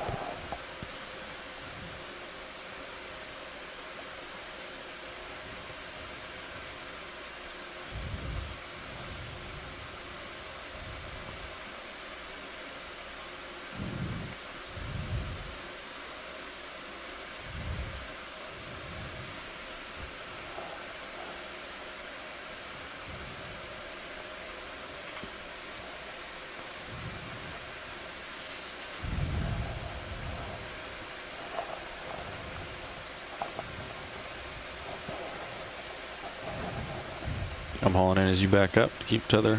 Okay. Sounds good. Clear of everything.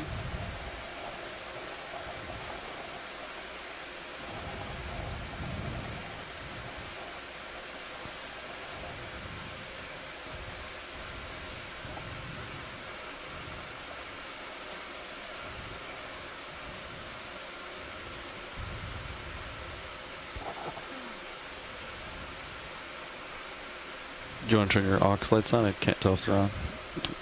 Yeah, check that out. Like that. Your reverse lights.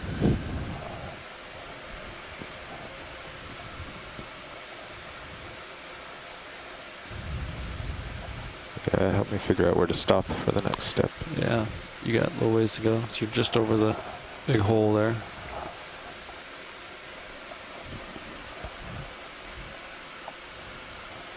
Backup camera looks pretty clear. Yeah.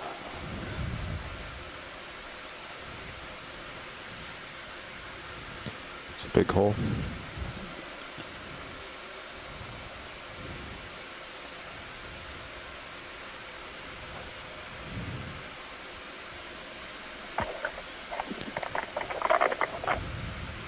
So I know these square holes here were on the right side of my screen, so I probably have more than 50% overlap. Yeah. Okay, backup camera looks good. Approach the next dark square. Yeah.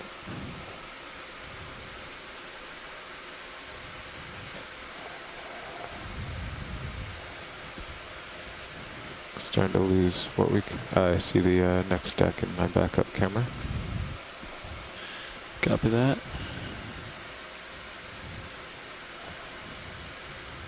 And of course, a bit more to my starboard is that pole sticking out. Yeah, it's gonna be. Yeah.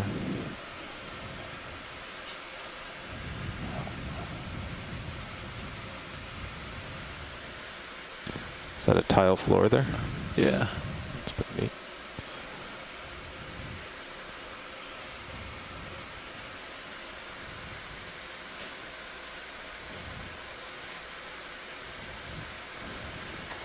Okay.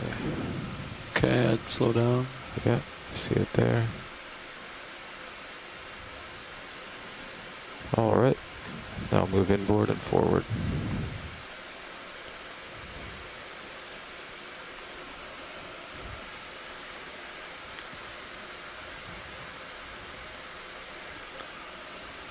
Next pass, I'll have to turn and make sure I double check where that pole is. Yep, I agree.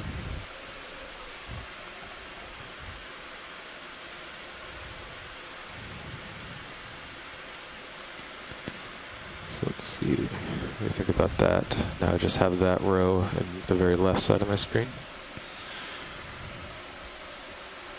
Think so. Might be more overlap than we need, but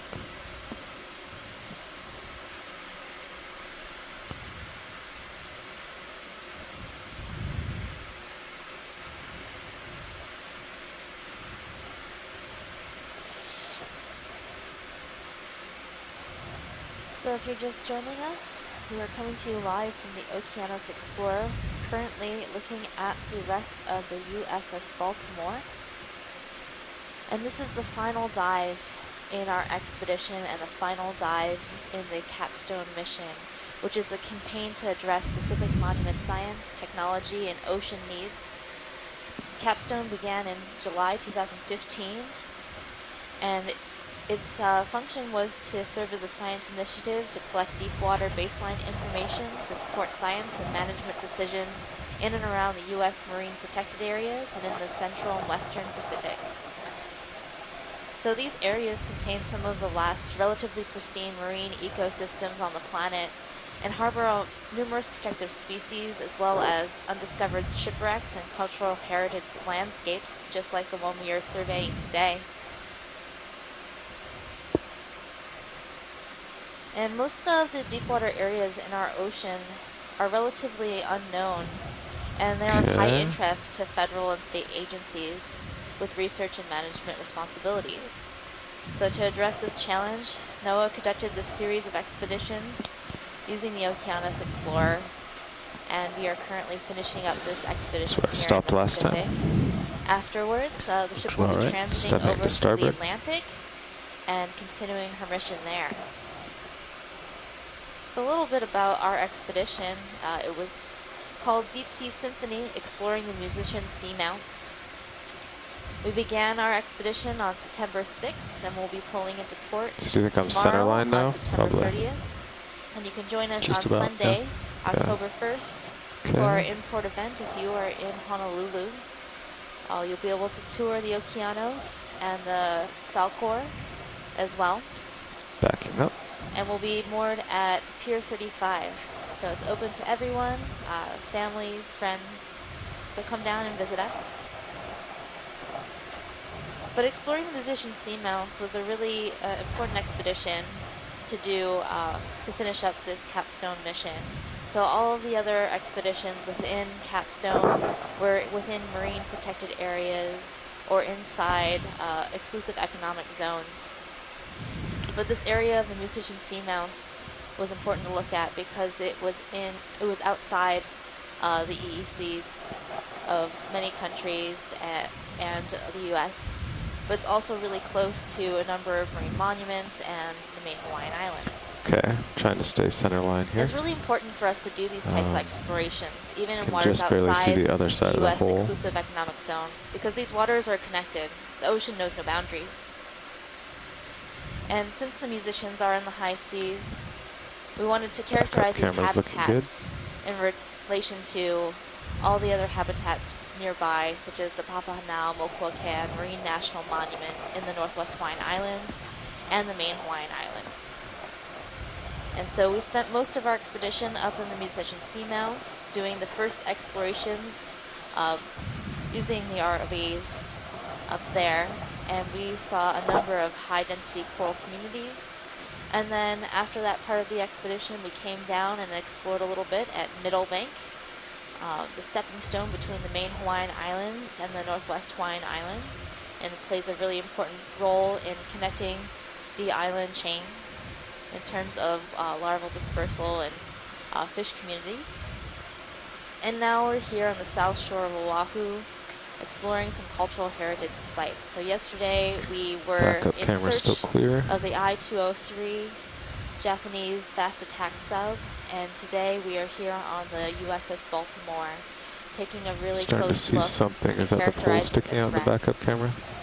So I hope you enjoyed our time throughout the capstone mission. If you've joined us for the last 3 years. Should be pretty far back here. Should be in there. And if after you're the just second joining hole. us today for the first time, See it shining in the lights there. I hope you enjoyed this dive, and we have my, a few more tail cam. hours Yeah. left on bottom to characterize this wreck, take a little up-close views of certain features, also characterize the biology that has colonized this ship. And there will be more explorations in the future with the Okeanos, so be sure to follow us as we make our way to the Atlantic. Well, that seems good. We'll go to the end of this hole.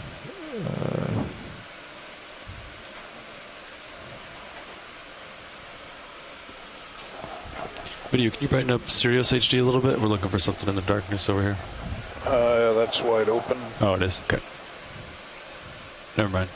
All right. Well, you were back. Didn't quite make it to the end of this hole with the wheel at the bottom. Very good coverage. But, that'll be our very stopping historic point. vessel, the USS Baltimore. And we can, if we want, we can fill in from higher up where the pole sticks out. Second in line I can see it pretty brightly in my tail cam. Bay. It looks like you got another 10 feet. Played a number of different roles starboard. for the U.S. Navy and for the nation over time, with the revolution in Chile, with the young islands of the annexation of Hawaii, and then actually played a role in World War I, doing training and then mine deployment in the North Channel and the Irish Sea for protection against the U-boats that were same, a threat still to 50. commercial shipping Driving ahead. during the war. And only later on did the Baltimore, with an these aging ship by squares on the then, right side of my screen. protected cruiser, Sounds good. be sent back to Hawaii and spend time as a storage vessel, a storage hulk, until she was finally sold and some things were scrapped and removed from the ship, and eventually in 1944 disposed off the shores of Oahu by the construction battalions, by the Seabees, with 3 charges, 100-pound bags of dynamite placed near the hull plates and tampered with bags of sand to direct the charge against the plates. It's amazing how much And faster by it is peering going into forward. these internal sections and down deep inside the ship, we're beginning to see some of the damage from those blasts in specific sections of the vessel. It's interesting to see where the damage is and where the damage is not. But it's an excellent coverage, and we're also completing a photo mosaic of the deck, top deck, for plan view interpretive products to document the site. We're almost to that step in the deck. At least I see it in my minute cams.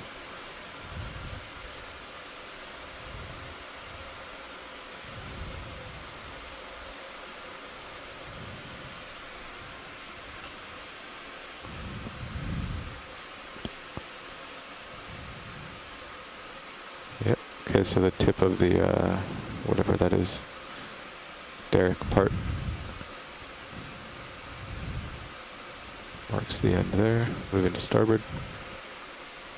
Copy that.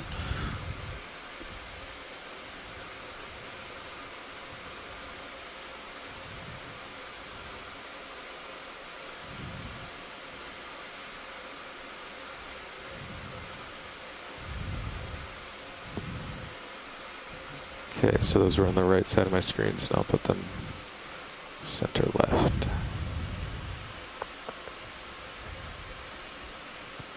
And backing. Looks like one more after this. Yep.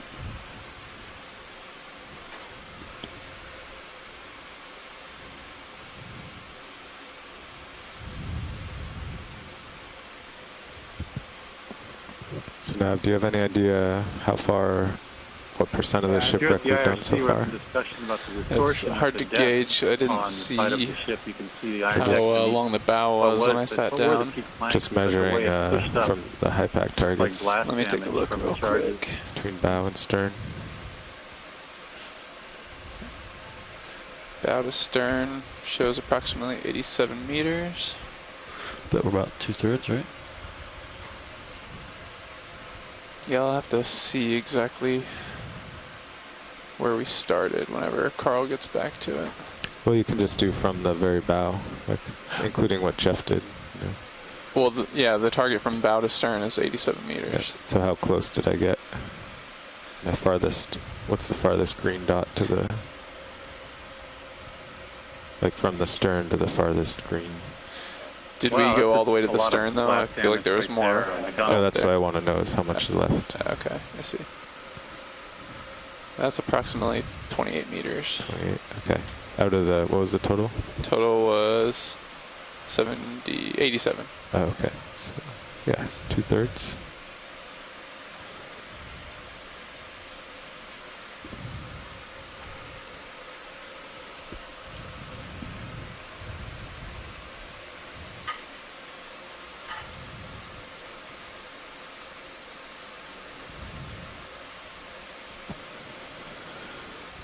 Okay, checking my tail cam for that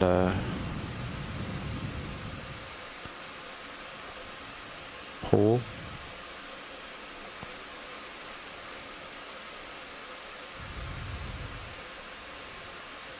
I think I might see it. Barely. I'm starting to see it. Yeah, I think we're at the big hole that has the tire in it. Yeah.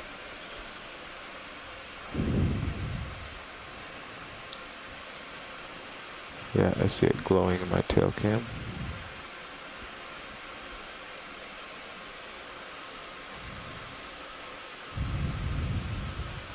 Do you have a good visual from your camera? I can't quite see it. I did, but I lost it. Okay. When I came up a little bit.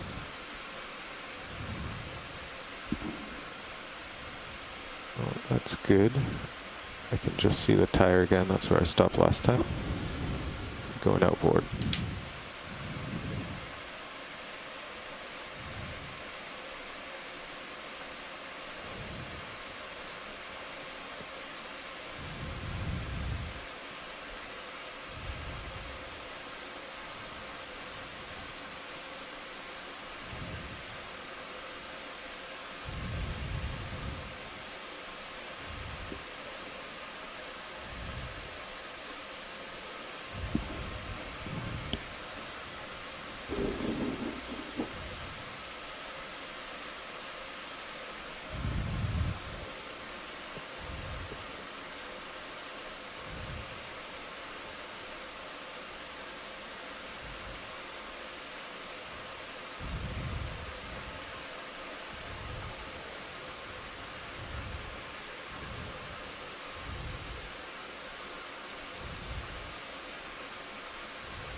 Okay. Try to give us more tether. Yeah, I'll stop here. This is where we as far as we went for all the others. Down your tether. Yep. Stopping. Back up a little. Alright, so we'll need a ship move to continue then. So our last move was at bearing of 045. I assume we'll probably want to make the same. They did a 30-meter move. How far would you gentlemen like to move? Do you want to do a survey with the other heading to survey the spot we missed with the... Excellent coverage, excellent piloting. Where Thank we you are very now. much. You're welcome. Fantastic. Before we go to the stern, did you want to... Yeah, that's not a bad idea. Yeah, actually, we there's that one pole sticking out, so we didn't back up all the way. So co-pilot had a good idea to just turn and approach it from the other direction, so we can complete that coverage to connect the bow section to this section. I think that's a good idea, pilot. Then we'll return to there. Don't turn too much here as the tether's tight. Okay. Yeah. Coming towards you. Okay. Nice crankshaft. Can we pan right back to the crankshaft? We're just finishing our survey. We can try to get it on our way back in a minute.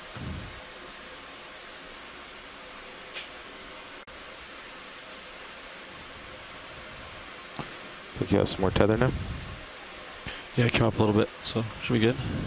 Okay. Move my camera for now. Yeah, I can feel the heaves.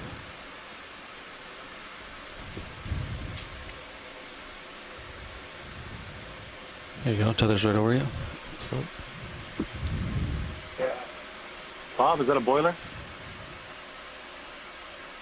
Yes, it looks actually like the Babcock type that could actually burn either coal or fuel oil. It was something that was added in later years. Right. It's exactly what McCulloch was refitted with in 1914. Kind of unique in its design.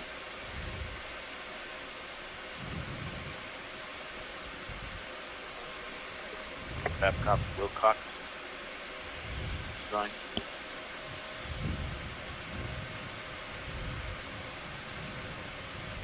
So this is the big hatch where I kept stopping.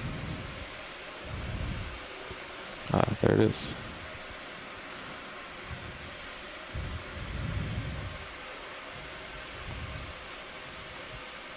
So we couldn't back up all the way before because of this pole here that's sticking out from the upper deck.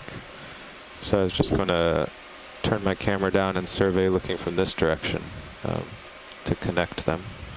I hope that works with the software.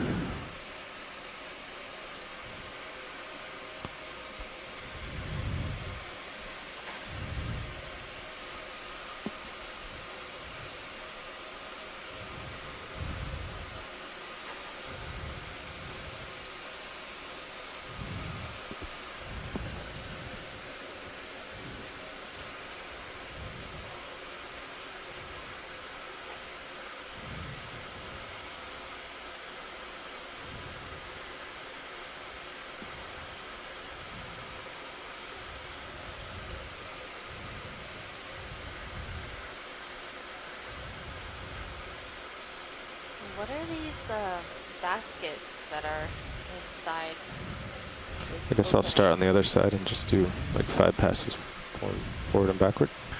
Copy that.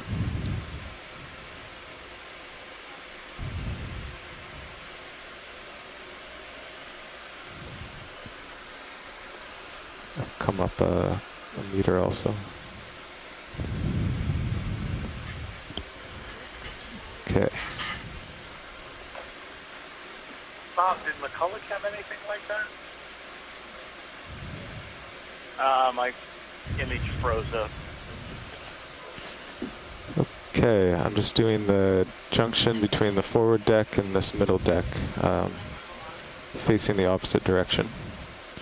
so I don't have to worry about backing into it. Not sure about those storage boxes. Bunkers? Oh,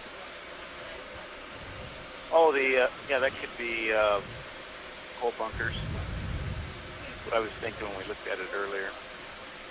Have to look at it again. This was a good idea, Levi. We did miss quite a bit. There would have been a hole. Yeah, I think D2 is pretty big, so. Yeah, the tether sticks out the back. Yeah. I think where it steps down on the aft end, I tried to visualize up to here each time. So I think that'll connect. Yeah, I think so. Even if it's not totally. Okay, so that connects with the upper deck.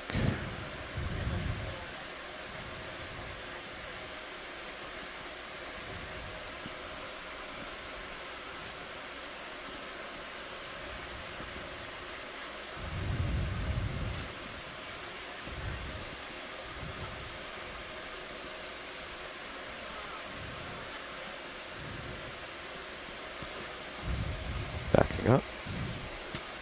So I know, yeah, I just imaged to the, basically there's a tire down there that I saw every time. Okay. Good reference point. Or something around that looked like a tire.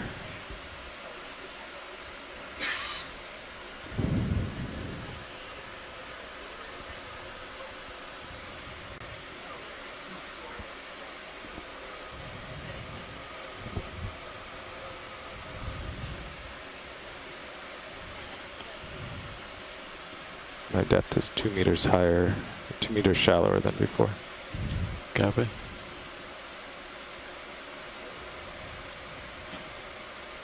Oh, I thought the tire was in this hole.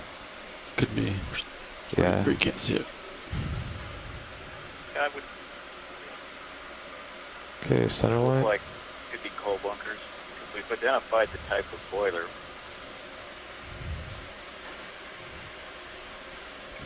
Now, at least I can see that thing. I still have to be careful of it. Yeah, manip cam should be your friend there.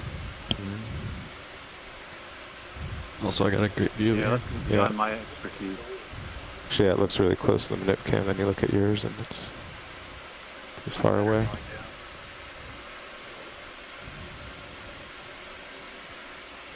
The manip cam, it looks like it's below us, and your camera looks like it's above us. Yeah.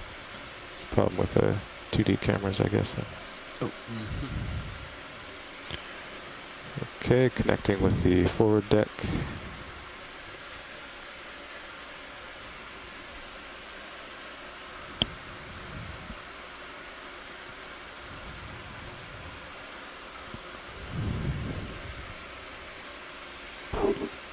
And stepping to port.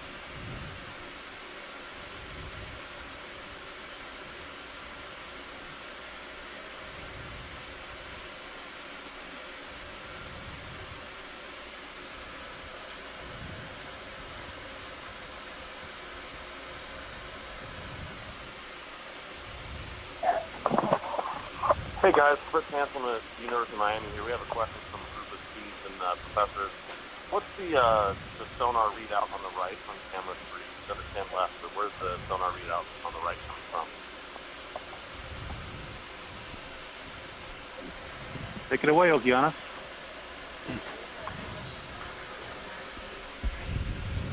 You want me to get it or you got it? You get it. Sure, well the one on the left is the one from the Deep Discover ROV.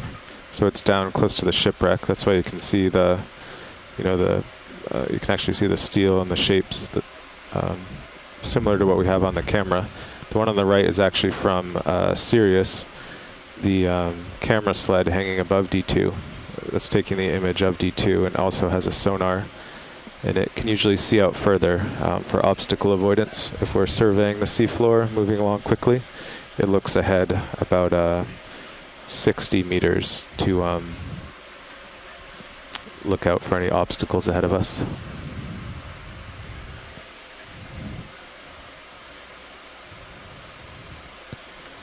Okay, that's the end of that hatch. And last run here.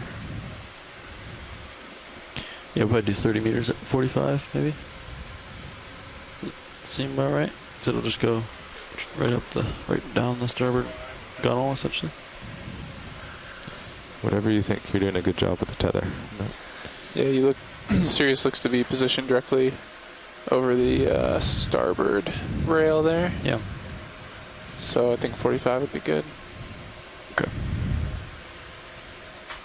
Are you pilots? You want to wait till you get to the end of your tether again? Yeah, I'll turn it back around. Okay. Approaching the last pass here to connect the middle deck to the foredeck.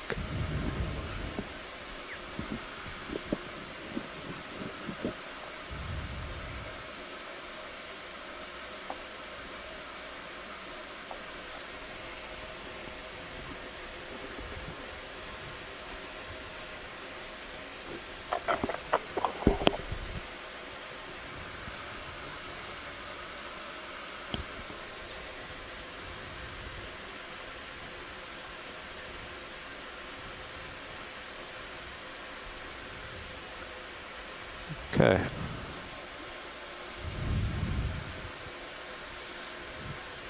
All right, co-pilot, I'm going to turn to starboard, drive back. All right.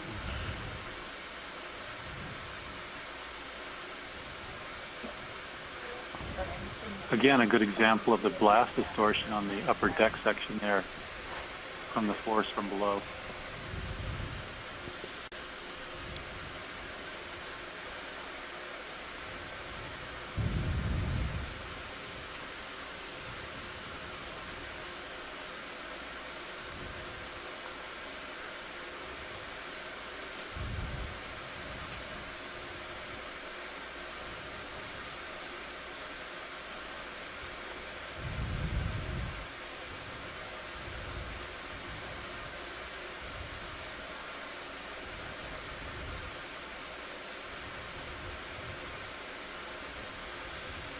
Tether's looking good.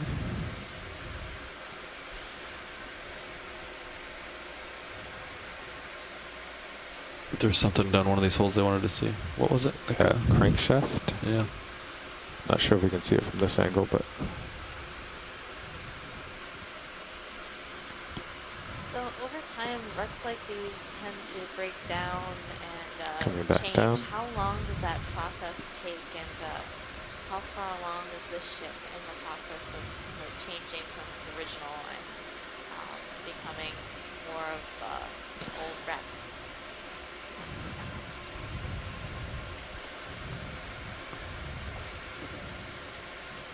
Boy, it'd be nice to have, the database, the deterioration curve worked out, but the sample is not that large for understanding how they all break down, but there are a few important studies that have been going on. We see a lot of blast deterioration and damage in the upper deck here and cracks in the upper deck, but when we're doing the perimeter survey around you guys want the to call upper that hull, moving? we can see cracks through the upper hull. 30 and meters, through the hull bearing itself. 045? Yeah. Copy that.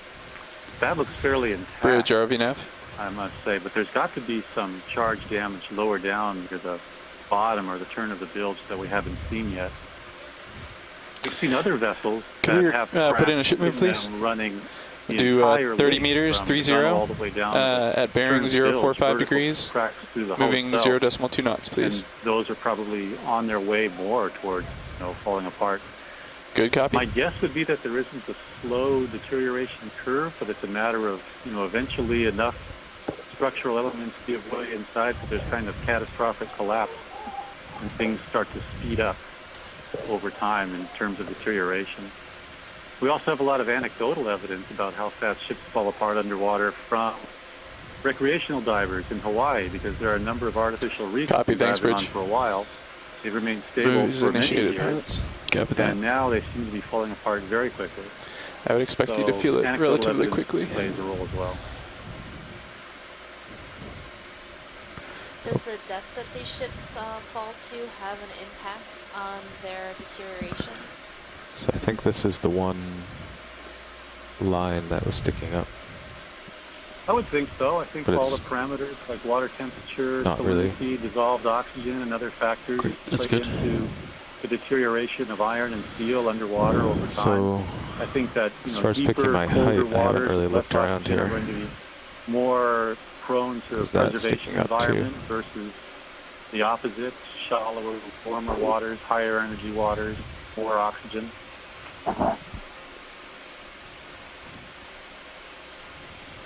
Bit of a current starting to pick up here. Kind of from Looks ocean like starboard to port. Yeah. Copy. It's nice jelly. Video, want to go in on this jelly?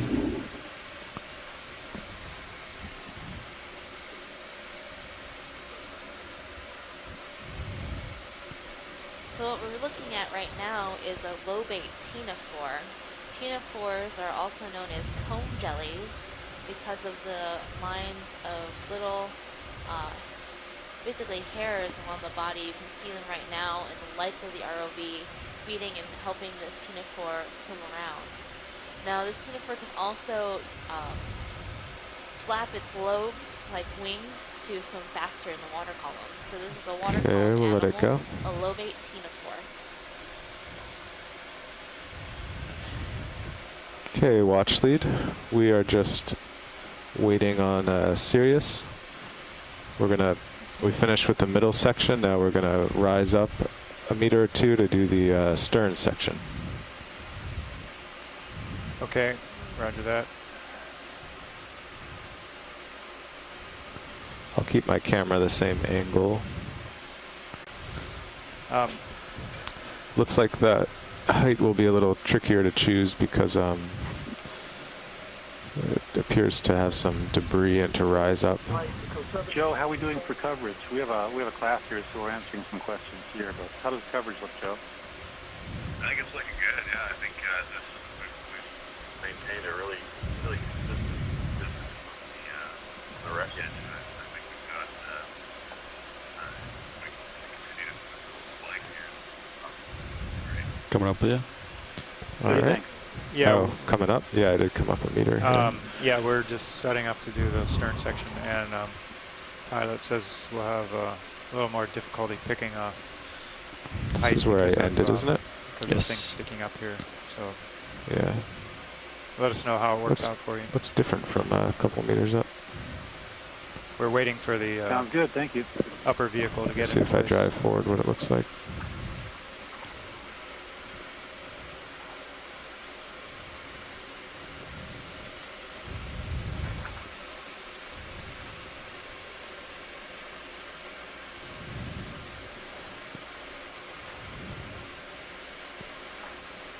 Yeah, it's still pretty far below me.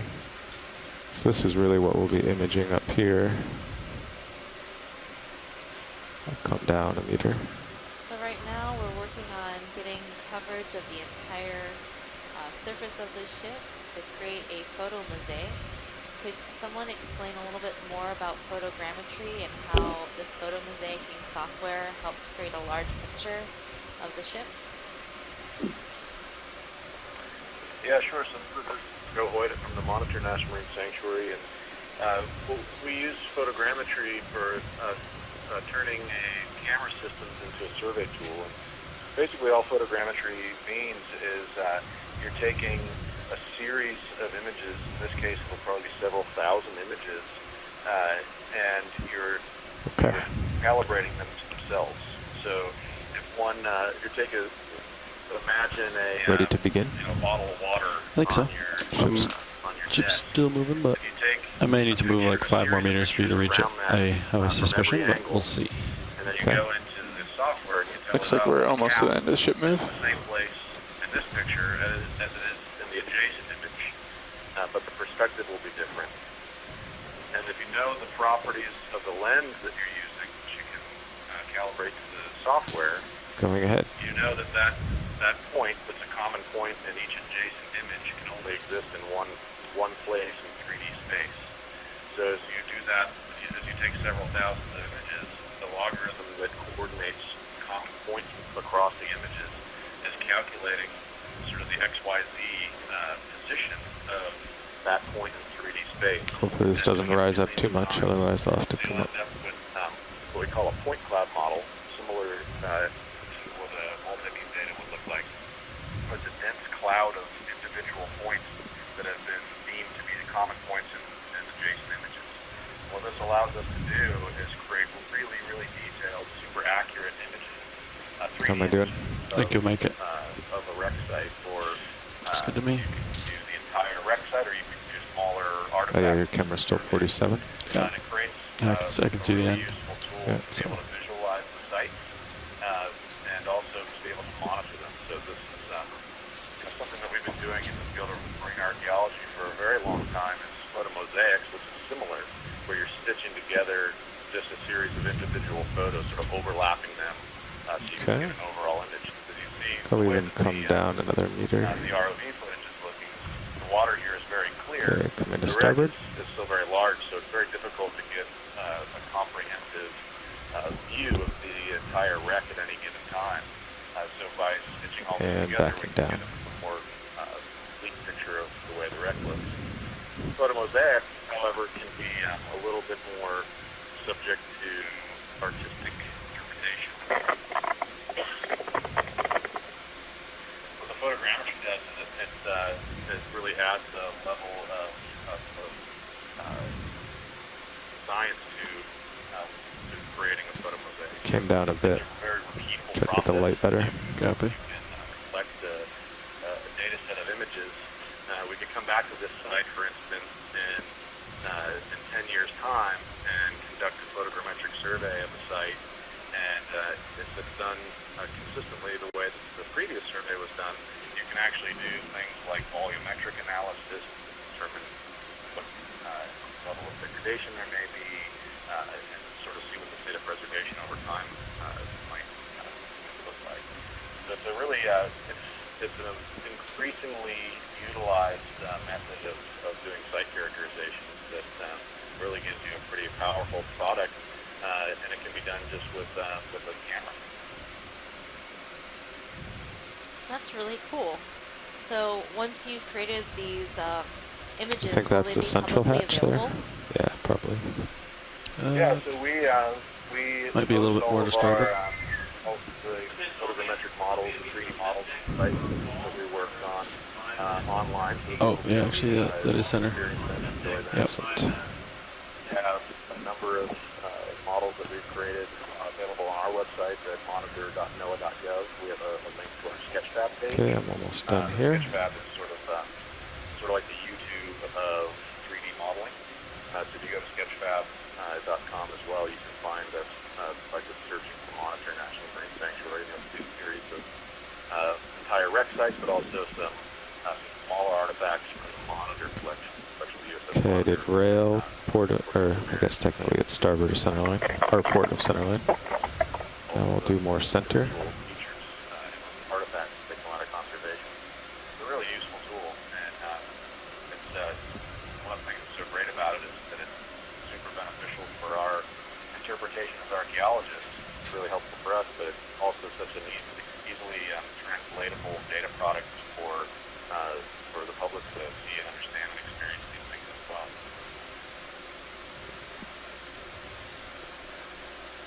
That's awesome. Thank you.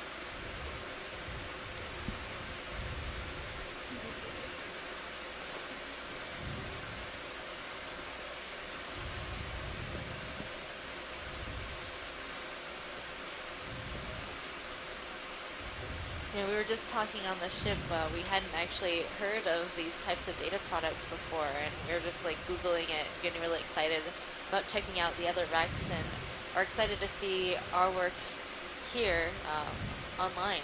It's going to be really cool.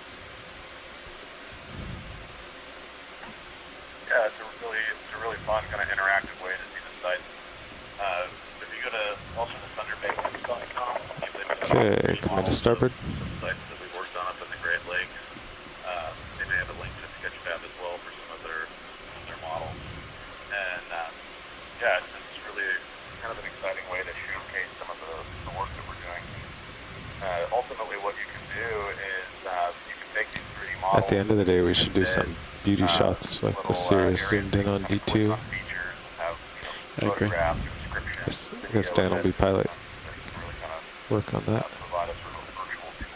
Okay, depth is still 524.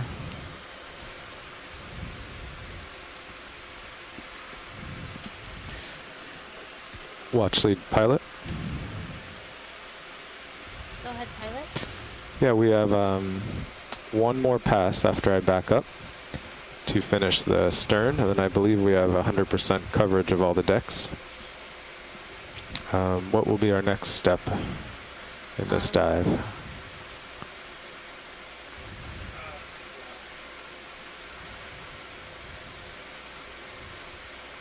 Sorry, we'll have to check with the shoreside. Yeah, sure. We have a few minutes.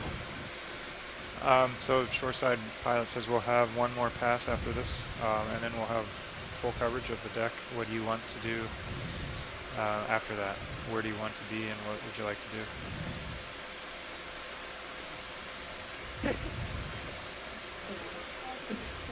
Bob, Joe, Frank, I'm thinking of a closer look into the machinery spaces. Down in that centerline hatch at the steam engine equipment and then in the boiler. What do you think? I agree. Yeah, I'd like to get another shot of the boiler, but definitely position the crankshaft if we acquire the second one.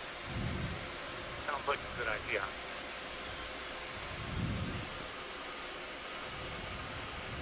Will we also be able to get some close-ups and measurements of some of the corals and sponges?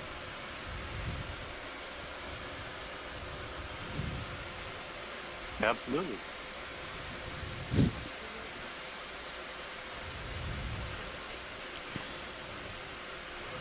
That's an amazing display of distortion and damage. That entire section of upper deck was flipped 180 degrees over.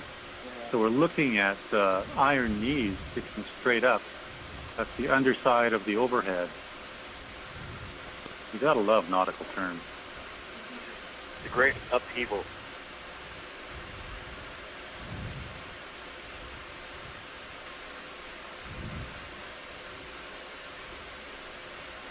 And that shows pretty closely to the last point what we saw in the historic image.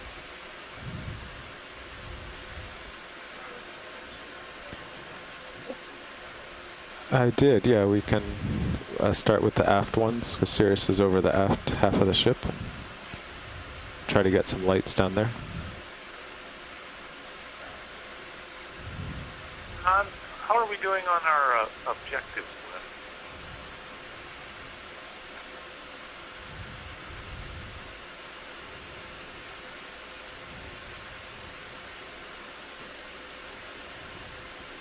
We're doing very good. We may not have full coverage of the stern. We had one side. I don't know if we got the other side of the stern or full coverage of the lengths of the hull, but the priority was the Iconic bow to get that in 3D, the plan view, to look for the side sponsons, which are almost not there at all. We've only seen, because they've cut down the bulwarks so completely, the sponsons are gone. But the engine spaces would be a priority. And if we can look down into this area where we are right now, this downward coverage is important because this is a modification for World War I. Those were the doors that we got great coverage on in the elevation shot for deploying mines, we think. We're doing well. Any more primary objectives, Frank? So this marks the end of our fixed camera angle deck survey. Well, as well. I was wondering 2302 UTC. how well we had covered the stern and those doors. So I think we're doing a good job, and I sure would like to go back to the as well. Yeah, you caught the steam bug long ago. It's not a walking beam engine, but it's almost as good. All right, so the fixed survey is over. Video, you can zoom out the rest of the skid there. So I've tilted, or zoom in a touch more. I've tilted down to max down. Shore side, as you probably know, we're done. We just finished the survey at 2302 UTC. Co-pilot, what do you think about the lights? We'll work on this. As far, I think if we bring them aft section, taking a look inside in here and first, since we're here. play with the, bring them almost all the way stowed. That sounds great. We had a good view into the doors from the side, but if we could do some zooms into the what we think is the mine deployment area from the top down in various positions to capture a little more detail. Okay, we're adjusting the lights to aim straight down. Seems like the rail system kind of ends right there in the stern section.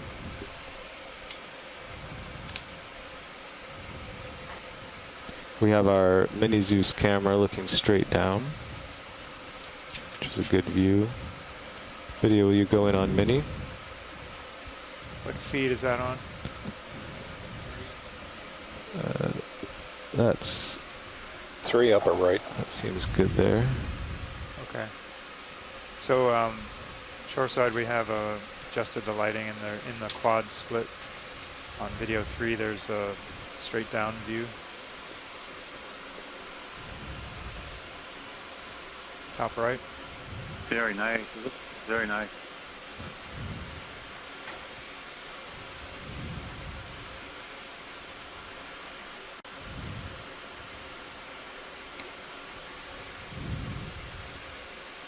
And I'm assuming we did get a nice still grab on sonar during while we were hovering.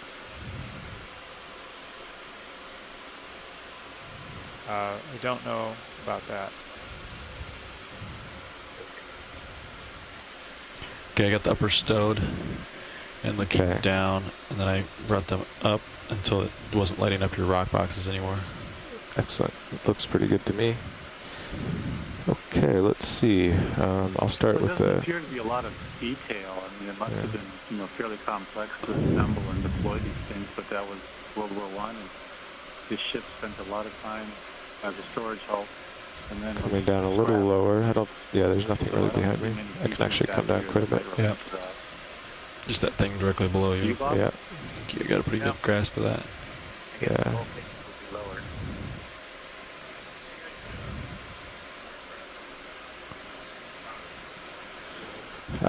From this angle, I think we're a little too close now. When we go to leave, I can rise up and get it again.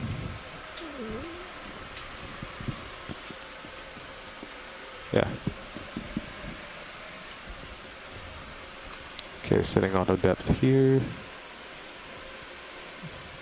Yeah, we'll get that. That pole there doesn't actually stick up, right? It's diagonal. It's laying. Yeah. Down, okay. Okay. I'll go all the way aft, and then we can start zooming.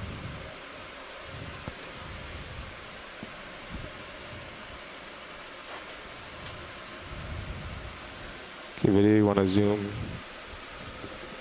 Oh, that was a nice adjustment. Now we're seeing more detail down to where the tracks are.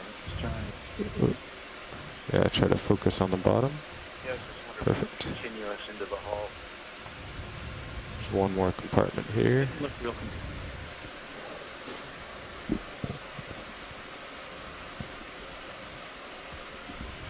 Maybe we come out a little. It's a little disorienting. Yeah, that's good.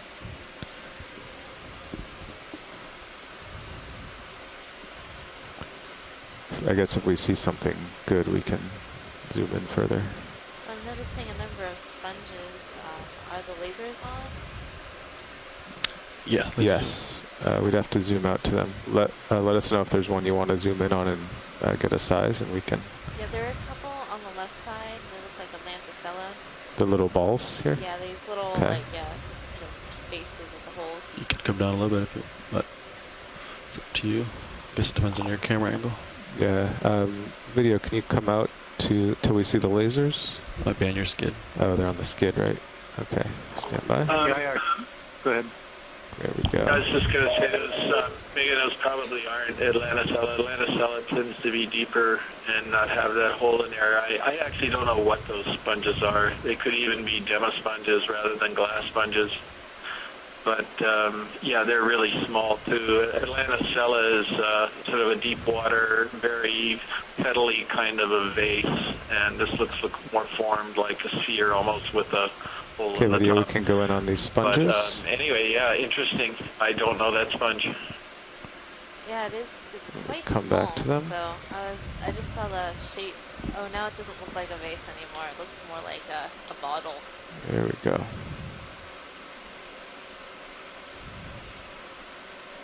In fact, these could even be tunicates too. That's a possibility. I'm not even sure they're sponges, but Oh yeah, I think I'm seeing another siphon on the other side. tunicates.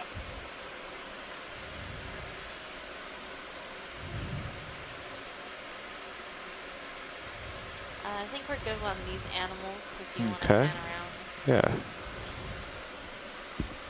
Okay, I'll tilt back down. Yeah, your At the IRC, we're talking about references What was to that? an elevator Minis just has a that would good go view. across the mines up Yeah, to you the can level play of with the that. I don't know track. if it's on a So maybe as we back away stream, but and move towards the midship section, we can take a look, but there might not be any traces of an elevator. Okay. Can we get lasers on the sponge to the right side? Yes. Yeah, it's a great corner right now. That one's definitely a sponge.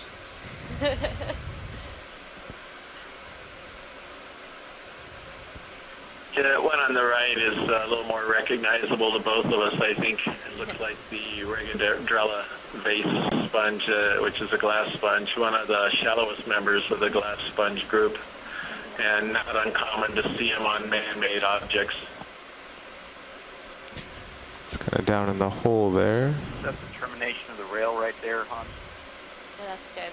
Okay. Yeah, maybe it is. Yeah, I saw a moment where they were You know, any both in potential line elevators on the being back those- wall that sponge is on. Those side compartments are not. I guess I'll leave it up so we can see lasers. All right, continuing to back down and scan around the inside.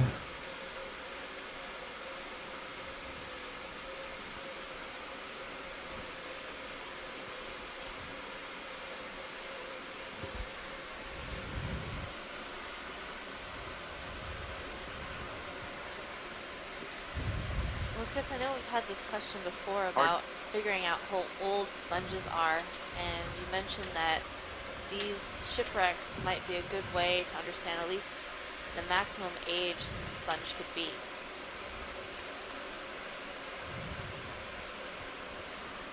3 years. So You may have already talked. Sorry, you may have already talked about this, and we were out at lunch for a little bit. But what are these hexagonal tiles that are over to the left? Did you guys comment on those already? Yeah, we've been seeing them in the four section, you know, in various spaces that are probably the galley, shower areas. They have some very beautiful patterning. And, you know, they would have been enclosed, not the weather deck. There would have been structure over that.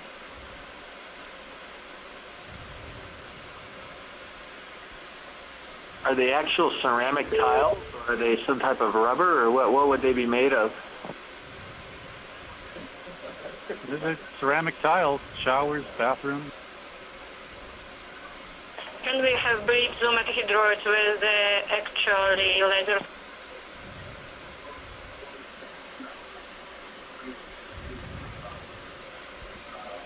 Was there a request for zoom? I think hydroids, left of lasers, maybe. I don't know. Was Tina, what did you want to see? If you look in the upper left corner, you'll see some tubularid or some other types of hydroids, those flower-like, those three flower-like things in the upper left corner. I see those. Came out of auto depth. It was too clunky while zooming. Cabby. Keep an eye. I don't get too low while I'm zooming. 10-4. Okay, Vidi, you can start going in on the hydroids. I'll get the lasers to them shortly.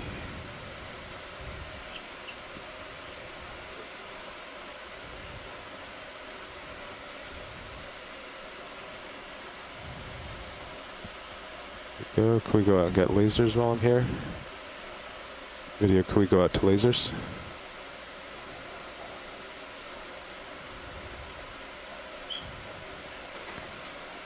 This is Jim. Is Hans on the line? Good. Okay, now we can go in. Hey there. Sorry to come in late. We can zoom in for detail now. Oh, you're welcome to it. We've been having a great time. Oh, we have awesome. Full photo mosaic of the top down for the deck, but actually a surprising amount has been cut down. The whole bulwark, at least an entire strake of iron plates along the gunnel, if not more, in the forecastle. But we also that's have not surprising. Yeah. As low as I want to go here. Yeah. Out of tether. Okay. But the can go wide video. The most interesting two things have been a very odd projection from the bow, which maybe had something to do with torpedo defense or paravanes, right along the bottom of the stem. She had a ram. We can move the ship towards you if you want to go more aft. I'm going back. Keel. That's not in the original plan. Torpedo. And all right. And also the retrofit for the doors at the stern, which looks I like they haven't have heard rails much interest going in into the anything down interior here, for so I'll just do deploying one last look. from our World War I. Then you want to take a That look in makes the sense. other hatches? Sure. Pilot, can we zoom this chrysogorgic coral that is got a, looks like a squat lobster? Sure.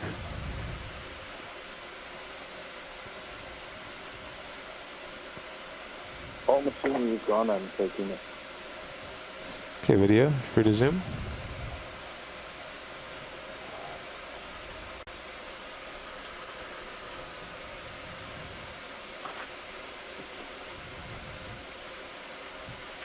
It will be good with lasers.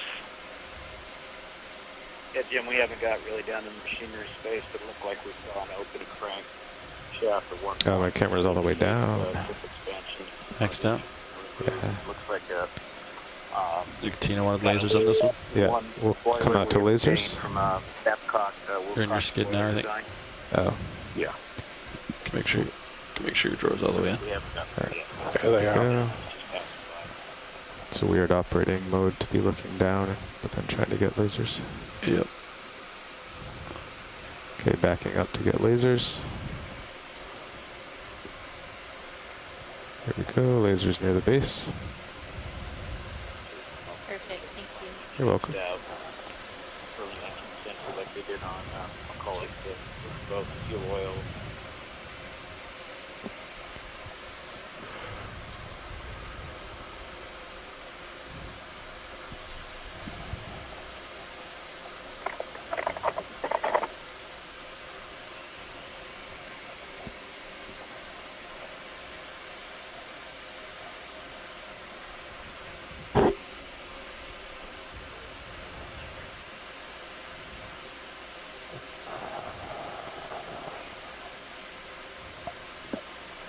Jim, you on email right now?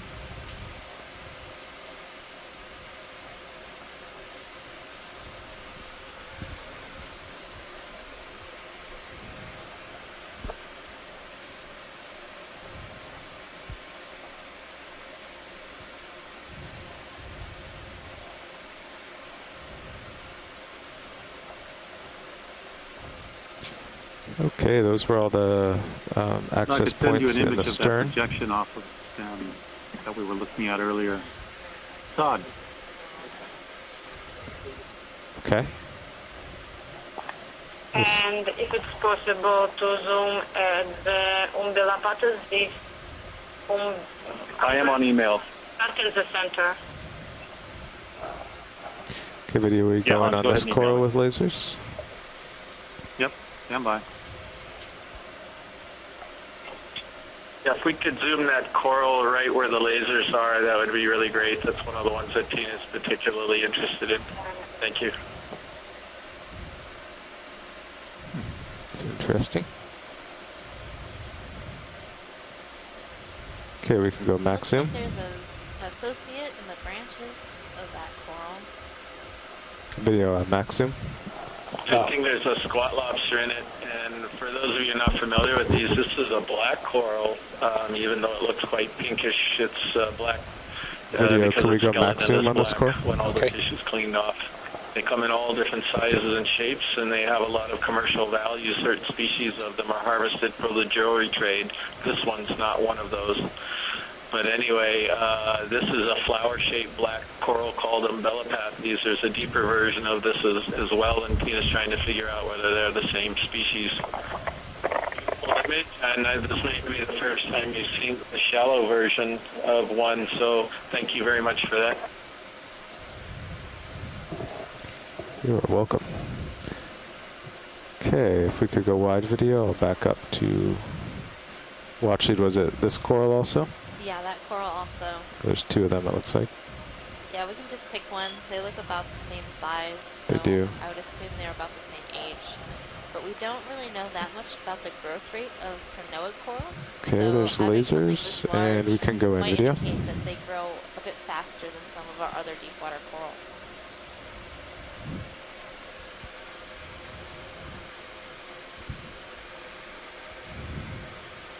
So to me, this coral looks like Calagorgia formosa. What do you think, Chris? Yeah, this is Calagorgia, and I'd even go to species. This is Calagorgia gilberti because it has alternating branching. That's a beautiful detail on the coral where you can actually see that. By alternating branching, I mean the branches coming off of each of the sides of the main branches, they alternate as they go up the stem, and that's actually a diagnostic for this particular species of Calagorgia, excuse me. Beautiful brittle star as well there. Thank you. You're welcome. Yeah, those stars are likely in the genus Okeanos because the arms are quite fleshy. Okay, we can go out. Snake star we often see associated with coral.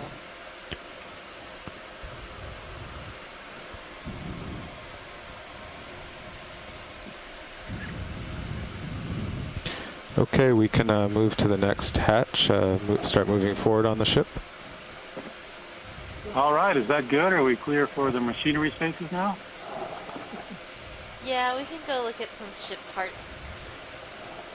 Thank you for having some zooms on some biology. I really enjoyed them. I know Tina did as well. Can we get the sonar image before we take off? Oh, the stern, right?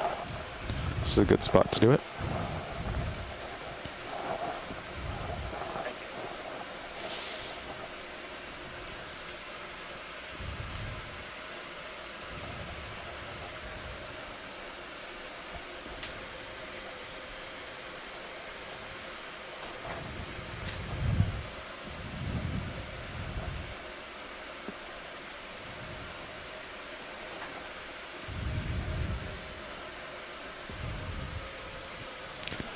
Alright, see what you can do, Nav.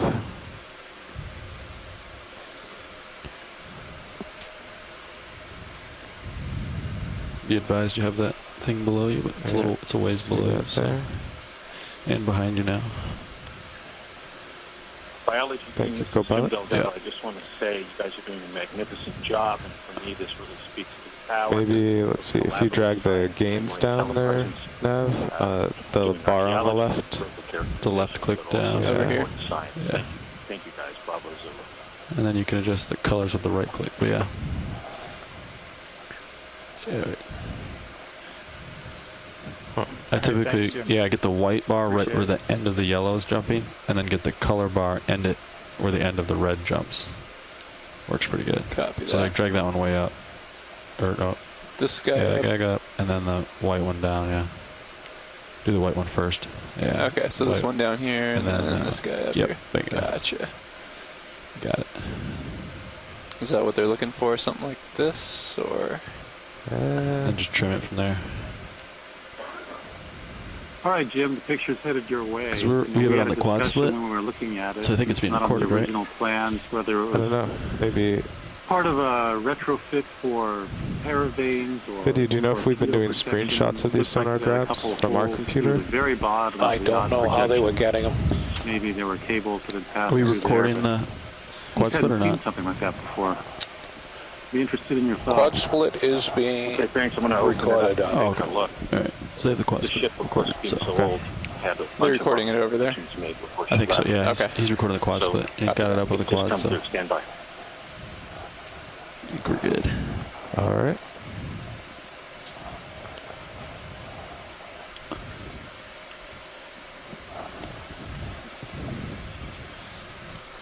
Do we want to play with the image anymore? No, I don't think. I think because we're kind of even with it, we won't get a very good one. It's more of a forward-facing, not a downward-facing.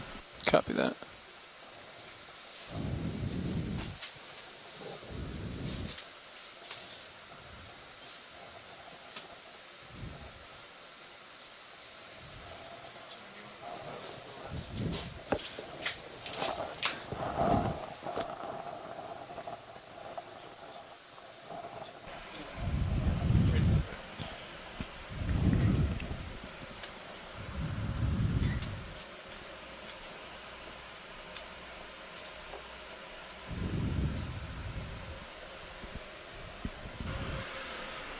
Might turn starboard. Or do you want to turn to port to keep turns or? No, you turning to starboard is good. I think as long as you and I keep our turns here. Okay. So just to let you know, we have about 2.5 hours left on the bottom today.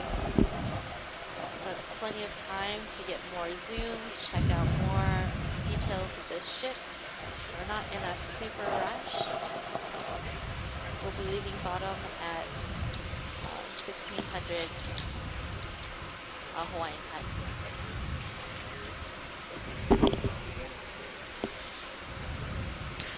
I think I imaged the next deck down at 528.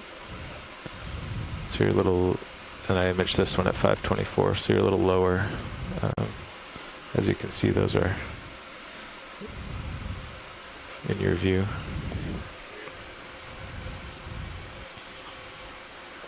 Great image of the results of 100 pounds of dynamite.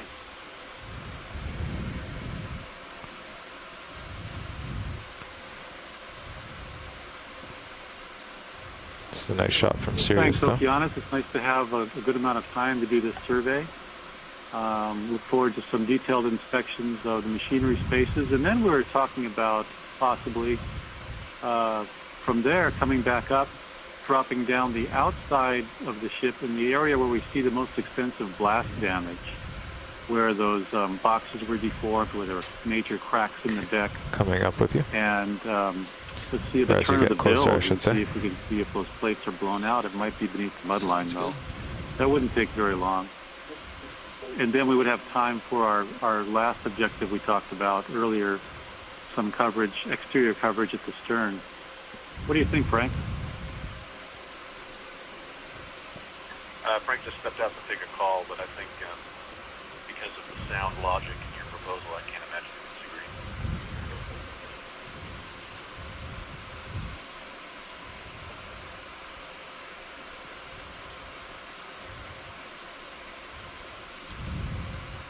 All right, well, I'll let the ROV crew look around in here and just let us know if there's something else you want to see, or whenever you've had enough, or if you want some zooms on things or tilt the camera, change the lighting, something else on your video screens.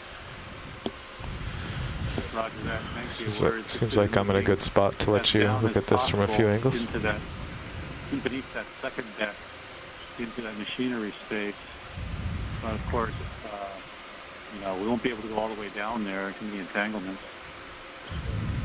Well, I hear you, Hans. This is Tim. I concur with you, and I concur with Joe.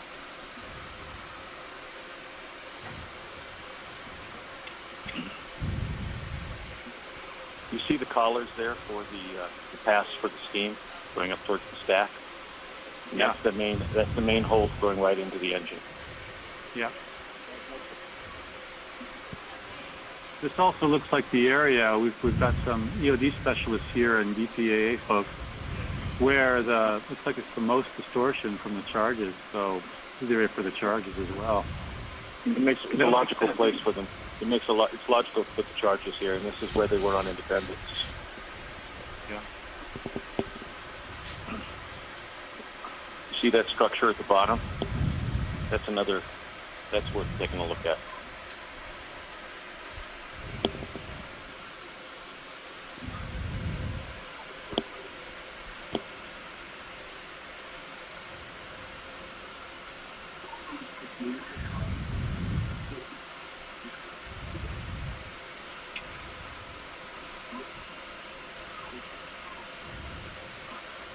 So is there any nautical tradition on when and what type of method you use to dispose of different types of vessels? I mean, the submarines we were trying to find yesterday were torpedoed for practice, I assume, and then these are using placed charges. Is there any consistency in that choice? The basic two methods are to use it as a weapons test to see how you can sink it and assess that. In the case of a deliberate scuttle like this, you're just trying to get it down to the bottom efficiently. So you're going to put it in an area where you're going to have the maximum amount of flooding. What I'm interested in is how willing you guys are in dropping further down right now. Yeah, I don't think that's going to happen, but I'll turn that over to the pilots. Right. We were talking about a big selfie stick, but we don't have it. You're going down a little more? Yeah, just a little bit. Yeah, we're not actually inside of anything. Yeah. We're still above the... What you got to do? Well, you got... betcha. The last dive of the season, right? Yeah, really. You are talking to the guy that had the drive into the hangar of the Independence guy, sorry. Yeah, we're coming down. You can see in the Cirrus view we're still actually above the deck level, so we're not actually entering the spaces, but we're happy to come down a little closer for you. Coming down 10. We're interested in that crankshaft and seeing if it's been actually offset by the power. Your left. I see what they're talking about. That's pretty cool.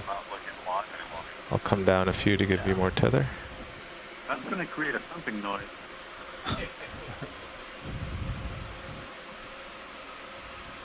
My starboard. Take a lot to put her back into service. Get that up to my starboard.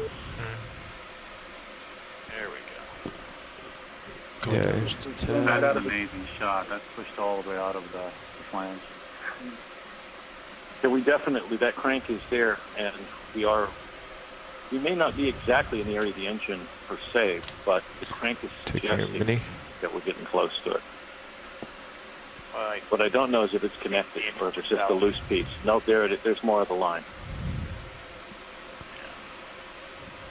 You see the ladder now coming into view, going down into the engine room, off to the left? I'm just thinking this is part of that blast zone, pushing it off. It would, Bob. There's the collar center line. Well, what you've got there is you've got both cranks. You've got both parts of the crank, so we're direct. That is where the engine was. She had two, right? So right. Correct. You're going to be looking at one of them, and you've got two of the cranks coming down right out of the main cylinder. There's the shaft alley going out. That's correct. Lydia, will you go in a little tighter on Sirius? In position, I'm thinking they were side by side rather than yeah. Excellent. They would be.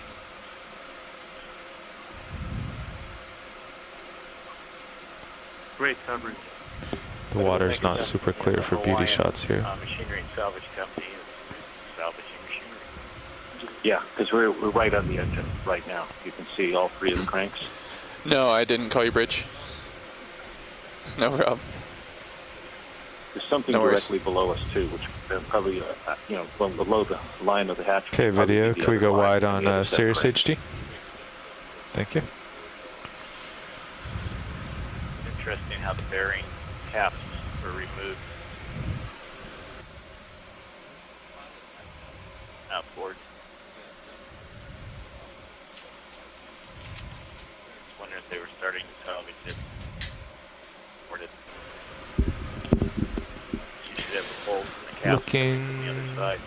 I can't quite see behind you, but Bob, what they're going to do is they're going to get the main looks machinery okay. up top. This stuff is too heavy to disconnect, and they would get the easier detached brass. But you that's think it. about, looks like you might be getting a little close port aft corner. Copy. I think you're over everything though. Auxiliary machinery, condensers, maybe. They're going to get generators. They're going to get the auxiliaries. They're not going to get the tanks and the main stuff out of there, and they're only going to lift the main. They're going to lift the cylinders out and the crankshafts themselves. But these guys down below, that's just too big to get out. And there's the other one. Yeah, go ahead and come in on the the other fish. side. I'm starting to see the beginning of where the Video, other come in engine on the was. fish. This gantry or crane was actually pictured in the an after, part of the salvage operation. The photo as being Come in. put out to be scuttled. Right, and you look at that, that's like an evaporator or something, and see if they've just unbolted it to take the head off with the gasket. Right.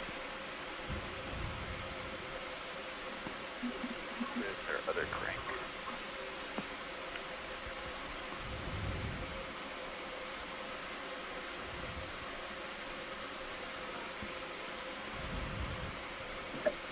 I think that hole on the side of the evaporator is where one of the charges was probably set. I'm Tracy Dixon. I'm a former EOD, Navy EOD guy, and I was involved in some syntexes off Hawaii. Strangely, I feel like Tracy, I agree I'm with you, drifting man. naturally Thank you. along the That's a ship really with good you. observation. Much appreciated. Because we haven't done a move. Yeah. Well, let's keep it up. Okay, I'll probably look towards the next hatch, I think. Might have to do, let's see, I'm 140 now, about perpendicular, I think.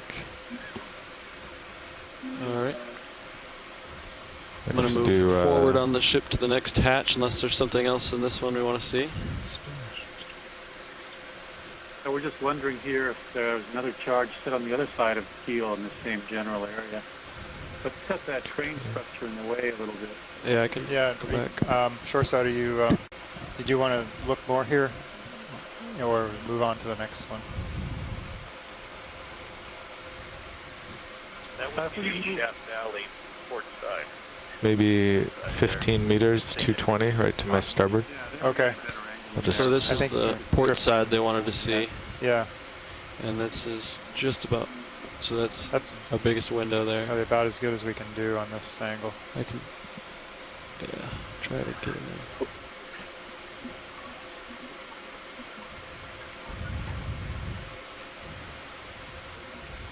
What were you saying, Carl?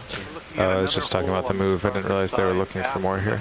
And we're looking at a lot of cracks on the port side in this machinery space as well. But yeah, if I just do 15 straight to starboard, it'll get me lined up with the next hatch.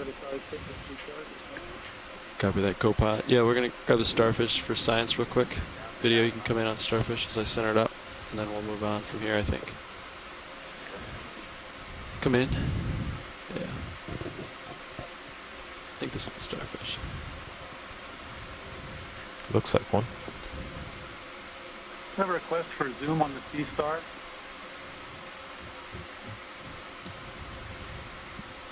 Zoom in on the Sea Star. The There was some tether's question bouncing of you a what lot. that species was, so wanted to get a nice look at it. Thank you, pilot. Yeah, no problem. Alright. Want to move forward one compartment. I wonder how long it took for So, him to Nav, could we do a move to my starboard? I think it'd be 230 maybe... or 235? I was thinking maybe I should get a little closer Really? to, From the like bottom? 220. Okay. Because I don't want to get... He's already at the end of his tether bit. So get a little closer to the ship in that regard. Yeah, maybe 1.5 meters. 1.5 meters. Yeah. Bearing 220. Yeah, and then we can repeat it if he goes further. Copy that. Are you ready for that move? Yeah, I think so. Okay. Also, it still feels like I'm drifting along, which is odd. Yeah, I don't know. It might just be... I don't know if Actually, that's as I asked you to call it in, I've already drifted towards the next hatch. So. current's changing, perhaps? It must be. Okay. You still want the full move? Also, Cirrus tracking is amazing today, It is. Like that impressive craft. which is odd. It's like perfect almost. Babcock weather time? Well, you can see it right here in the hull. Yeah, Look let's at- look at that right just there. do That's 10 straight. meters, I guess. I was thinking that I've been as well. drifting, yeah. It's Okay, pushed it 10 out right meters, there above that 220 double coming up. line. Bridge, ROV nav. We'd like a ship move, please. 1.5 meters, bearing 22. I'm sorry. Make that 10 meters. 220 bearing and 0.2 knots, please. Boiler design, they were reduced down to 2. Good More copy. efficient boiler. Yeah, certainly. Actually, was one of the earlier types that was used shore base before it was put to sea. This was after 1889, which really ties it nice. A lot of ships during the century were fitted with them, especially off California. So they call like in 1914. A lot of U.S. ships. Copy, bridge. Thank you. Back Move is underway, pilots. Either fuel oil or coal.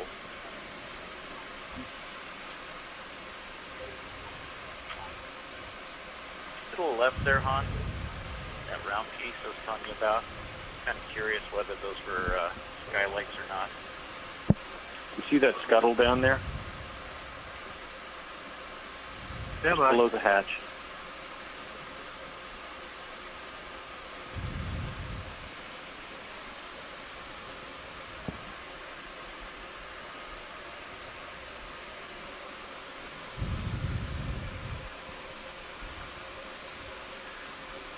This is looking to me like they were unbolting stuff and opening her up for progressive and fast flooding. So we're looking straight forward on the ship. Roger that. Okay, I'm back. Right. So just looking at this, it looks to me, Hans, like they'd opened her up so that she flooded fast. Yeah. Yeah, there are all kinds of breaches in the bulkheads down there.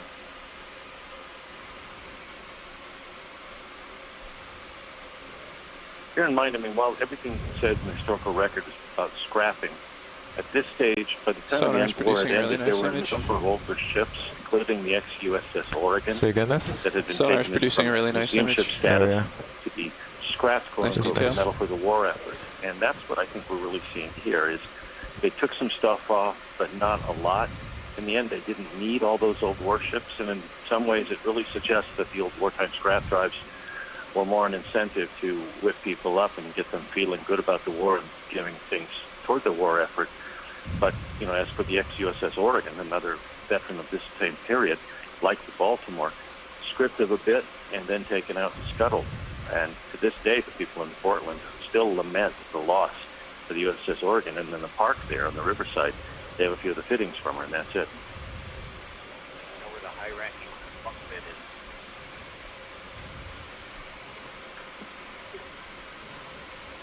Yeah, we were talking earlier about the impression we get from reading some of the You've newspaper got articles. the upper in the deck 40s, kind they of did port finally after you, so take don't the go too vessel much farther offshore. to port as you back up. It seemed like there was a bit of hesitation for the Seabees to do that. I mean, certainly she was an old hull by then, but had been around for a long time and was pretty noteworthy, obviously. But also there was a private scrapping effort, too, sold for scrapping to Hawaiian Salvage and to a number of individuals out here in Hawaii. And there's no telling what those records look like or what kind of pieces they may have been interested in. Yeah, and I think you're right. But in that, here's what we're really seeing the value of archaeology being, is that records say one thing, and it's the physical reality of it that we're seeing here. It's more than just this historic warship that participated in the rise of the American Navy, that Go ahead, bridge. participated in the Battle of Manila Bay and the creation of Copy empire. that, thank you. More than the ship that delivered Ship John move Eric's is complete, body pilots. back to Copy Sweden that. and served in World War I. This is a ship that speaks to that transition, but also a time of extreme stress and a variety of behaviors associated with World War II, in which there's a public push. Let's take everything and let's scrap it and convert it into shells to send back to Japan or new ships. Yet not everything's taken because you have a selective recovery from people in the salvage industry who know exactly what they need, and it's not everything. So if people consider that they're donating a ship to just completely melt down, that's not the case, and that's exactly what we're seeing here. This is a thoughtful process done by people who knew, and at the end, she was sent down to the bottom by people who also knew how to sink her.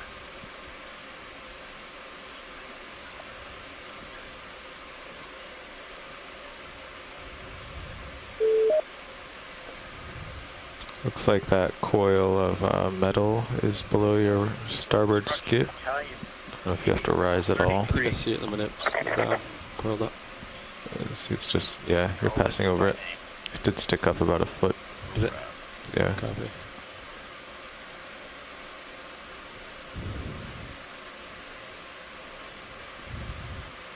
Now you're at the big hatch. Don't go in there. Don't plan that. D2's a little big.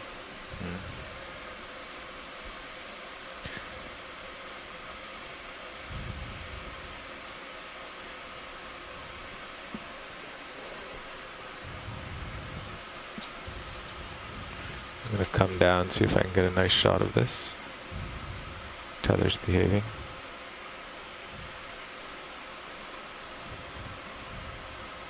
If you caught some of the earlier footage, Jim, a lot of interesting ceramic tile design, especially up in the Folklore area.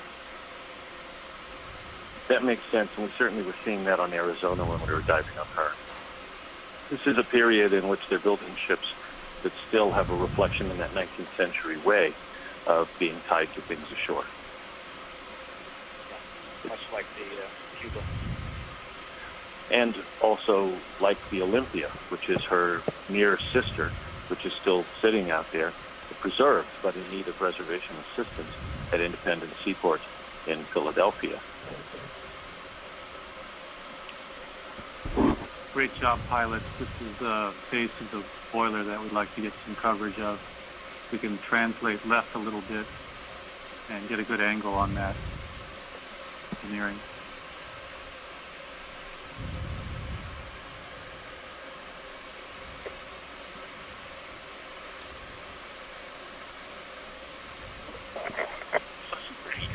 Frozen.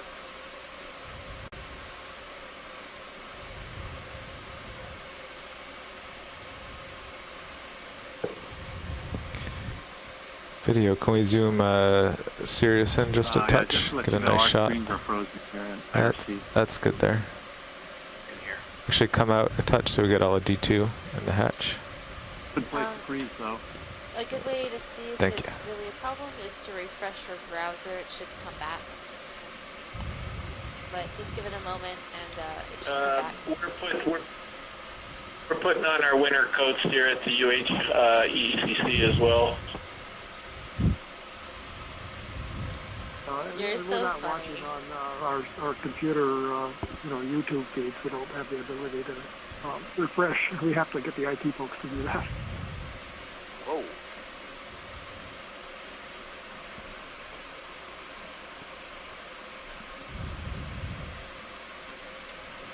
Have we lost feed everywhere? Yes, Silver Spring too. Yep. Yeah, we've lost. It's out in the public as well because Exploration Base Jacksonville is blind. And hopefully dried out. It missed it by about a foot. All good. Your altitude's down to 1 meter. I think it's called okay, it just up keep on an my eye on it. laptop, refresh the browser, and that doesn't help. Yeah, well, likewise, I just did it here. Oh.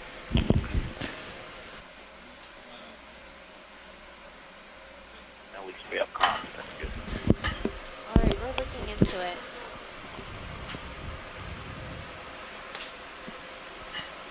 Who's at Silver Spring right now? This is Frank and Joe Hoyt. Hey, guys. Joe, you need to take some pictures back and show Albert that Well, this is the you ship get to look at whatever you want now, Levi. 10-4? Yeah, with ROV. Awesome. I I thought think you it wanted might to be. see this boiler. I think it's the thing on the right here. I don't think you A got to see it. reference to a certain ship off the Atlantic there. Revolving Ventura. Awesome. She's like, For the record, I miss you all. Yeah. Thank you.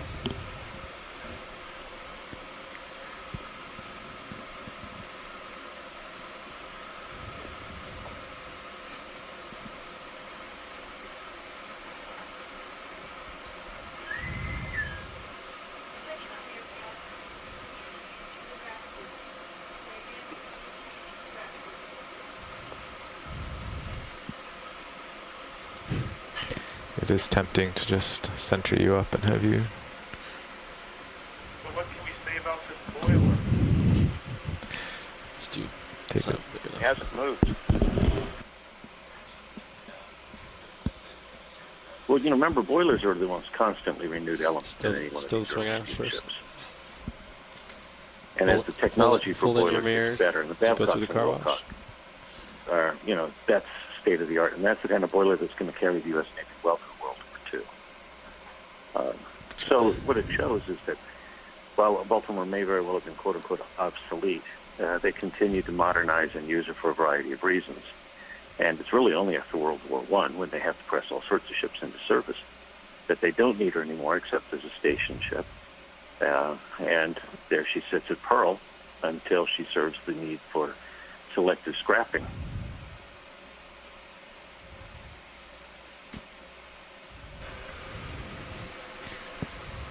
Your altitude is blanked out there. Oh, there you go, 1.1.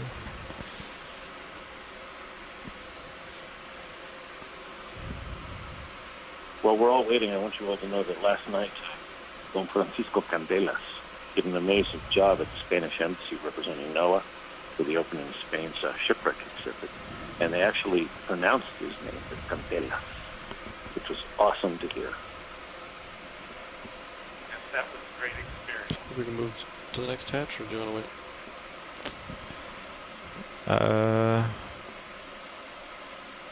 I don't know, is there any beauty shot we could get now while we wait? Generator tubes are in which the water is heated and connected to two rows of square heaters. That Go to the other side of the deck, and you can come down. Back up a little, from the vertical. just straight back, Header is and then when you drive forward, maybe the tether will go that way, and then you can look at me, and each heater is connected to the over the shipwreck.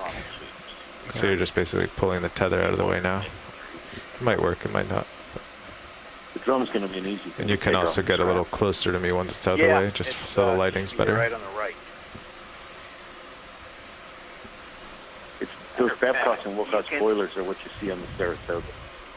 If you look at the left corner, there's kind of a rounded piece there. That's where the tank would be. What was that? Yeah. Yeah. Jim, have you seen that image of the projection off of the stem? Yeah, Hans, I have. And what it looks to me is that they may have, I'm not sure what they cast the, Okay, now if you drive the ram with, but it looks like that's forward, like maybe it'll it was bolted on. stay over there. It looks like they just simply took it off.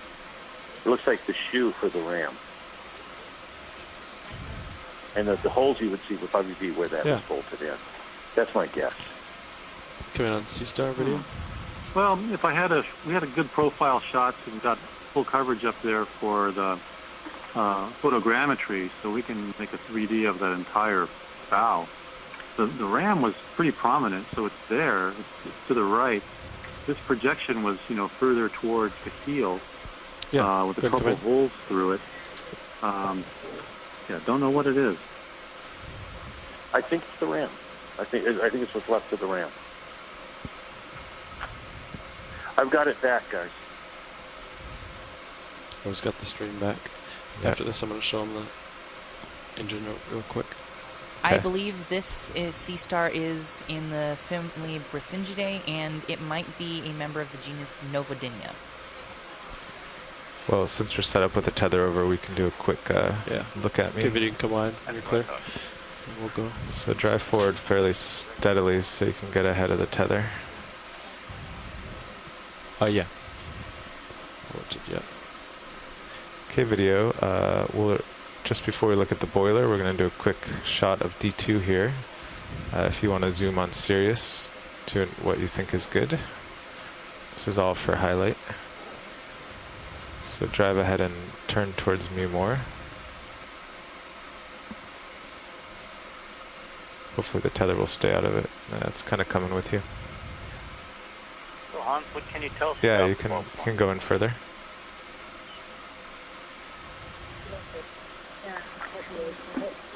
Watch my port side. Besides the archaeology aspects, there's just so many different stories that are connected to the heritage of the Navy and the heritage of the nation. That's good. The tether kind of followed you. You can go wide. Manila Bay, of course. And the clarity of the water is pretty bad. Roles. Maybe not one of the ones we remember most, but there was a very odd role during the revolution in Chile, sometimes called that's the Caitlin's way of saying that's not going in a highlight video. And, that occurred in 1891, but some people call it actually the Baltimore effort. crisis, because the USS Baltimore was involved. Yeah. This is the time when we're beginning to project more power I'm gonna come back up a overseas. few meters. In October 1891, some 117 Baltimore sailors were given shore leave, many of them making their way in Chile to this place called the True Blue Saloon. And a fight broke out with Make the sure local he saw rowdies. this, and then we can move up. Yeah. Thank you. And eventually, that fight escalated into a full-blown riot involving townspeople, boatmen, longshoremen, other sailors. And in the end, 2 American sailors were dead and 17 were injured. And American accusations accusing the Chileans of a planned assault on the American forces. Sounds like they're done with it. Yeah. Earlier in that day, some locals, according to the U.S. sailors, and even policemen, beat and robbed and stabbed other uniformed American sailors. Not sure about that, but the brawl contributed to this diplomatic incident. So you're getting kind of International far from me incident. now, In the all the end, way over there. Chile was Come forced down to if you pay want. $75,000 indemnity This is my families idea. of Baltimore Hmm. sailors. The So shot it's not always of easy D2 from to Sirius. increase the projection I of was thinking if naval you come power down overseas. and I go out, pull the And tether away. things like this happen in many different places. Yeah, you're right. Tether's not good. But Yeah, that's part I of the think- Baltimore story. I think we'd have to actually move. Let's just go to the next hatch. All right. So moving forward to the next hatch.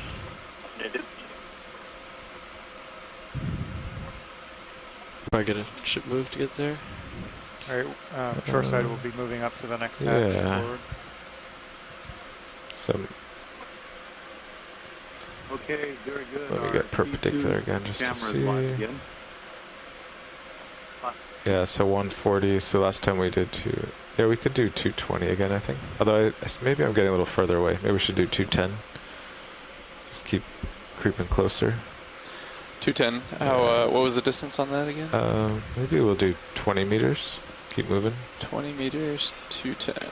Yeah. I'll call that in. Bob, Jim, I'd say we Thanks, peer into Nav. this hatch in our Bridge investigation RV nav. of machinery and spaces, and then at that point, We'd come like another back ship up move, please. and go out over 20 the side meters, bearing and drop down 210 the side at 0 and decimal move 2 aft, knots. And that will bring us past the engineering spaces, where we're wondering if any of the plates were blown out at the mud Good line copy. we could see. But I don't know about the chances of that, because the holes we saw, or we thought we saw in the engineering spaces, were charges set in the very bottom of the ship and not even near the turn of the bilge. But a quick peek down the outside on the starboard side as we return to the stern could help confirm that. Perfect. Gotta go back to the starboard side. Nav, is that what we're doing? I agree with you, Han. Copy, thanks, Bridge. Move underway, These pilots. thoughts, Jim. We're thinking coal bunkers. Shoots.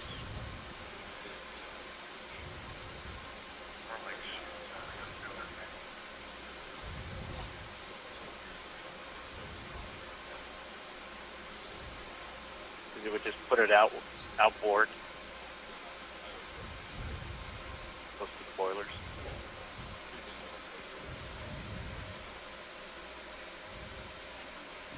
Yes, go ahead. Feel free.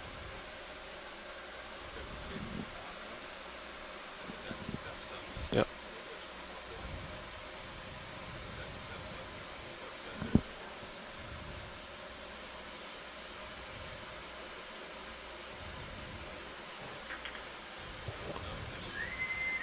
Attention all hands. There will be an end of cruise meeting for concerned parties. That's a great shot. So it definitely looks like some kind of chute that you can open and close the bottom hatch.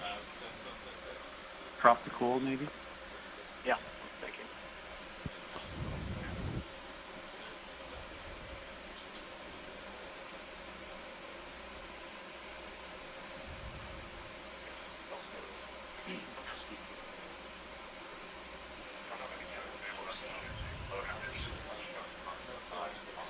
Silver Spring, you're kind of quiet. Joe and I are talking about the chutes, Oh. how they're angled so that you could load coal down the center line and it would shoot over to side bunkers. Right. Yeah, because usually it's outboard or it's stowed. That makes sense.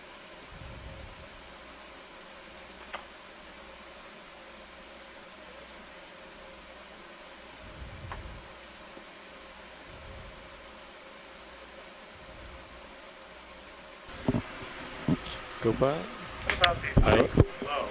They're like your water tanks? Attention all hands, the ship's door will be open for the next 10 minutes. Again, the ship's door open for the next 10 minutes. Yeah, maybe. They're carried pretty high, though. Space, weather, fail. Yeah, but look at the valve between Say them. again, space, Alright, video. Try to acquire the valve Got a between the better two picture. tanks. Is that a pipe going between the two or not? Or below? It looks like it. Yeah, I'm going to try to maneuver the vehicle so we can zoom in on that possible valve between these two tanks. So in that space where we were with the boiler, we did turn and look the other way to see if we had a second. So is the ship moving right now? Lost camera. Yes, it is currently. We started at 2356. We're moving like 20 great. meters. Okay. Almost side. Yeah, you can come in. Yeah. Full shoot. Hold that. Got my rotator maxed out. I see the holes around the top edge. Yeah, it was inside. Almost a grating. You can zoom out. Video. Yeah. Okay, we just got our Sirius coverage back, too. Go ahead, Bridge. Great. Copy. Thank you, Bridge. Ship move complete, pilots.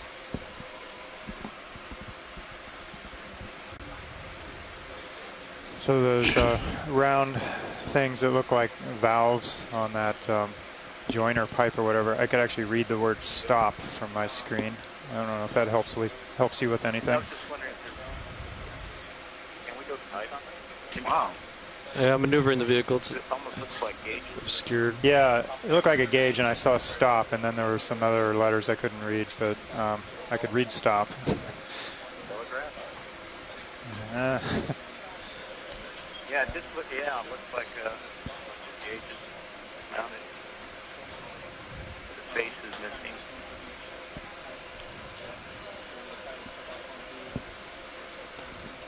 Yeah, I think that was the best angle on him. Watch lead, so. Oh, okay. Yeah, pilots said that was the best angle they could get where we are, so. Could zoom more if you wanted. Exhaust spoilers. Yeah, video, we can try to zoom from here again. Those chutes kind of fell in our way. It's way deep down in there. My camera is maxed out. Yeah. So if I back up any further, then that chute will cover it up. But Four boilers. Exhaust. you can zoom out a little bit, video. Yeah, so it's right between these two tanks. To the pump. And then when I zoom, then the chute gets in the way, so you can come out. Yeah. We catch an edge of one of those circular tanks. You can try. Yeah, you can come back in. Just one of these outer edges where that bevel's in, or? Yeah. Uh-huh. See, that's looking between the two tanks there.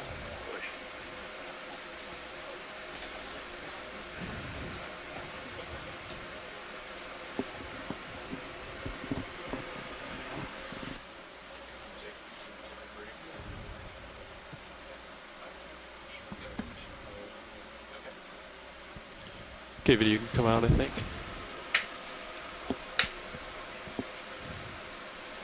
Okay, All right, is there anything else you'd like to look at closely in here? We can, I guess we'll spin around here, see what we can see on the other side. Yeah. That'd be good. Great to catch those gauges if you can. Yeah, I think that was the best angle that we could get.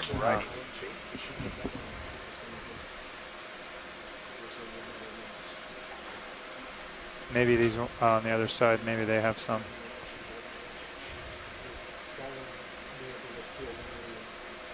So co-pilot, you see the obstruction in my upper left there? Yep. Yep.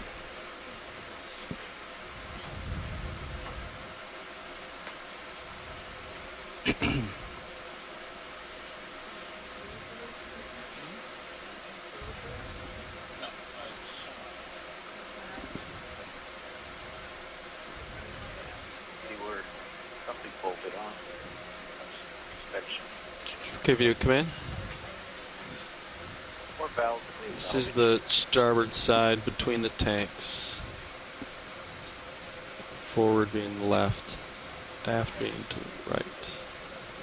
Come out a little bit, video, just to see what we see in here. Hold that.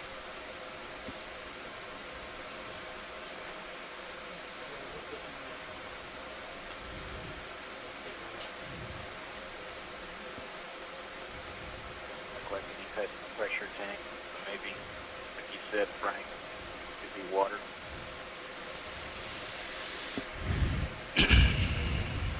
Well, that was speculation. Yeah, well.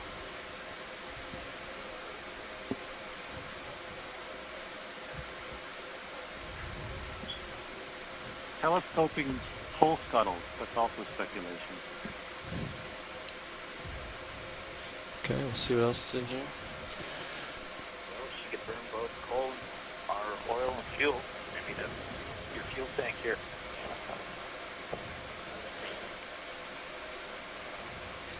Okay, science and pilots, this is Okeanos.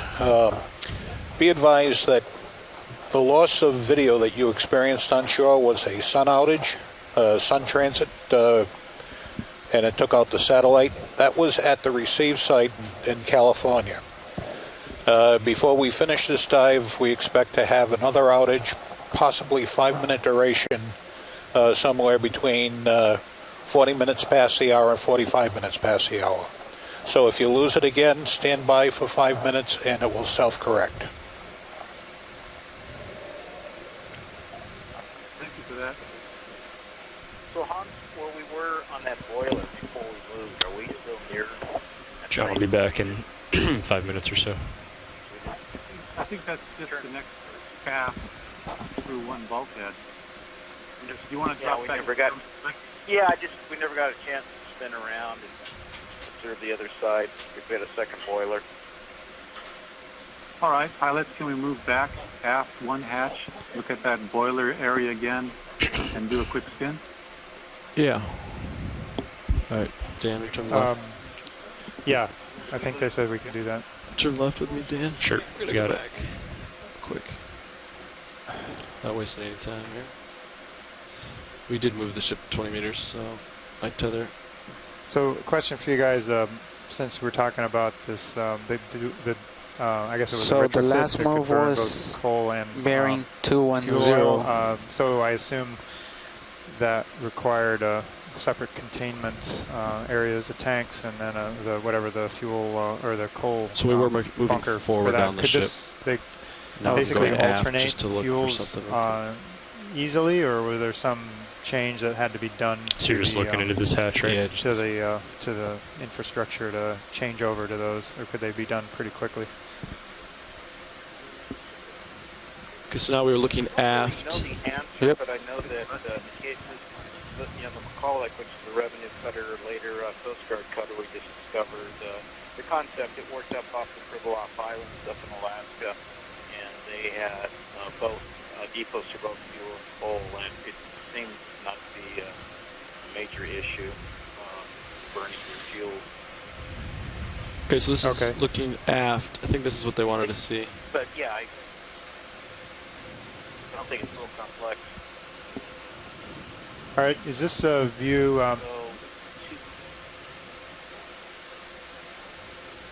Sorry, is this? Left, bottom corner.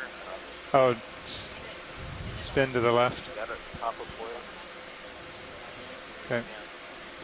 Yeah, I think this is when their outage happened, is they didn't see Move that. forward and then spin around so we can face those boilers again and just. Okay. So this has, looks like it has. I got enough tether, Dan? Yeah. Yeah. You can come down, I guess, to The give me other one too. one, so there are two there. We're looking at one on the port side, right? Yeah. Yeah, I mean, this is exactly what I was looking for when we passed over earlier. That is, definitely the design.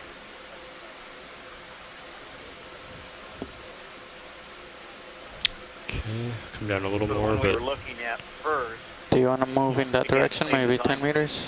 I would say. They want a quick look. And then. Right. Are we? but it also indicates. I guess we don't know what they want next, but We've been moving from aft to forward. yeah. So we just kind of did a backwards bump aft, but they'd like to keep moving forward, looking in the hatches for mechanical bits. Okay. And then after this, they want to go back to the outside and look for damage where the blast occurred. Okay. See where the tank is. So I think I want to say the starboard outer side Oh yeah. is where. That's what I was explaining earlier. The curvature there, where the tank used to be. So there's your two boilers. One with tank, one without. Now, I know more about 19th century boilers, but is that a superheater, the tank, or? Yes. Yes, that's the superheater. Yes. Again, this was a shore-based concept up until about 1889, and they started applying them to seagoing vessels, and just, you know, it was a great success. And many of the Navy ships were outfitted after the turn of the century. Their 4 coal-burning boilers were removed, just 2 of the B&Ws were added. That's Can great. we zoom That's that exactly fish? what I was looking for. Can we take a zoom on that fish in our field of view here? Video command. Let the inspection doors open, Jim. Come in more if you got it. Yeah, I see that. That's they really wanted this thing to flood. Okay, that's one of the grenadiers, the rat-tail fish, but it's swimming upside down, or head down anyway, and we're looking at its belly. That confused me. I'm not sure what species it is. It might be a Nezumia species, but thank you for that. Inverted species.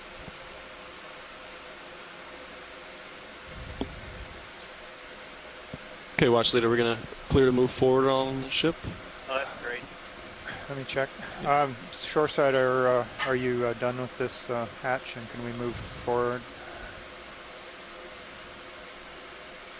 Yeah, we're complete here, and the plan was, correct me if I'm wrong, Frank, Bob, Jim, that we'll come up and we'll drop down the outside of the starboard side and then move aft, looking at the turn of the bilge and the hull plates, exterior hull plates. Sound good? Yeah, that sounds So aft is behind D2, bow is forward. Okay. Where? Okay. How high up off on the side would you like to be? Near the deck or down at the bottom of the sediment, somewhere in between? Far off enough to see all of it? Not as well, or? Down to the bottom. Okay. Stand by, we're doing a pilot change out. Okay, that's good. Yeah, the idea is we move forward a bit, drop down the starboard side, and then we move aft, and that way we make sure we get coverage along the entire engineering section where we believe the charges were set. Okay, so we'll move past all the... Move past all 3 hatches and then over the side. Okay, so I'm gonna push forward, watch lead, push up toward the bow. That would be perfect. Yes, pilot. Okay. Go ahead. Forward on the deck. And there was a colony of Madrepora, I believe, on the starboard side that I'd like to take a look at before we head down. Come up just a tad. It was near the bow. Oh, okay, so keep pushing forward then. Yes, please. Okay. Just a heads up. So we've got this obstacle over here.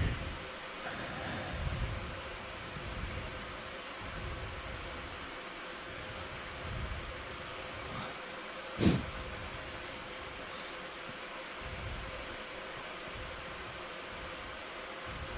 Hans and Jim, what's your theory of if you're going to salvage triple expansion steam engines in Pearl Harbor? Shall I turn to follow you, pilot? Just be scrapped out or used for parts or refitted for their ship and time period? My sense is that they might use a few things as parts, Bob, but for the most part, they're going to scrap it out.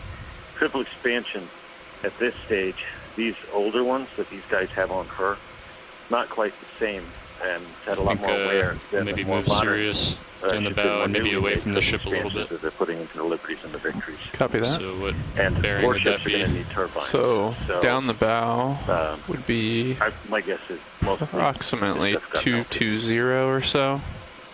So if we want to go away from it, we'd have to go a little wider than that. Maybe like 230, 240? Yeah. Okay. Depending how far you want to get away from the ship. Yeah, we can do a 230. And what have they been doing, like just 10-meter hops or something? 10, 20, or 30, like they've been moving all over the place. So I can do like 30 meters, or 20 meters, I mean. 230. Okay, sounds good. 20 meters, 230. That makes sense because they're going to take out that armor belt. Correct. Which was 4 to 5 inches. I was asking Joe earlier, the armor belt, would it have been like 1-inch layers, multiple layers, or a single cap? Laminated. Okay. I like the turret in the monitor.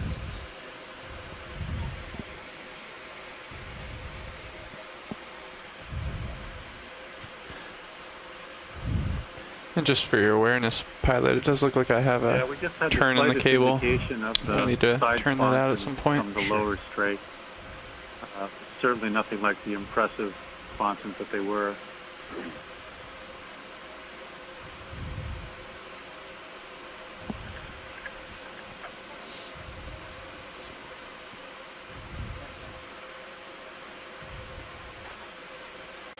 That was a 230, correct, Nav?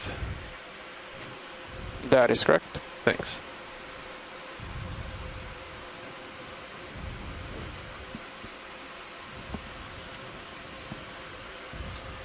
So we've got the ship underway. In the meantime, we'll just kind of look around here. 73 years on the seafloor versus salvage material.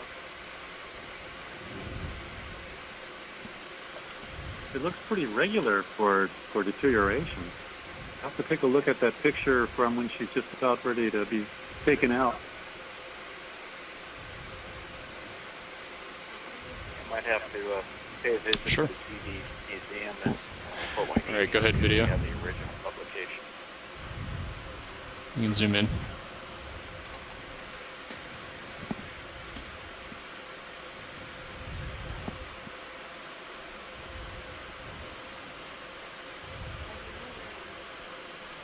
I've been wondering what these were. I think they might be anemones.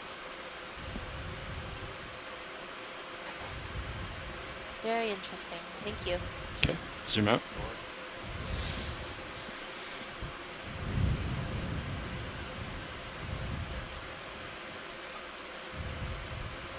Those are the macaroni anemones.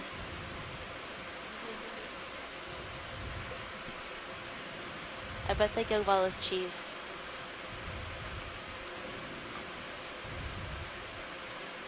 What doesn't go well with cheese? For your True facts. water Maybe when I get a little further away from the ship, I can do some correction. Sure.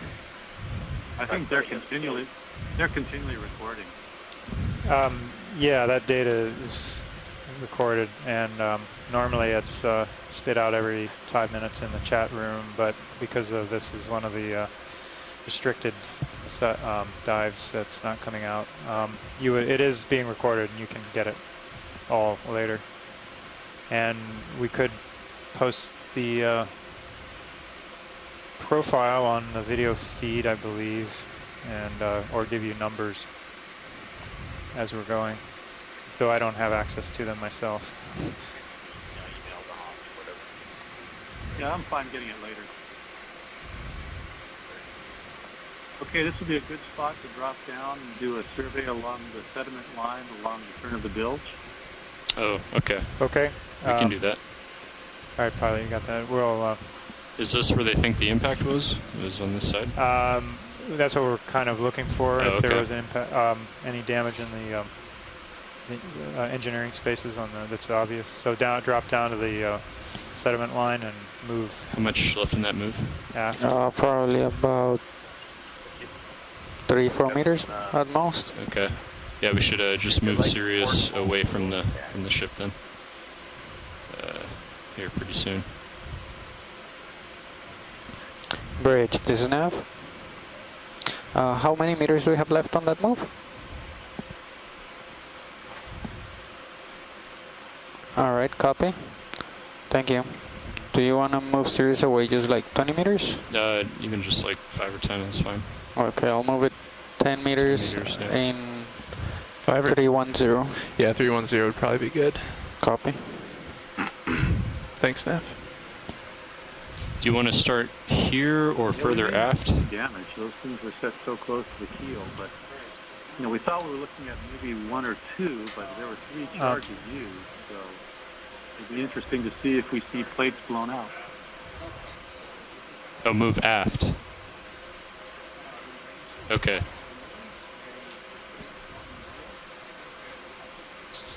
Shoreside, you do want to go toward the stern, right?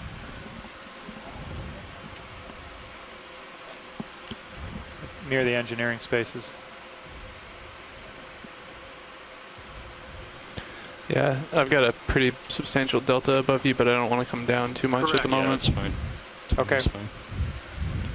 Okay, so we're just going to move Sirius away from... Would it take a ship move ship right back. now if we move further forward? I wanted to show Jim the profile of the bow. I think we're Thank you, about Rich. to put in a ship move. Oh, we're moving Sirius away from the ship, so I could move further up the bow a little bit if you'd like. I've got some room for that. Yeah, they could do that up. They could go up forward for a while. We're trying to move the upper vehicle away from the Baltimore at this point. But yeah, we can go forward a bit. Roger that, because we're close to the bow. We wanted to take a second look at that odd projection and then the ram. And after that, we'll move aft along the mud line to the stern. Okay, we're basically there now. Tilt up a little bit, Joe. Copy that. This hull is pretty embedded, isn't it? That's the feature they're interested in. Well, there's that projection, Jim. Here's the point of the ram. I don't know if it'd be attached to something more that would stick out further, or what was its function? I've got to go back and look at something because I seem to recall at some stage some device that they had developed which was placed essentially as the the indicator, for speed. I'm wondering. Come back to you, John. Copy that. All right, They just blanked the area for the torpedoes.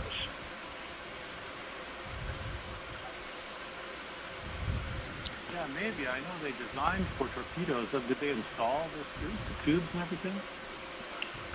I'm not seeing that. I've seen the torpedo tubes on other wrecks. Starting to I've look not a little seen it better. here. Getting away from the ship. Okay. Above water line? Yeah, they would be right at the water line or thereabouts. But it's What are you almost guys doing after this? Are you So just we're just like moving along the sediment line all the way to the... down the ship here. Okay. guys, when we were working for Nat Geo, we did the dives in Cuba on the Spanish flagship, the cruiser, the Cristobal Colon.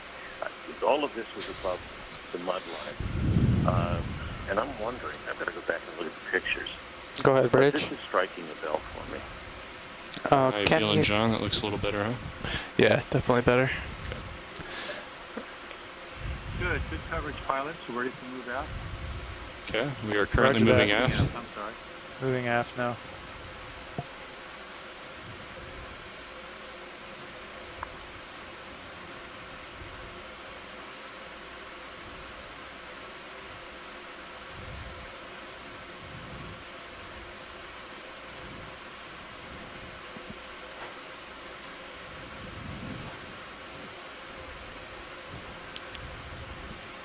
It's much better. Are you comfortable right there, co-pilot, or do you want me to bring you out a few more meters? I think this is pretty good. It's pretty good, but we're going to need to move down the ship here pretty soon. All right. Are you worried about that rotation right now, or should we deal with that later? We'll do it at the end. Okay. Take it out, yeah. Yeah, let's move the ship just kind of laterally down the Okay, side I'm of the gonna wreck here. call 20 meters at point 1, going down the ship. You think that angle is? We can look at use the sonar too to determine. Yeah. They've been moving. They were moving at 45 degrees. Yeah. So I would think it would be something close to that. That are been on the bottom approximately the same amount of time. Probably 4.5 or maybe even a little shallower at 4.0. You can do 4.0. Yeah. Do 20 meters. 0.40. Point 1 or point 2 is good? Point 2 is fine.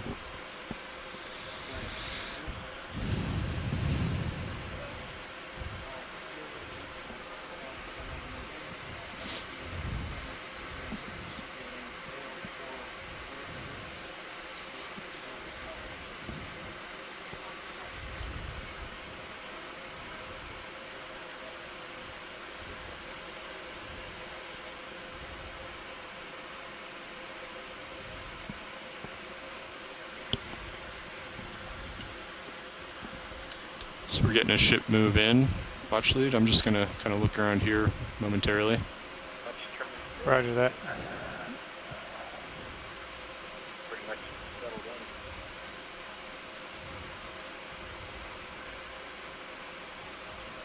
I think it's kind of a soft sediment. It looks that way. You want to zoom in on the porthole?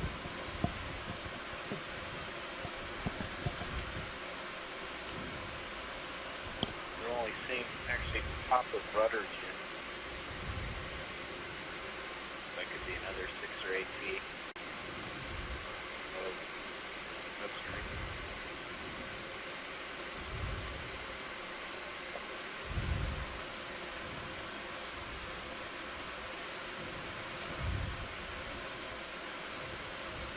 Yeah, we're not getting anything in there. Okay, let's zoom out.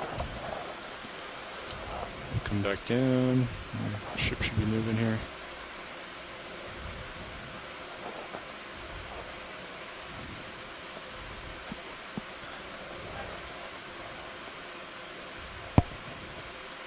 Yeah, I believe Sirius is starting to move.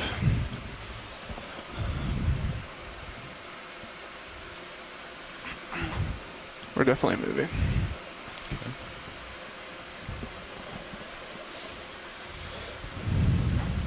So onto that strut coming down to the power shaft,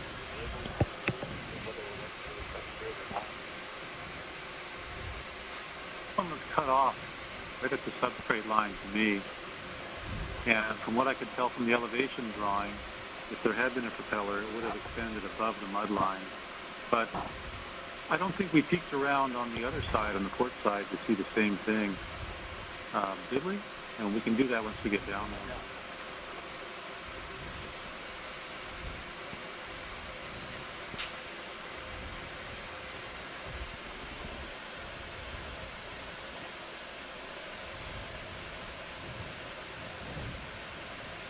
certainly if it was manganese bronze propellers. Most likely.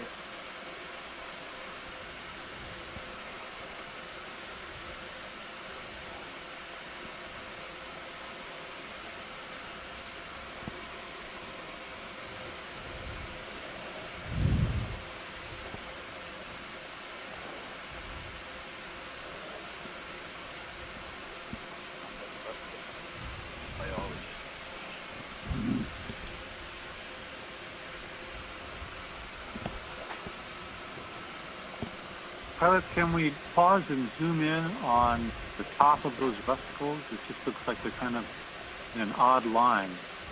We pan right and zoom on the top of those rusticles. Okay, roger that.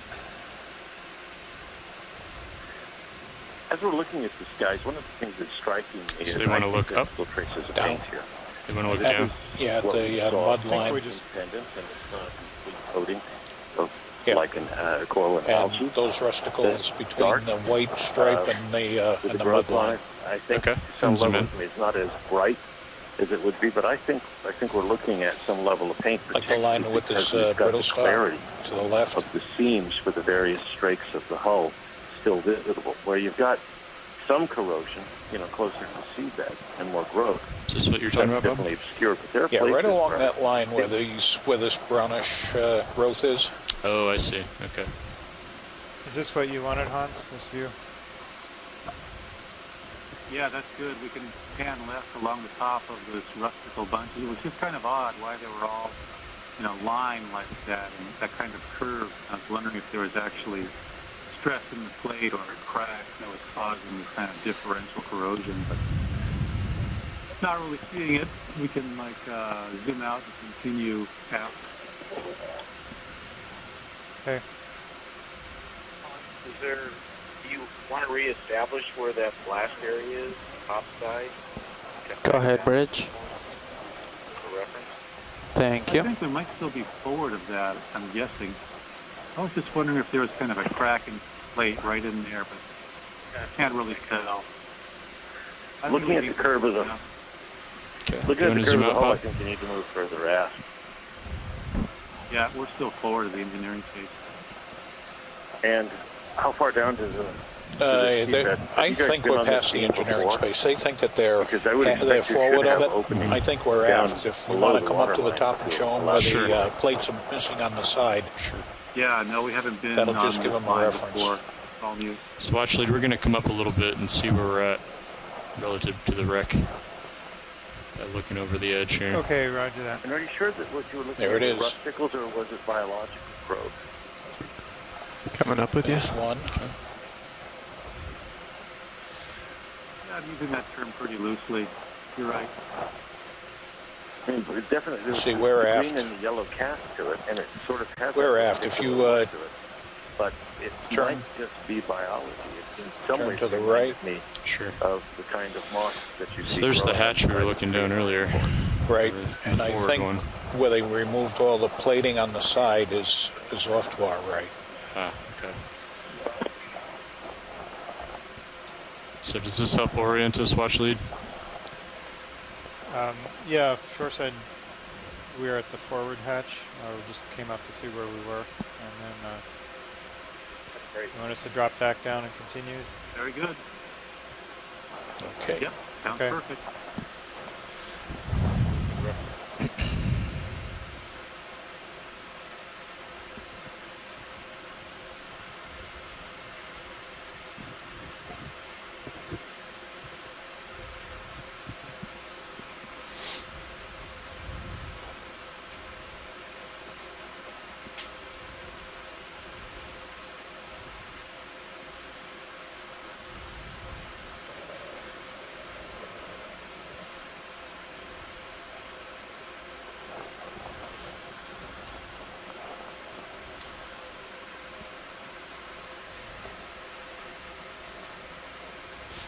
Okay, why don't we go ahead and get another move in?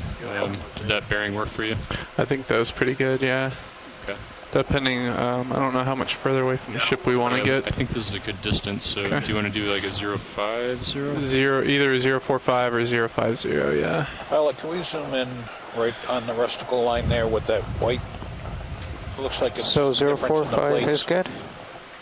Let's do 045, yeah. Yeah, in 20 meters. Yeah. Sorry, Bob.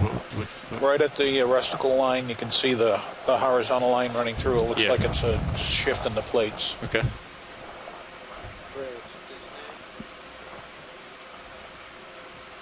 Now,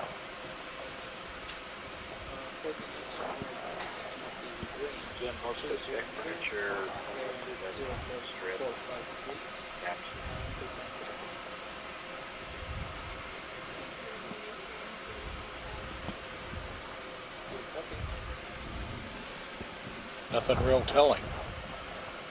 Not to a layman's eyes, at least. All right, I'm coming back out. Okay.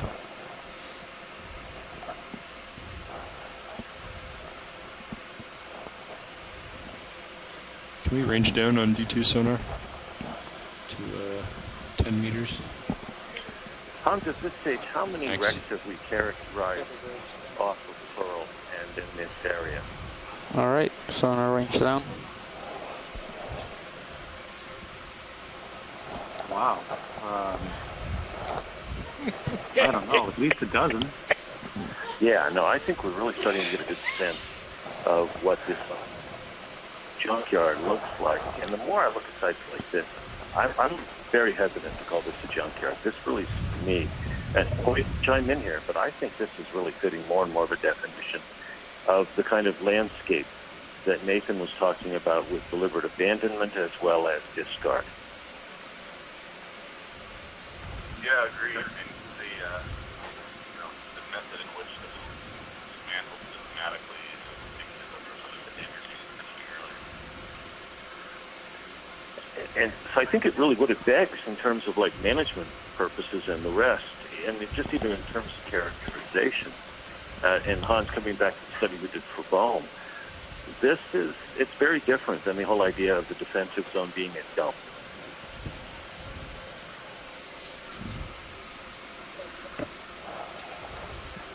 Yeah, I would agree with that. It's areas of the ocean used for different purposes. And there are processes associated Is this with an each outward purpose. bulge? Yeah, no, it's let's talk offline later, guys. Is this an outward bulge right here on the left? Potential on this. I'm working up Independence right now. No, JMA it's the wants bottom. to Give it an talk illusion. about other pieces, and I think it probably this kind of discussion on some of the other sites could really fit into that. Is the ship still moving? Yes. We're halfway through that move, that 20-meter move.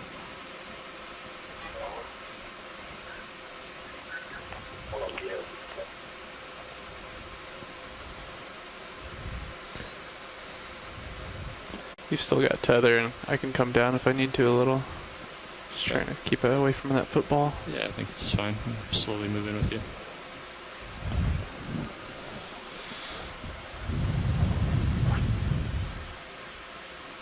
Or maybe 2/3 of the way down to the end of the ship. Thanks, Nev.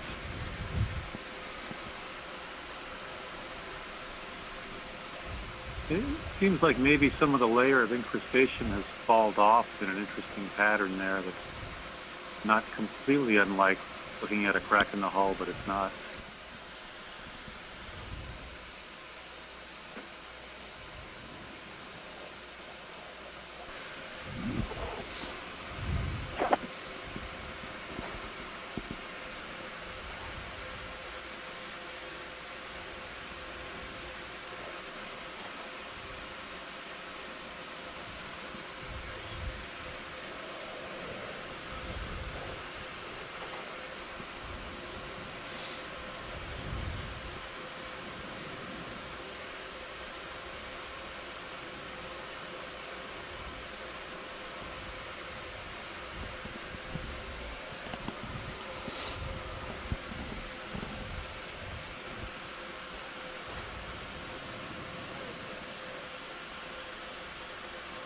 Go ahead, Bridge.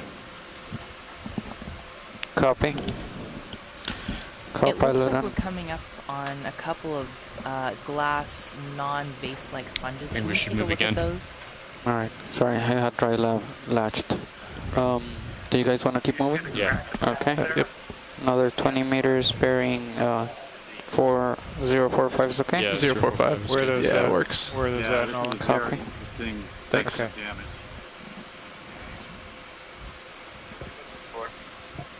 Bridge, this nav. One is just below the lasers, and the other one is to the left of the lasers. So what was that It's the actually? big whitish colony. We zoom in this here. Right. Yeah, pilot, that's fine. Yes, video? Tina and Chris are just looking to confirm an identity.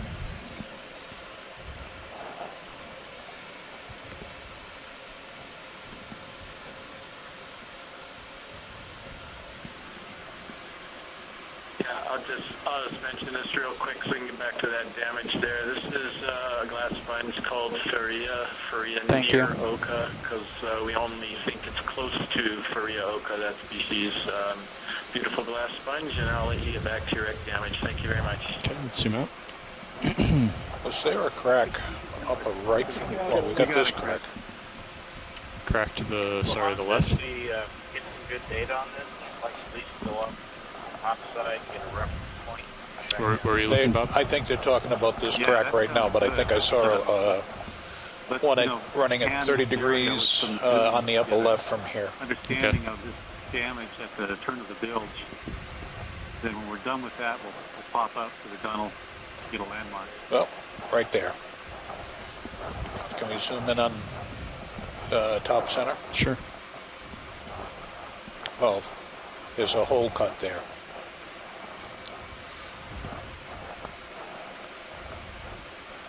That definitely goes through to the inside. But is that blast damage? I'm not sure. Were those fluffy white stalks predatory sponges, by any chance? Okay, let's come full wide. I am. Okay.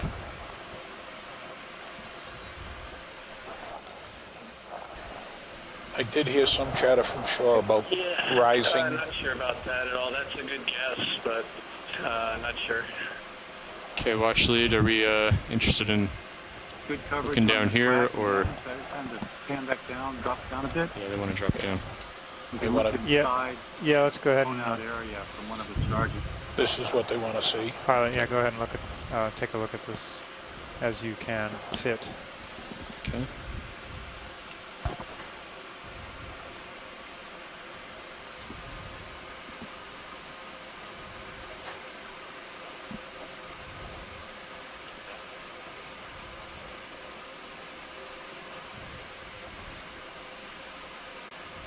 Wow, this is, you know, maybe a position for the third charge. We thought we saw one or two near the keel, but this is turn of the bilge. Frank, is that the bilge keel stabilizer there? Yeah. It looks like yeah. Peel back there. Well, we can tell if it continues to the left too, like the bilge keel.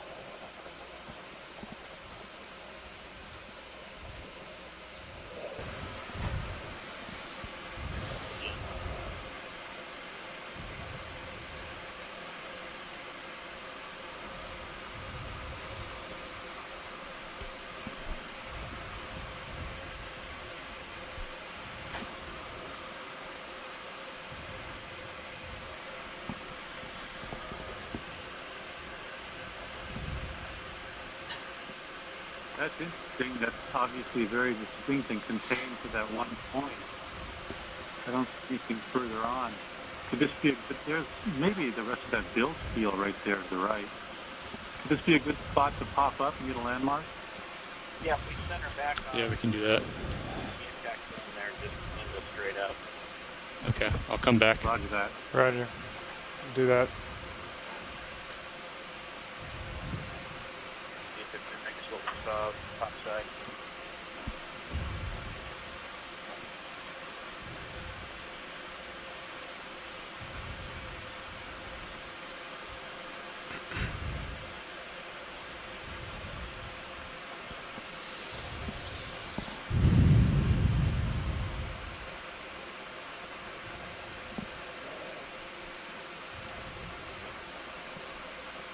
Coming up, John.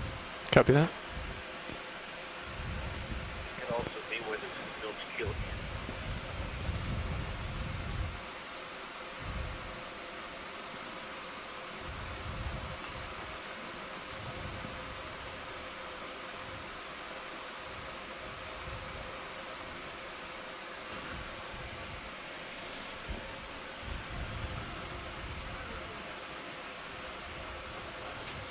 Go ahead, Bridge.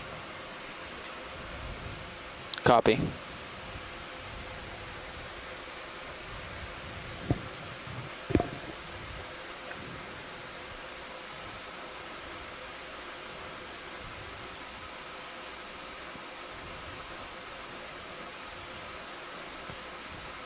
So are those hydroids or zoantherids or stoloniferans? All of the fuzzy stuff. We zoomed in on those, Bruce, and I think they might be actiniarians. Okay. Does this help orient us? Should we go back down? Okay, thank you for active areas. Shoreside, is that okay? Yeah, You know where you? we decided them to disarm it.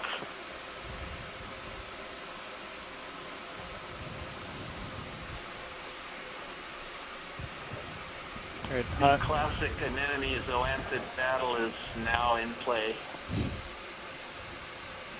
I know, it's really hard to tell the difference between these little fuzzy matte ones, but I'm not seeing any connective tissue between the polyps either, so, you know, I'm sort of on the side of anemone at the moment. So you guys are good with your location and go back? A little bit complicated.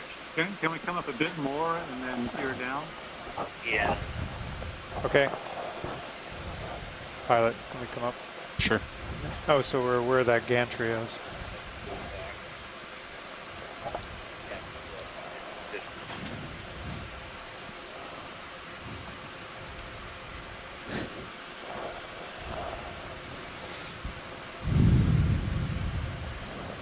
All right. Is that a good view? You guys satisfied with that? Okay, that's the offset, the deck. Yeah, that's good. That's the offset deck there, that major crack that goes all the way through. That corresponds right above the blast charge. That's pretty interesting. Good. Yeah, we're ready to go back down and continue at it. Thank you. Okay, going back down. That fracture side hull. Copy that. Coming down with you. The blast is going down by the stern. Yeah, her hull flank.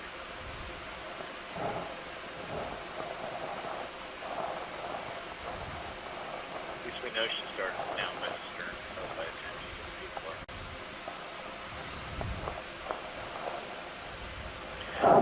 Bound not being embedded like that suggests that she did dig in more at stern, Bob. Okay.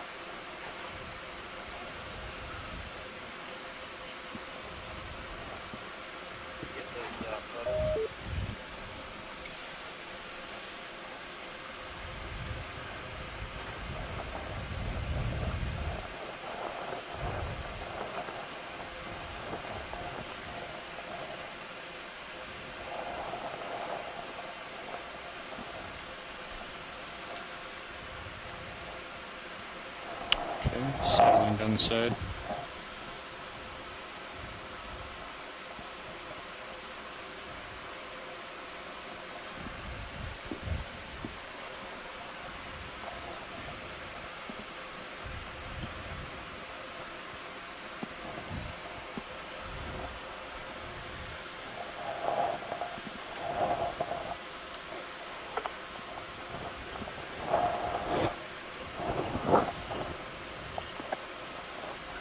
What I'm seeing as we're moving towards the blast site is what looks like sort of brittle hull fracture, in addition to the cracking,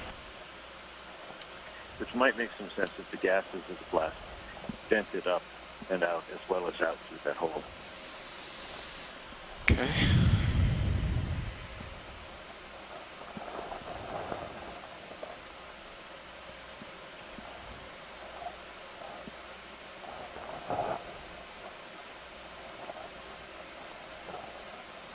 This looks like the area where the shafts protrude.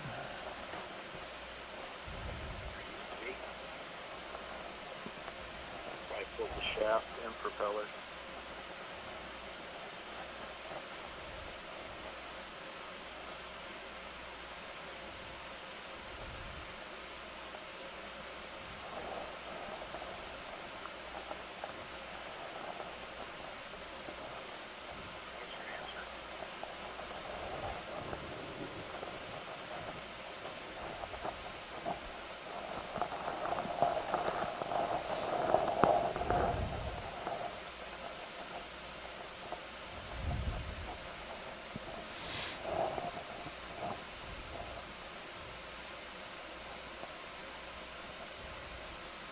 All right.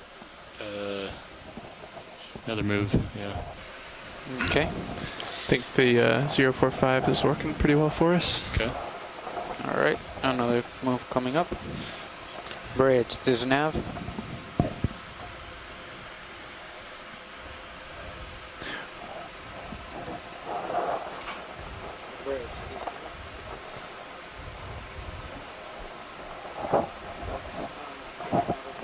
Good. As we're looking at this, where the shafts are out and the propellers out, it makes sense for a couple reasons. One, of course, propellers are going to be valuable and they're going to want those. But also, one of the things we noticed in one of the theories coming out of the Bagara, when we were looking at that not too long ago, is one of the crew came back and said that with those shafts not plugged and blank, with the propellers pulled, the turning of the screws as they towed Bagara would have impacted and led to some flooding there, because the glands would have dried out after having been there and not maintained, and so that would have allowed for progressive flooding on Bagara, which is why she started to settle by the stern and ultimately sank stern first. Let's go ahead and zoom in here. These guys avoided that by taking these out, probably not thinking that it's going to help keep her from sinking when she was towed, but more because they needed to get those propellers off for the scrap.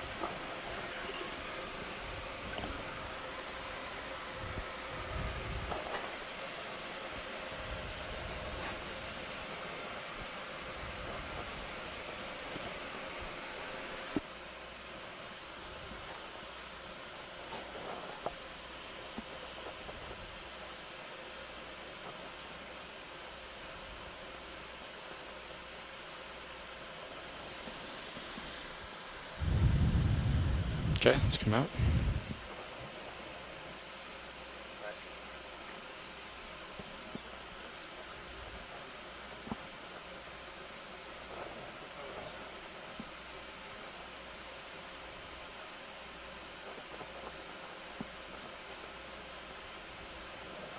That's good coverage. We can move aft, and as we circle back around the stern, I would love to take just a second look into those doors at the stern as we sweep around, and then we want to take a look at the strut on the port side stern profile. What do you think, Frank, Bob, Jim? Good. I agree. Before you depart from there, at the end of that survey, pull back and change the stern. Okay. That would be nice to do. Good suggestion. How about a close look at the top of the rudder? Okay, zoom on the rudder area. Let's go ahead. Yeah. I think let's around a little bit more to the left. Looking at the historic drawing there, center line of propeller shaft just below the top of the rudder, so that lines up and the full rudder there.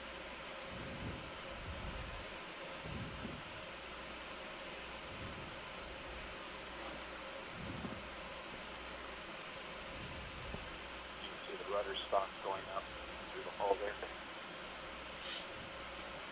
Very nice.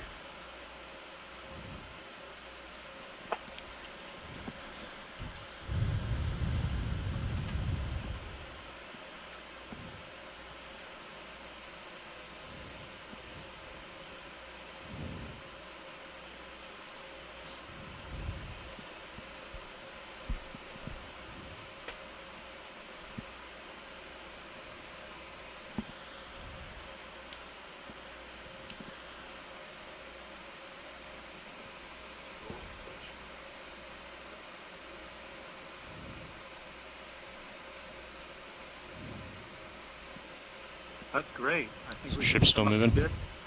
Move left, and then we can. Yes, but it has just like 1 meter. Okay. And yeah. Looks like you're coming to the end of the ship here. So we kind of want to cut it. What do you think? What bearing we could go? Are we trying to go completely around? Yeah, I think we're going around the backside, right, Wash Lead? There's a historic photo of Baltimore dry dock, and the scrap marks of the stern come down the hall. We can move a little closer. Yeah. A shallower of an angle. So you want like 90, 100? 90 would probably work. 100 might as well. I'm looking about 100 right here. I think 90. Okay. Do 20 meters. Sure. That should put me hopefully directly in line with the stern or thereabouts. Yeah, the white whip. we could zoom on that. Okay, sorry, Washley. This one here? Yeah, the whip, the strong, straight one. Yeah, go ahead. Oh, it's got a branch.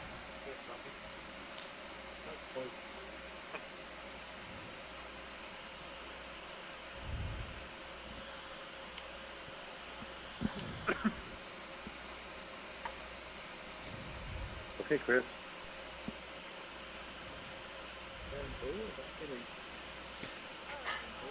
Okay.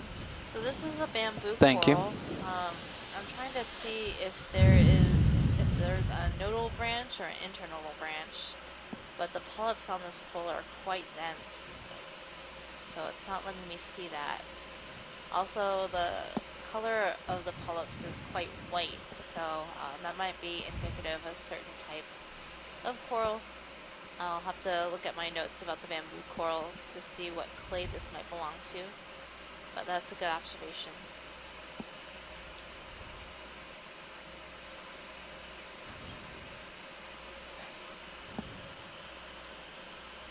Okay, and zoom out. All right. Is this the first one we've seen of this? I don't recall seeing this before on the ship. Yeah, I saw it the first time we went around, but we weren't taking zooms then. But yeah, that's the only bamboo coral that I've seen on the ship. Actually, we have a bit about 4 colonies on all the boat. We try to count them.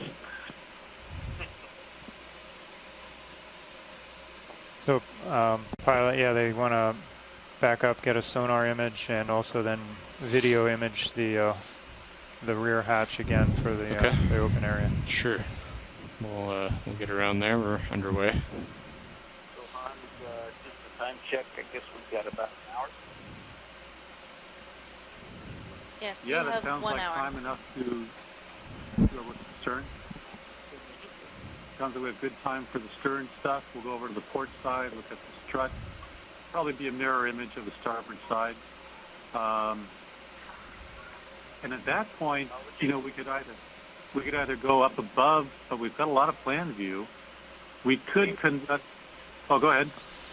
I was just thinking, do the same along How much left in the move? substrate seafloor, traveling forward on port side, just to see if we have any. About 9 meters. Okay. Do you want me to extend it? Yeah, that's the option. We'll need to move a little closer after but this. Of course, it could be I think I'm current gonna tell her to dependent saddle over though. and up to the More pilot. serious over Yeah, there. you should be good right now. Hans, it's Jim. One of the things I'm wondering is how close they want to get to that end hatch in terms of nosing up to it so that we can get as much of a look in. Well, we can certainly give it a try. Yeah, Jim, no, Sounds like a very polite way of saying get close to the door.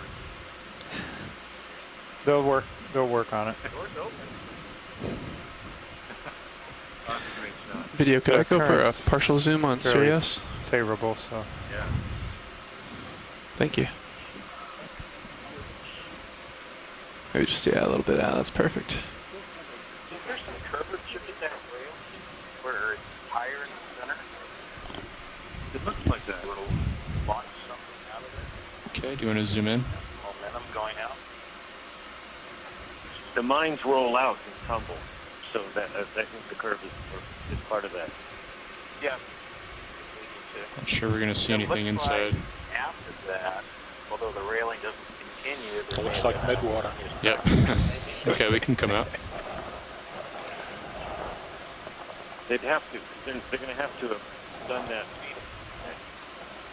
because it has to project out beyond the. Okay, I'm going to back up and we'll get a good sonar image.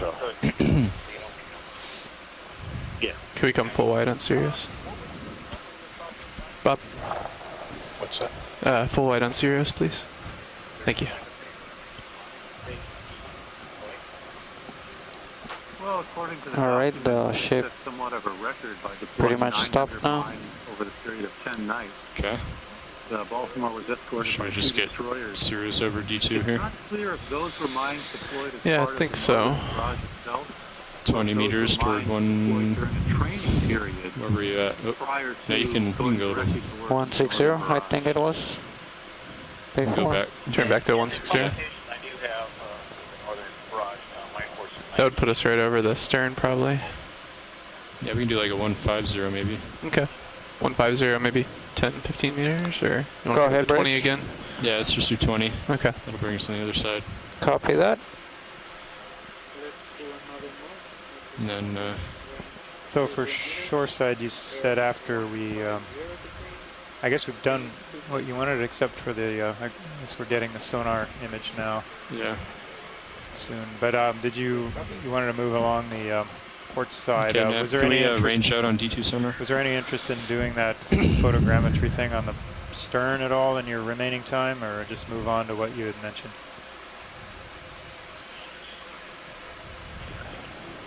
We can go into higher res. Joe, you still on the line? I'm sorry, say again? Yeah, do you have any interest in photogrammetry at the stern? Or would you prefer just to do kind of the mud line survey on the port side looking for plate damage? I'm kind of leaning towards the mud line port side survey. The photogrammetry at the stern is nice, but it's not an iconic capture of a late 19th century ram bow like we had.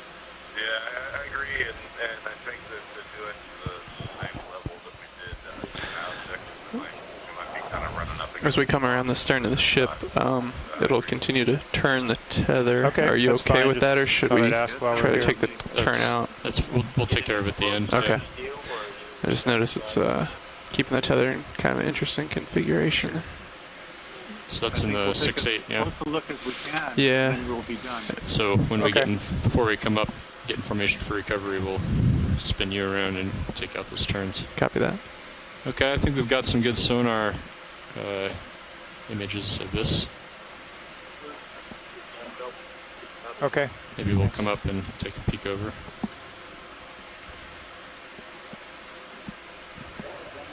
On the seafloor to the left. Look at that port.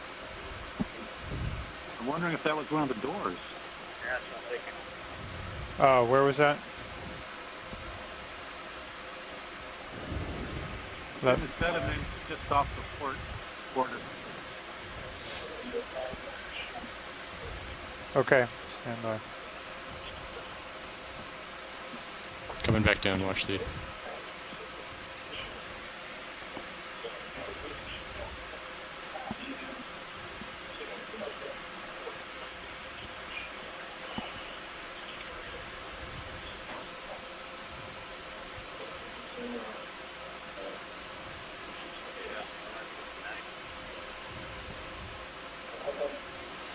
Looks like a grating.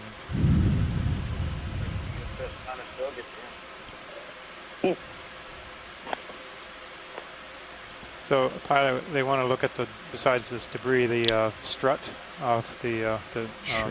off to the port side, and then move up along the mud line. See another panel here.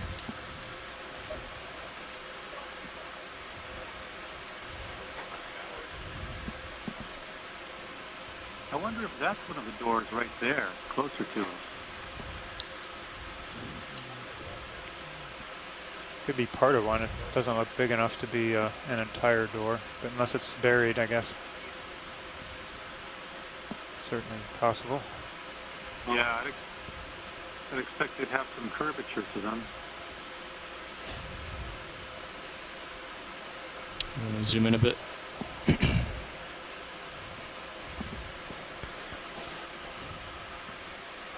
I am looking basically straight down at you, pilot. Okay.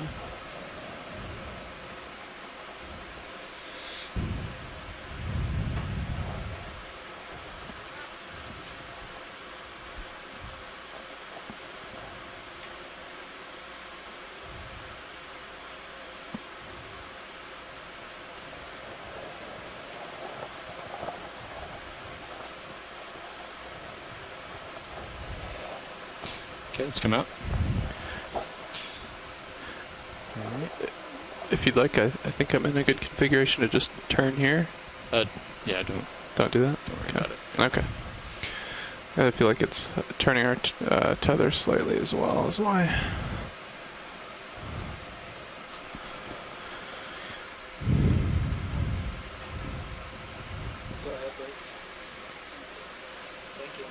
Moving around here, John. Copy that. Can we zoom that up and down fish? Sure.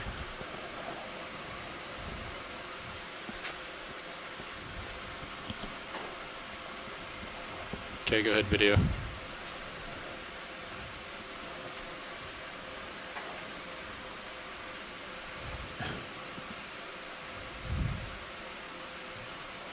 Interesting way to live. The fish is looking straight up. It's really interesting. Okay, fish. so this is a Brichyura. They're hair-tailed or cutlass fish. Very elongate predatory fish. If we can see it from the side, it has large teeth in the jaws, very elongate body. And what it's doing is looking upward through the dim light welling down from the surface for the silhouette Just looking of at us. small animals that it would feed on. Okay, let's come out. These are probably going to be not too small. I'll look down at this grating. That's what looks like on the side. This is a relative of the snake mackerels and a distant relative of How far are we into the ship move, Nav? We're done. Okay. Thanks. Thanks, Bruce. So what do you think a good bearing is to just head down this ship? We'll probably want to get out from the ship just a little bit as we get more midship. But right now we could probably go... Be comfortable with like 215, 210. Yeah, I think we could do a 210. Be good. Yeah, copy that. 20 meters. Sounds good. So probably 10 to 12 feet.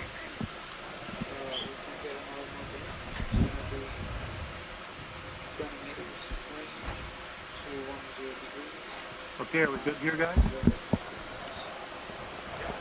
Just gotta remember too, she came down by the stern.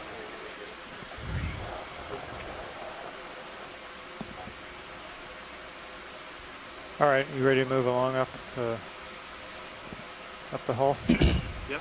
We're doing kind of a mud line plate survey up the hull.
Just gonna do a wide shot while we're waiting for Sirius to get caught up.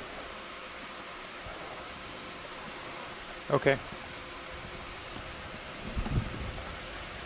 So shoreside, we're waiting for the upper vehicle to catch up with us. I'll take a look around here. Sounds good. Looks like there's glass in some of those portholes. Yeah. Some of those on the starboard side. For a couple. Yeah, you've got two here. Reflection.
little bit kind of pushing me to starboard, but not much.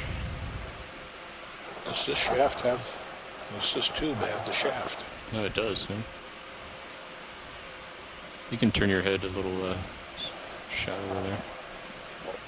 Copy that. Can we zoom in on where that shaft shroud ends? And it looks very odd if there isn't a shaft there. Right where it meets the hull. Is the shaft there? Well, I don't think so. Here's the shroud, right, coming into view. I think we're coming off. Oh, I see what you're saying. Off bottom at 4. Yeah, actually, Yeah. it looks like there's something there. Yeah, that's fine. Blocking, kind of creating a okay, Dan. sediment Yeah, go dam ahead. here. Yeah. Maybe there's shaft.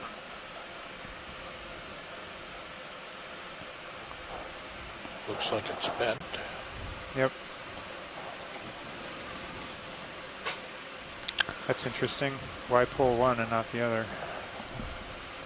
Oh, actually, this is now. Go ahead. Go ahead now. I just wanted to let you know that we have about 15 minutes left on bottom. Just a little Roger, bit. thank You you. can stay partial. Well, it's certainly not wrong. Yeah, hold there.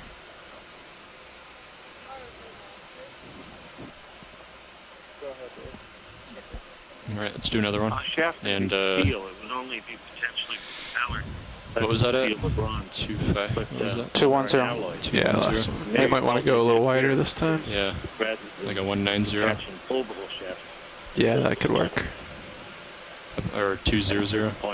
Somewhere, yeah, in that range would Still be fine. 200, 20 meters. Copy. Actually, we should. It's there.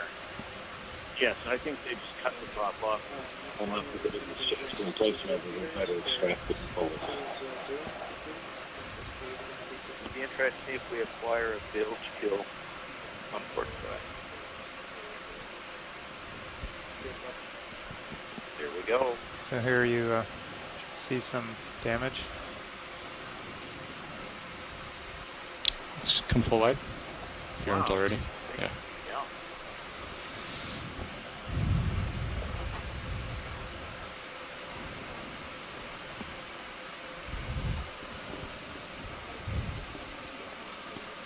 Copy, bridge. Thank you.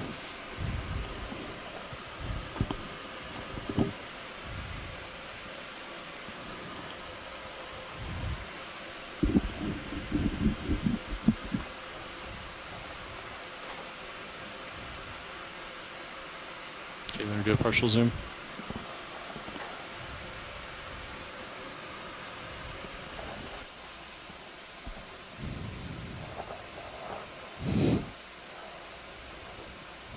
Adding.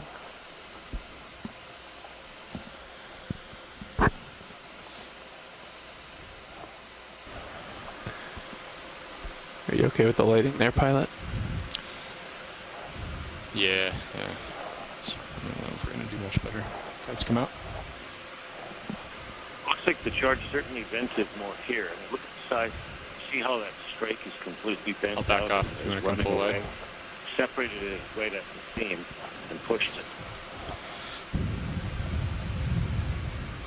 Definitely. I wonder if it's, you know, Can lose more the skids, enclosed though. spaces here in the stern doing that, and then in the engine room maybe more open overhead. I don't know. Yeah, but video, you can zoom past the skids if you want. One of the charges way back here in the fourth quarter. Thanks.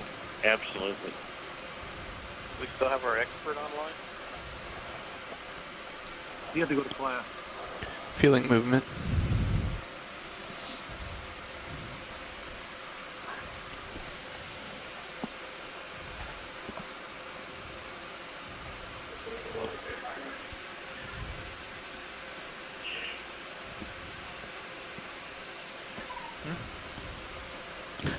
Good call, working port side.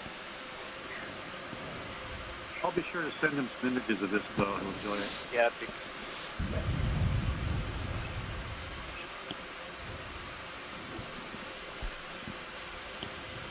BBs might like it too.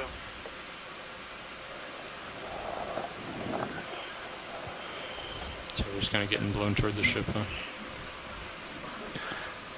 Yeah, a little bit. We can make our next move, take you a little further off.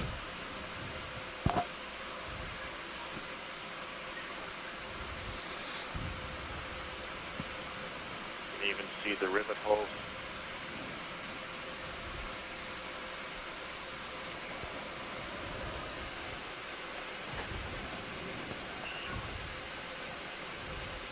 Are there any additional views you'd like of this before we continue up? Do you need any reference above? Yeah, Roger. I think we could. That would be nice. We could rise up to the deck. Okay. Islands, is that okay? Sure. Yeah, that's fine. Come up with you. And we have Coming up. Copy that. 46 minutes left on this dive. 44 minutes. 45 minutes now. Hans, as I'm looking at this, it actually did not separate at every strength scene. You've got a little bit of that, but it really just flushed out a whole big section of it, and there's a little bit of a plate fracture on that straight at the lower edge.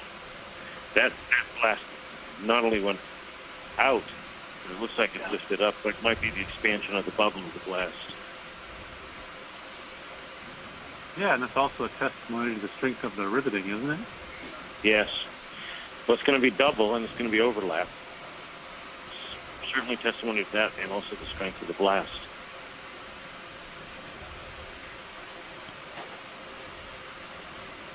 There it is. Bingo. Go ahead, Bridge. Yeah. Copy that. Great. Show them the peel on the upper part of the hull, just to your left.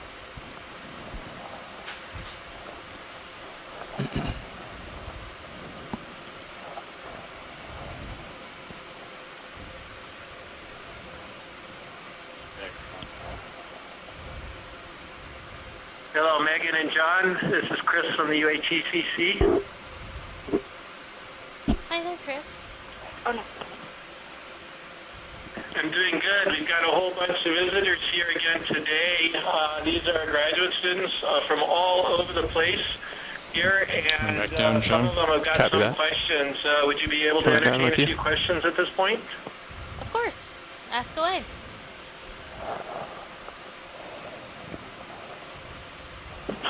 Hi. My name is Dewi from Indonesia, and my question is, what is the most interesting findings that you find so far? Thank you. The most interesting. Well, there's a lot of interesting things. So ship is stopped, right? That is correct. Let's So move does Sirius anybody want to away say from the most the wreck interesting another thing 5 meters. from this dive so far? All right. I was just saying, Hans, real quick, if you wanted to pull back, get a wide shot at the top and bottom there, that really speaks to that concussion. The other thing is, you see how that, Okay, I'm gonna deck come up back. above has actually peeled back too? Yeah, yeah. It looks like we might have started. Just get a, I think it'd just be a kind of an iconic shot, but a great shot to capture both top and bottom. Are we full wide? Yeah, pilot, did you catch them? Yeah. If we could zoom out or pull back or both to get a view of everything here, plus the shark, of course. Of the top deck peeled back, Okay. and then this lower part. You might have to rise up some. Coming up a little bit. Copy that. Good plan. Yeah, we can go ahead with the interesting question about the biology. Water definitely appears to be cloudy. I Uh-oh. think she just wants to know It's getting worse, what was or? the most interesting thing We're just today. getting further away. This might be it.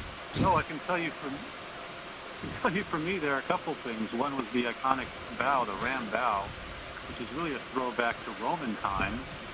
I think I'll push forward and move over it and look down. Expect to be going around ramming other Copy ships that. to sink them, but this is a late 19th century naval vessel with the ram bow. And the second thing that was interesting to me is the modification of the doors at the stern to deploy mines. The ship had a role to play in World War I and deployed a lot of mines in European waters. So It speaks to its multiple uses over long periods of time. Thank you, Hans. Did you see any interesting biology, Megan? Well, I've been enjoying a lot of the biology, but I'm really loving all of these Brisingid sea stars that are all over the hull of the ship. They seem to be most concentrated at the bow or the front of coming the back ship. down. And so that says a little bit something about the Copy current that. flow around the ship.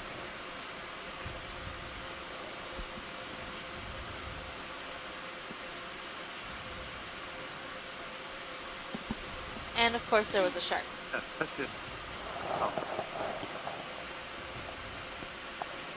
Do you want to go back down to see if you can pick up the nose keel? Okay, almost started there.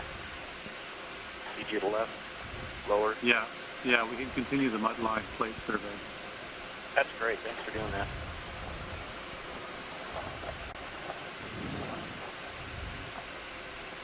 Or debris.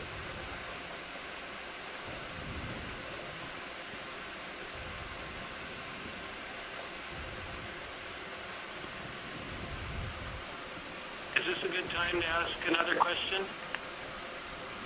Yep. Go ahead, Chris. Hi, my name is Erin, and I'm from the United States, and I'm studying anthropology. Come down a little bit, Sean. Yeah, I was about to talk to you about that. The tether really seems to want to stay elevated. Yeah, the current's blowing from behind us now. I just want to make sure you were comfortable with me coming down a little. Just a bit, and here, I'll tell you what I can do is I'll move laterally along the side, and you can turn your head to port, and that should help. Copy that. Prevent And I'm anything. Robert Swimmer, the West Coast Regional Maritime Heritage Coordinator of Sanctuaries out here in the Pacific, continental U.S., out of California.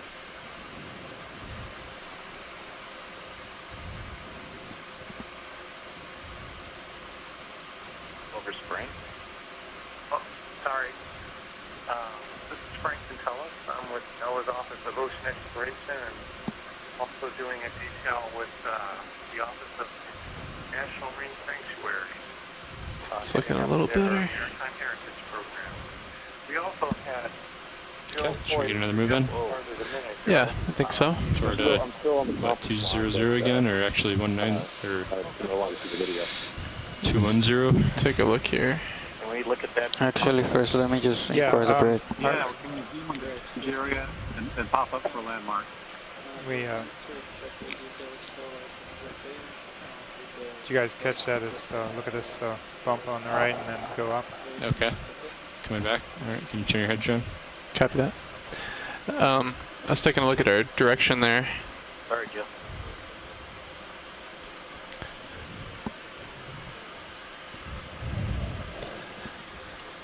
I think I'd actually be comfortable with the direction of 225 or so, since we moved 5 meters away from the ship. Okay. Can do that. Zoom pilot. Go ahead. Well, we had Jim Delgado on the line. He was formerly director of the Maritime Heritage Program for Sanctuaries, and now with Search Incorporated in Jacksonville, Florida.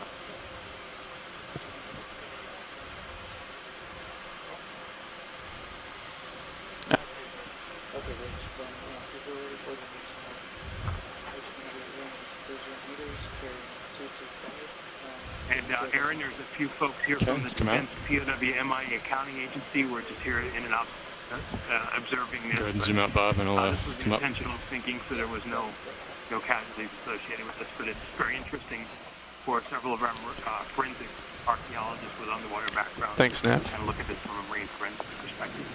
Coming up, John. Copy that.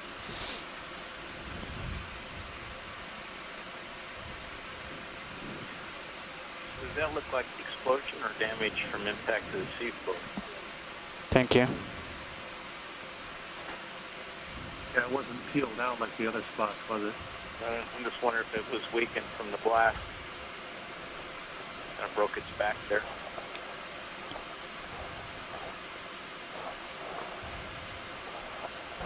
Getting closer to midships.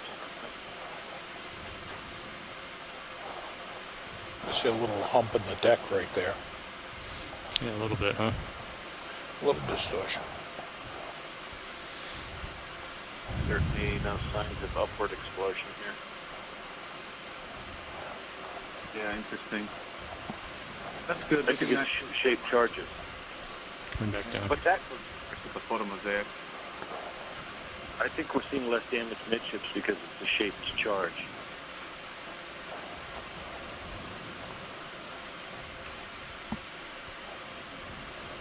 Which is, well, you're going to have charges that are specifically shaped to blow out, but in a smaller, more confined area.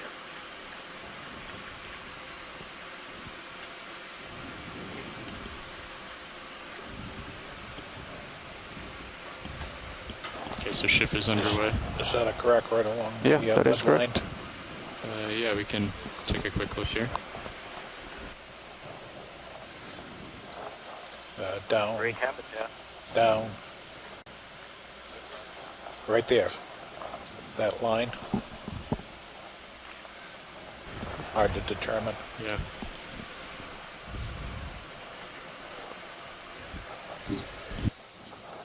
Okay.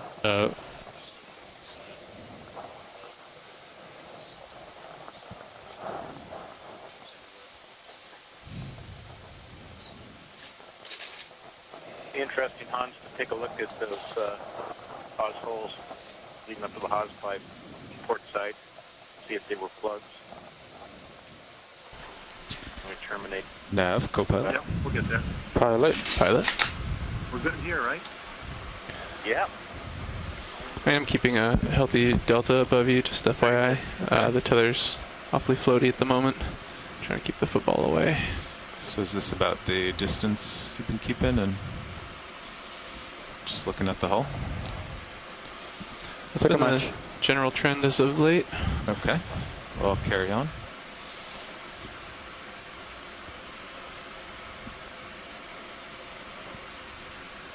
That seam on that strake just above that blast area separates that pulled back. Part of that is because some of that plate has also pulled in, because when you have an explosion like this, the way it works is the blast pulls in and then punches out, so it's a kind of an effect. How far down the hull are we here? Not even halfway, almost halfway. Shark's been following us. It's cute. What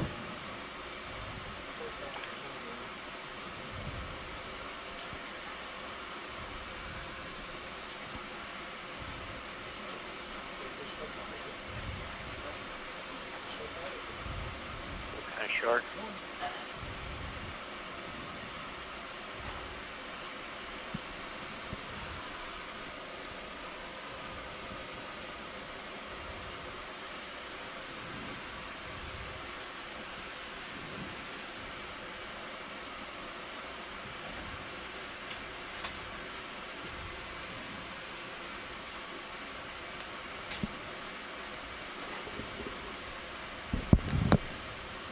So we're looking for damage as we go along? They've been, looking at damage, the rust formations along the bottom. There's definitely a lot of rust formations. Yeah.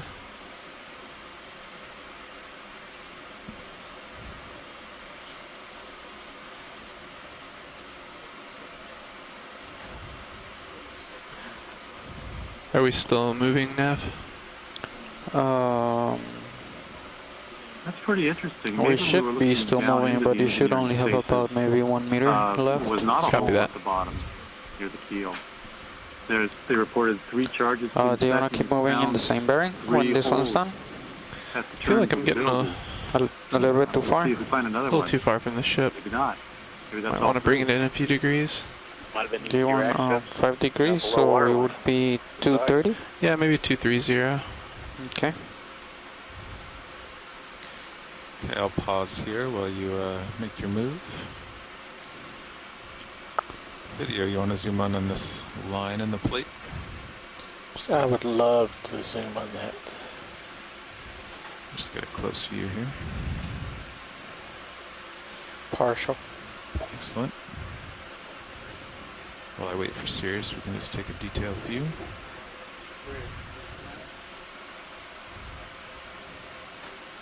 Including these guys.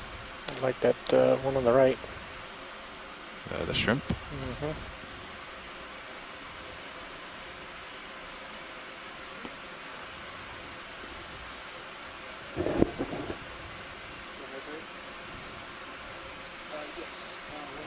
Hey Chris, I had a quick question about these Regadrella sponges that we're looking at.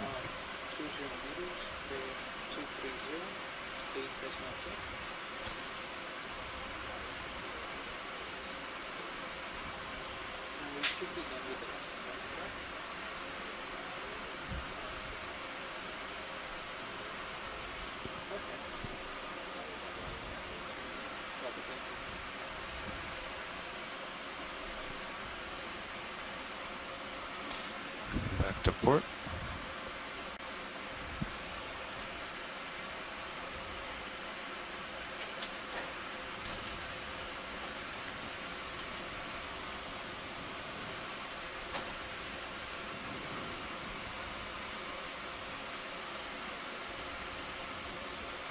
Copy, bridge.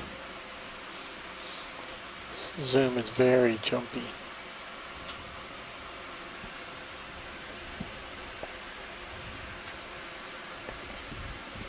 The zoom's jumpy? Yep.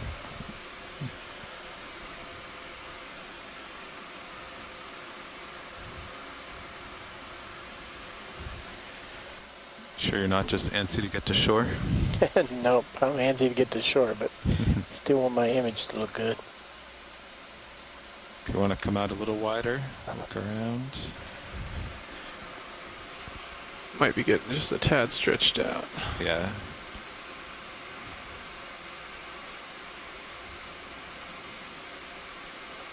I will not go any further.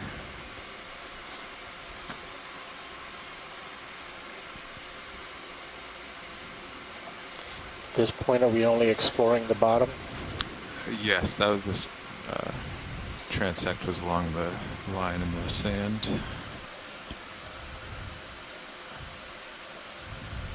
I'll back up and zoom on this object.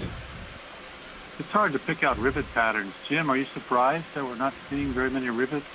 Just thick incrustation? No, not because this is going to be really high-end construction out of this yard, and it's going to be flush. And even with a little bit, even with the paint alone, plus any kind of growth, I wouldn't be seeing it. I would imagine, and it suggests to me this hull, other than the blast dam, which is still very tight and holding together, I wouldn't anticipate any kind of imminent collapse any time soon.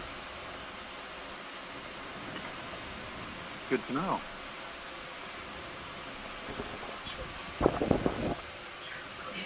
I'm going to tilt just above the yellow Remember handle. too, this is a double. It's a double riveted construction too, so you're going to have two rows of it, and so if that's going to be tightly cinched, you're going to have rust joints in place.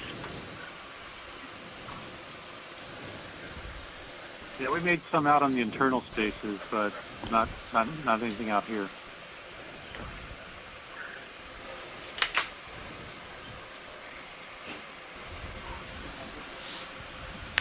Okay, so is the ship moving, or?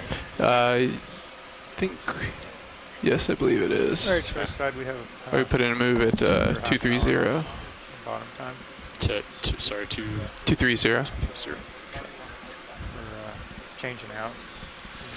Pilots in front row. Okay, what did you want to do next? Just continue? I think so. Do you want to continue forward, shoreside, on the same survey, I assume? Yes. Okay.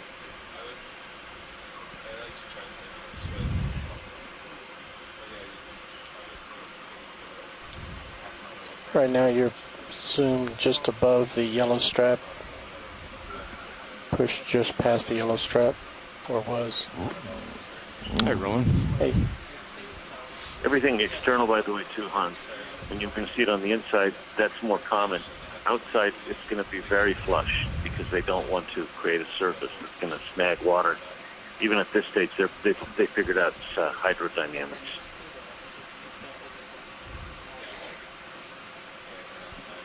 Thank you, Jim. That's why she could pull off 19 knots for such an early build.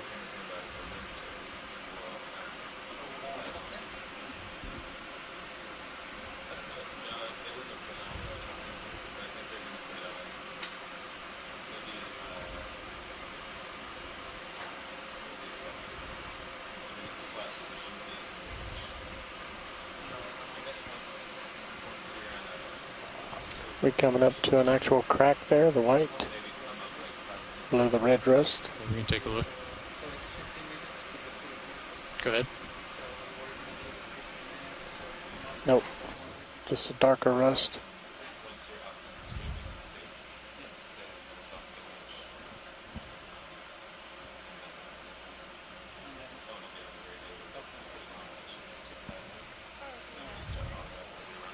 Go ahead, Rich.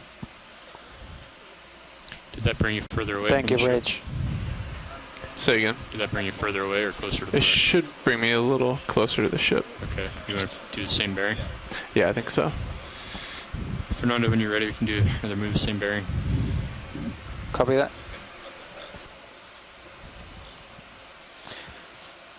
Bridge, this nav. Let's get the same move in. That's gonna be 20 meters, 230.2.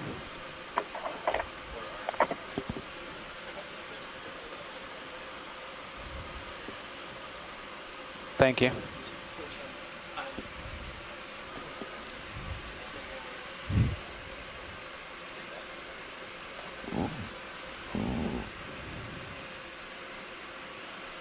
All right, pilot. Hey, Chris, so Hans, you know, these, what I was kind of loosely referring to as rusticles, but the orange lobate growth and the stalagmite, are those biological? Would you like to push into that one above the lasers? Sure. Go ahead. Sounds good, Fernando. Thanks. So we're referring to rusticles, so determine if it's biological.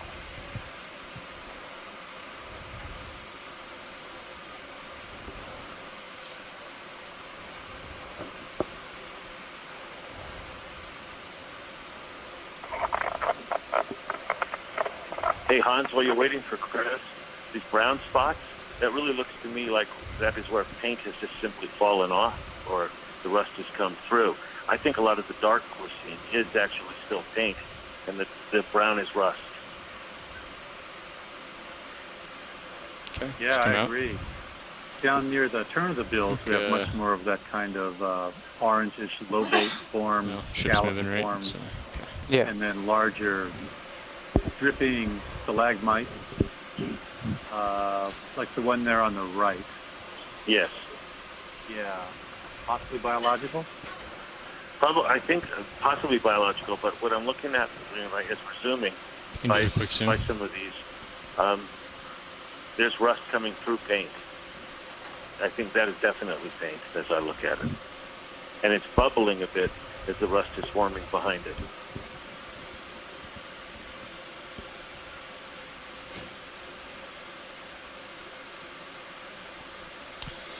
Okay, we can come out. UH, has Chris stepped out?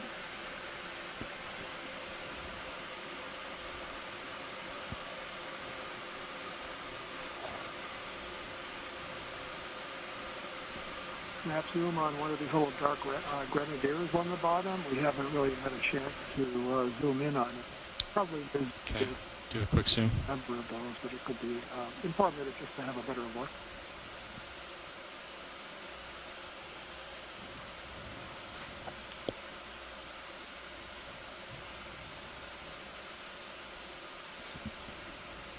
Now, there are a number of these Nizumia species in Hawaiian waters. I'm assuming that's what this is.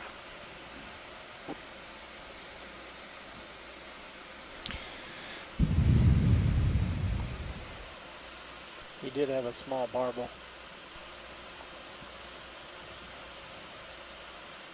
Now, the Nizumia usually have a pointed snout for the side view and a ridge of some large scales of scoots along the head below the eye. I'm not quite seeing that, but that's good. Thank you very much. Oh, he's fine. Okay, we can come out. And that was max zoom. Okay.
Seems very smooth right there at the bottom between those rock points. Yeah, do a zoom. And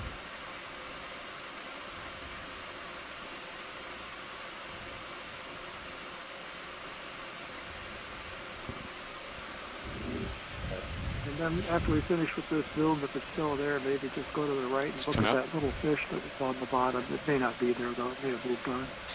Look at that fish on the left or the one on the right? The right, yeah, great. Okay, go ahead. We've seen a number of these little fish during this dive hovering in the water column. This is an elongate deep water cardinal fish, Epigonoides, Atheronoides. I'm not getting that right. It's getting late.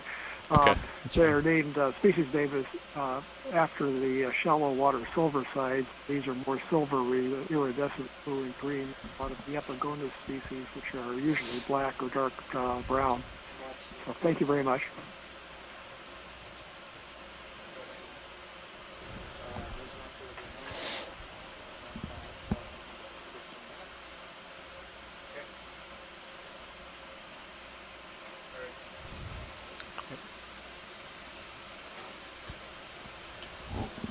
All right, shoreside, we got about 15 minutes. Coming down a little want bit. to complete this survey. Copy that. Yeah, that sounds good. We can move forward to the bow.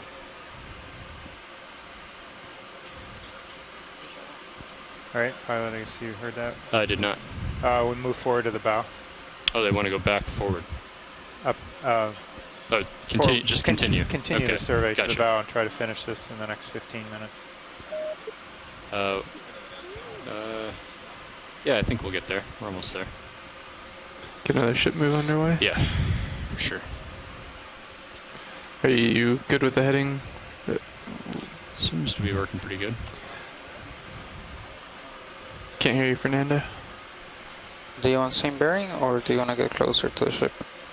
We could probably move a little closer. Yeah, I was thinking 240 maybe, if we wanted to cut in a little bit.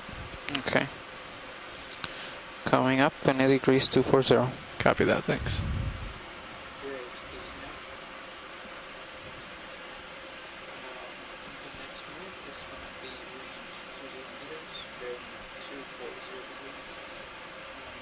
Oh, I think we're there.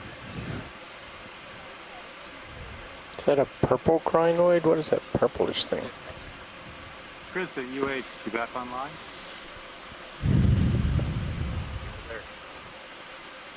Yeah, I don't know if you had to deal with the group that was there or just disappeared. Yeah, I think maybe they're talking to the group. Okay, we can keep going. Copy bridge.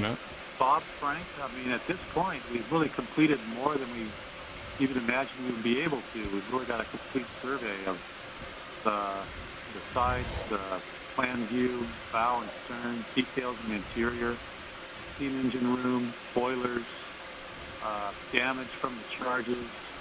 3 bags were reported to be used of 100 pounds of dynamite in each, and there were 3 holes in the hull. That's pretty great. You know, my thought is to stand off at the bow and rise up and take a last look at the deck. We could do any zooms on marine species that folks would want to do. Otherwise, we're close to It'd be nice to get some cinematics of the vehicle. Only thing is, We got some nice ones earlier. Okay. But get stretched out. Yeah, we gotta get serious a little closer if we're gonna do that. So what's that? Or did you? That was a massive sea star, isn't it? The one underneath? Yeah. Yep. I'm gonna zoom on it. Great data. Thanks again to Gary Fabian. Doing his due diligence again. That is very big. And kudos to the And then co-pilot, so to get kind of on top or a little bit behind Sirius, that would be about 280, 285? Yeah. Okay. Yeah, I think that would work. 285. Bridge, doesn't have?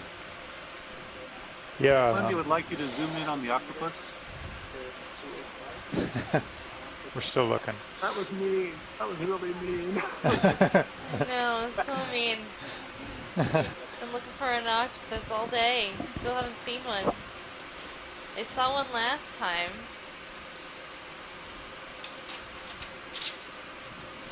Well, maybe. That was payback because they didn't find the sub today.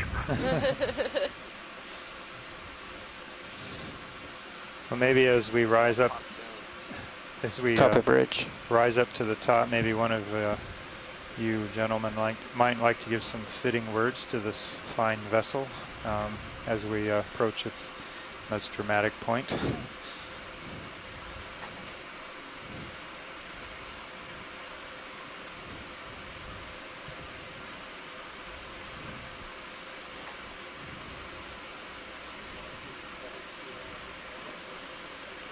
It's been a great survey. It's really been a look back at the state of the Navy and the country.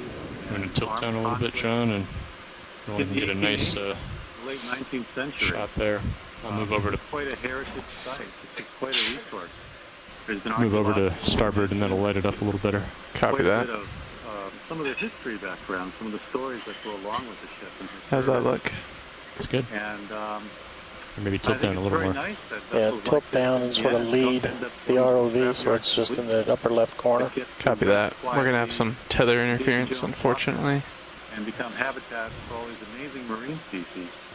They But continue to serve a function, quite a different can do that. function than what they were intended to. But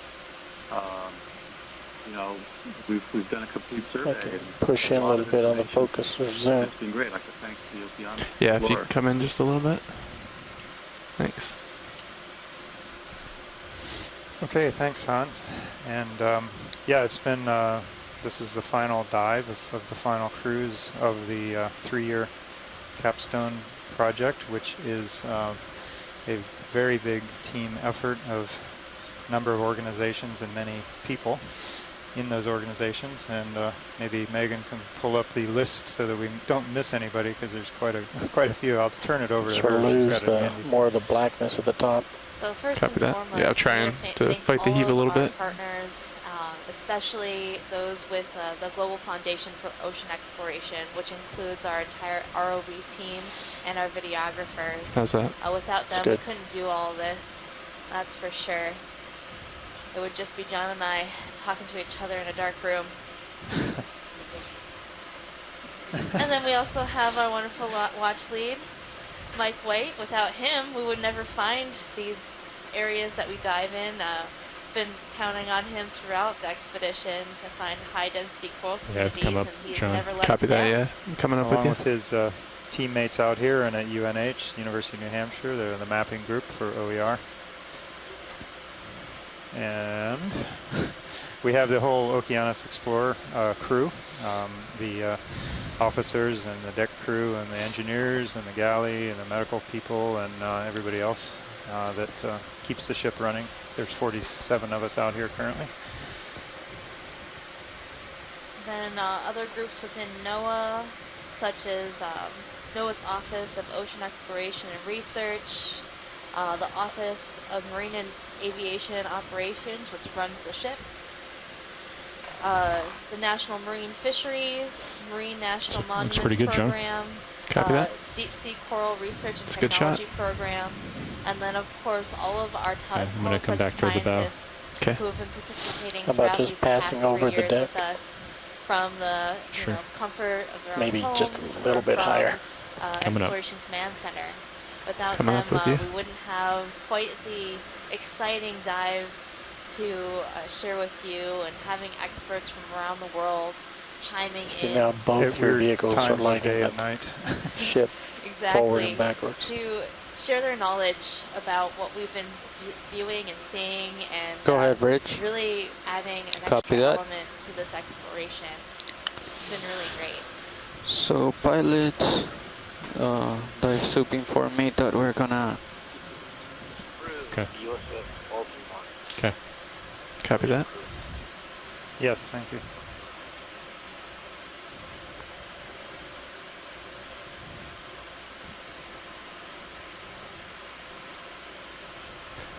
Are we still at partial video on Sirius? No, you're full one. Okay. Thanks. You just keep that rotation on the ROV till it's sort of facing back this direction. The big one, Megan? Copy that. Okay. Frank, you made a request that you wanted to kind of pull high off the vessel. Oh, just if you should die. And sort of maybe back off the bow and sort of... Okay, go ahead. Zoom in here, video.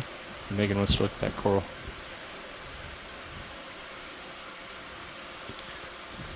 So we're zooming into a Could we go for partial on Sirius when you get a chance? That's a stony coral. If you lead the vehicle again. Copy that. And this one looks like madrepora. And I was trying to figure out what are these little discs that are on it. Do we have any more zoom?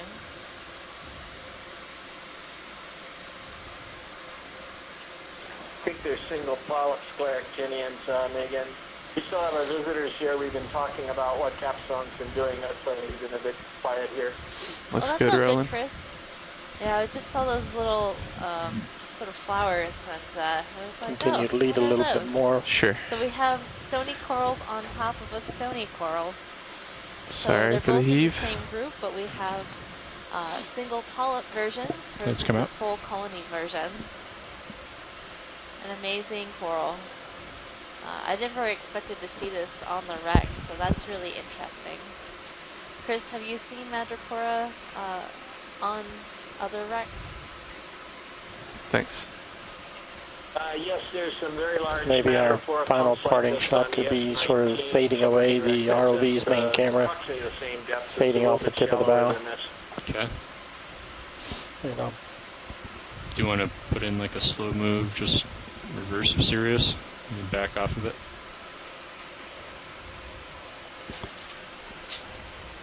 And if you tilt your camera down to give us the Bridge, this nav. 5 to 10 meters is fine. Let's make the same move. It's gonna be 10 meters, bearing 220 degrees at 0.1. Can we get some music? It's really been a wonderful survey. And, you know, I want you folks to know that for us, the Maritime Heritage Program and other marine archaeology. Yes, that's 10 meters, correct? Historians, it's quite a way to wrap up. Copy, thank you. 3 years of looking at so many interesting targets and historic properties, you know, ending it on an iconic vessel like this one, going all the way back to the 19th century. Over those 3 years, we've looked at the S-19, you know, the World War I era submarine. We moved on and looked for a Japanese destroyer, but found Haru number 1. Sirius is full wide. Copy that, thank you. The B-29 near Tinian Coming Island. up just a tad, pilot. The Japanese mini-sub, of course, on December 7th, 1941. That was quite a popular survey. The Swan, which later became a science and recreational vessel, Can on kill top the of lasers. Oahu. We've searched for the E-203. We found instead the floating causeway, the Rhino barge of the Pacific War era, and finally the USS Baltimore, which captured so many of important stories and events for the United States and had some very interesting service in the Pacific. The visibility was outstanding. The piloting was outstanding, and the video coverage is excellent. And we're going to end up with a lot of interpretive products that we can share with the public.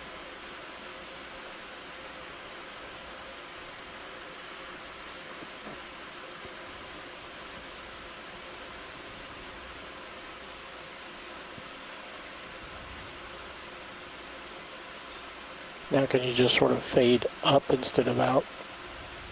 So it's as though it's going down. I'll come up with you, pilot. Okay.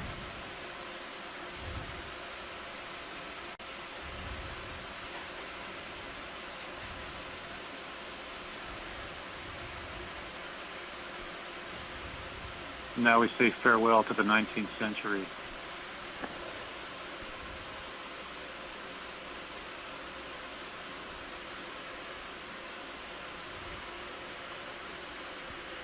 I'll just let it naturally fade out in the ROV view. Well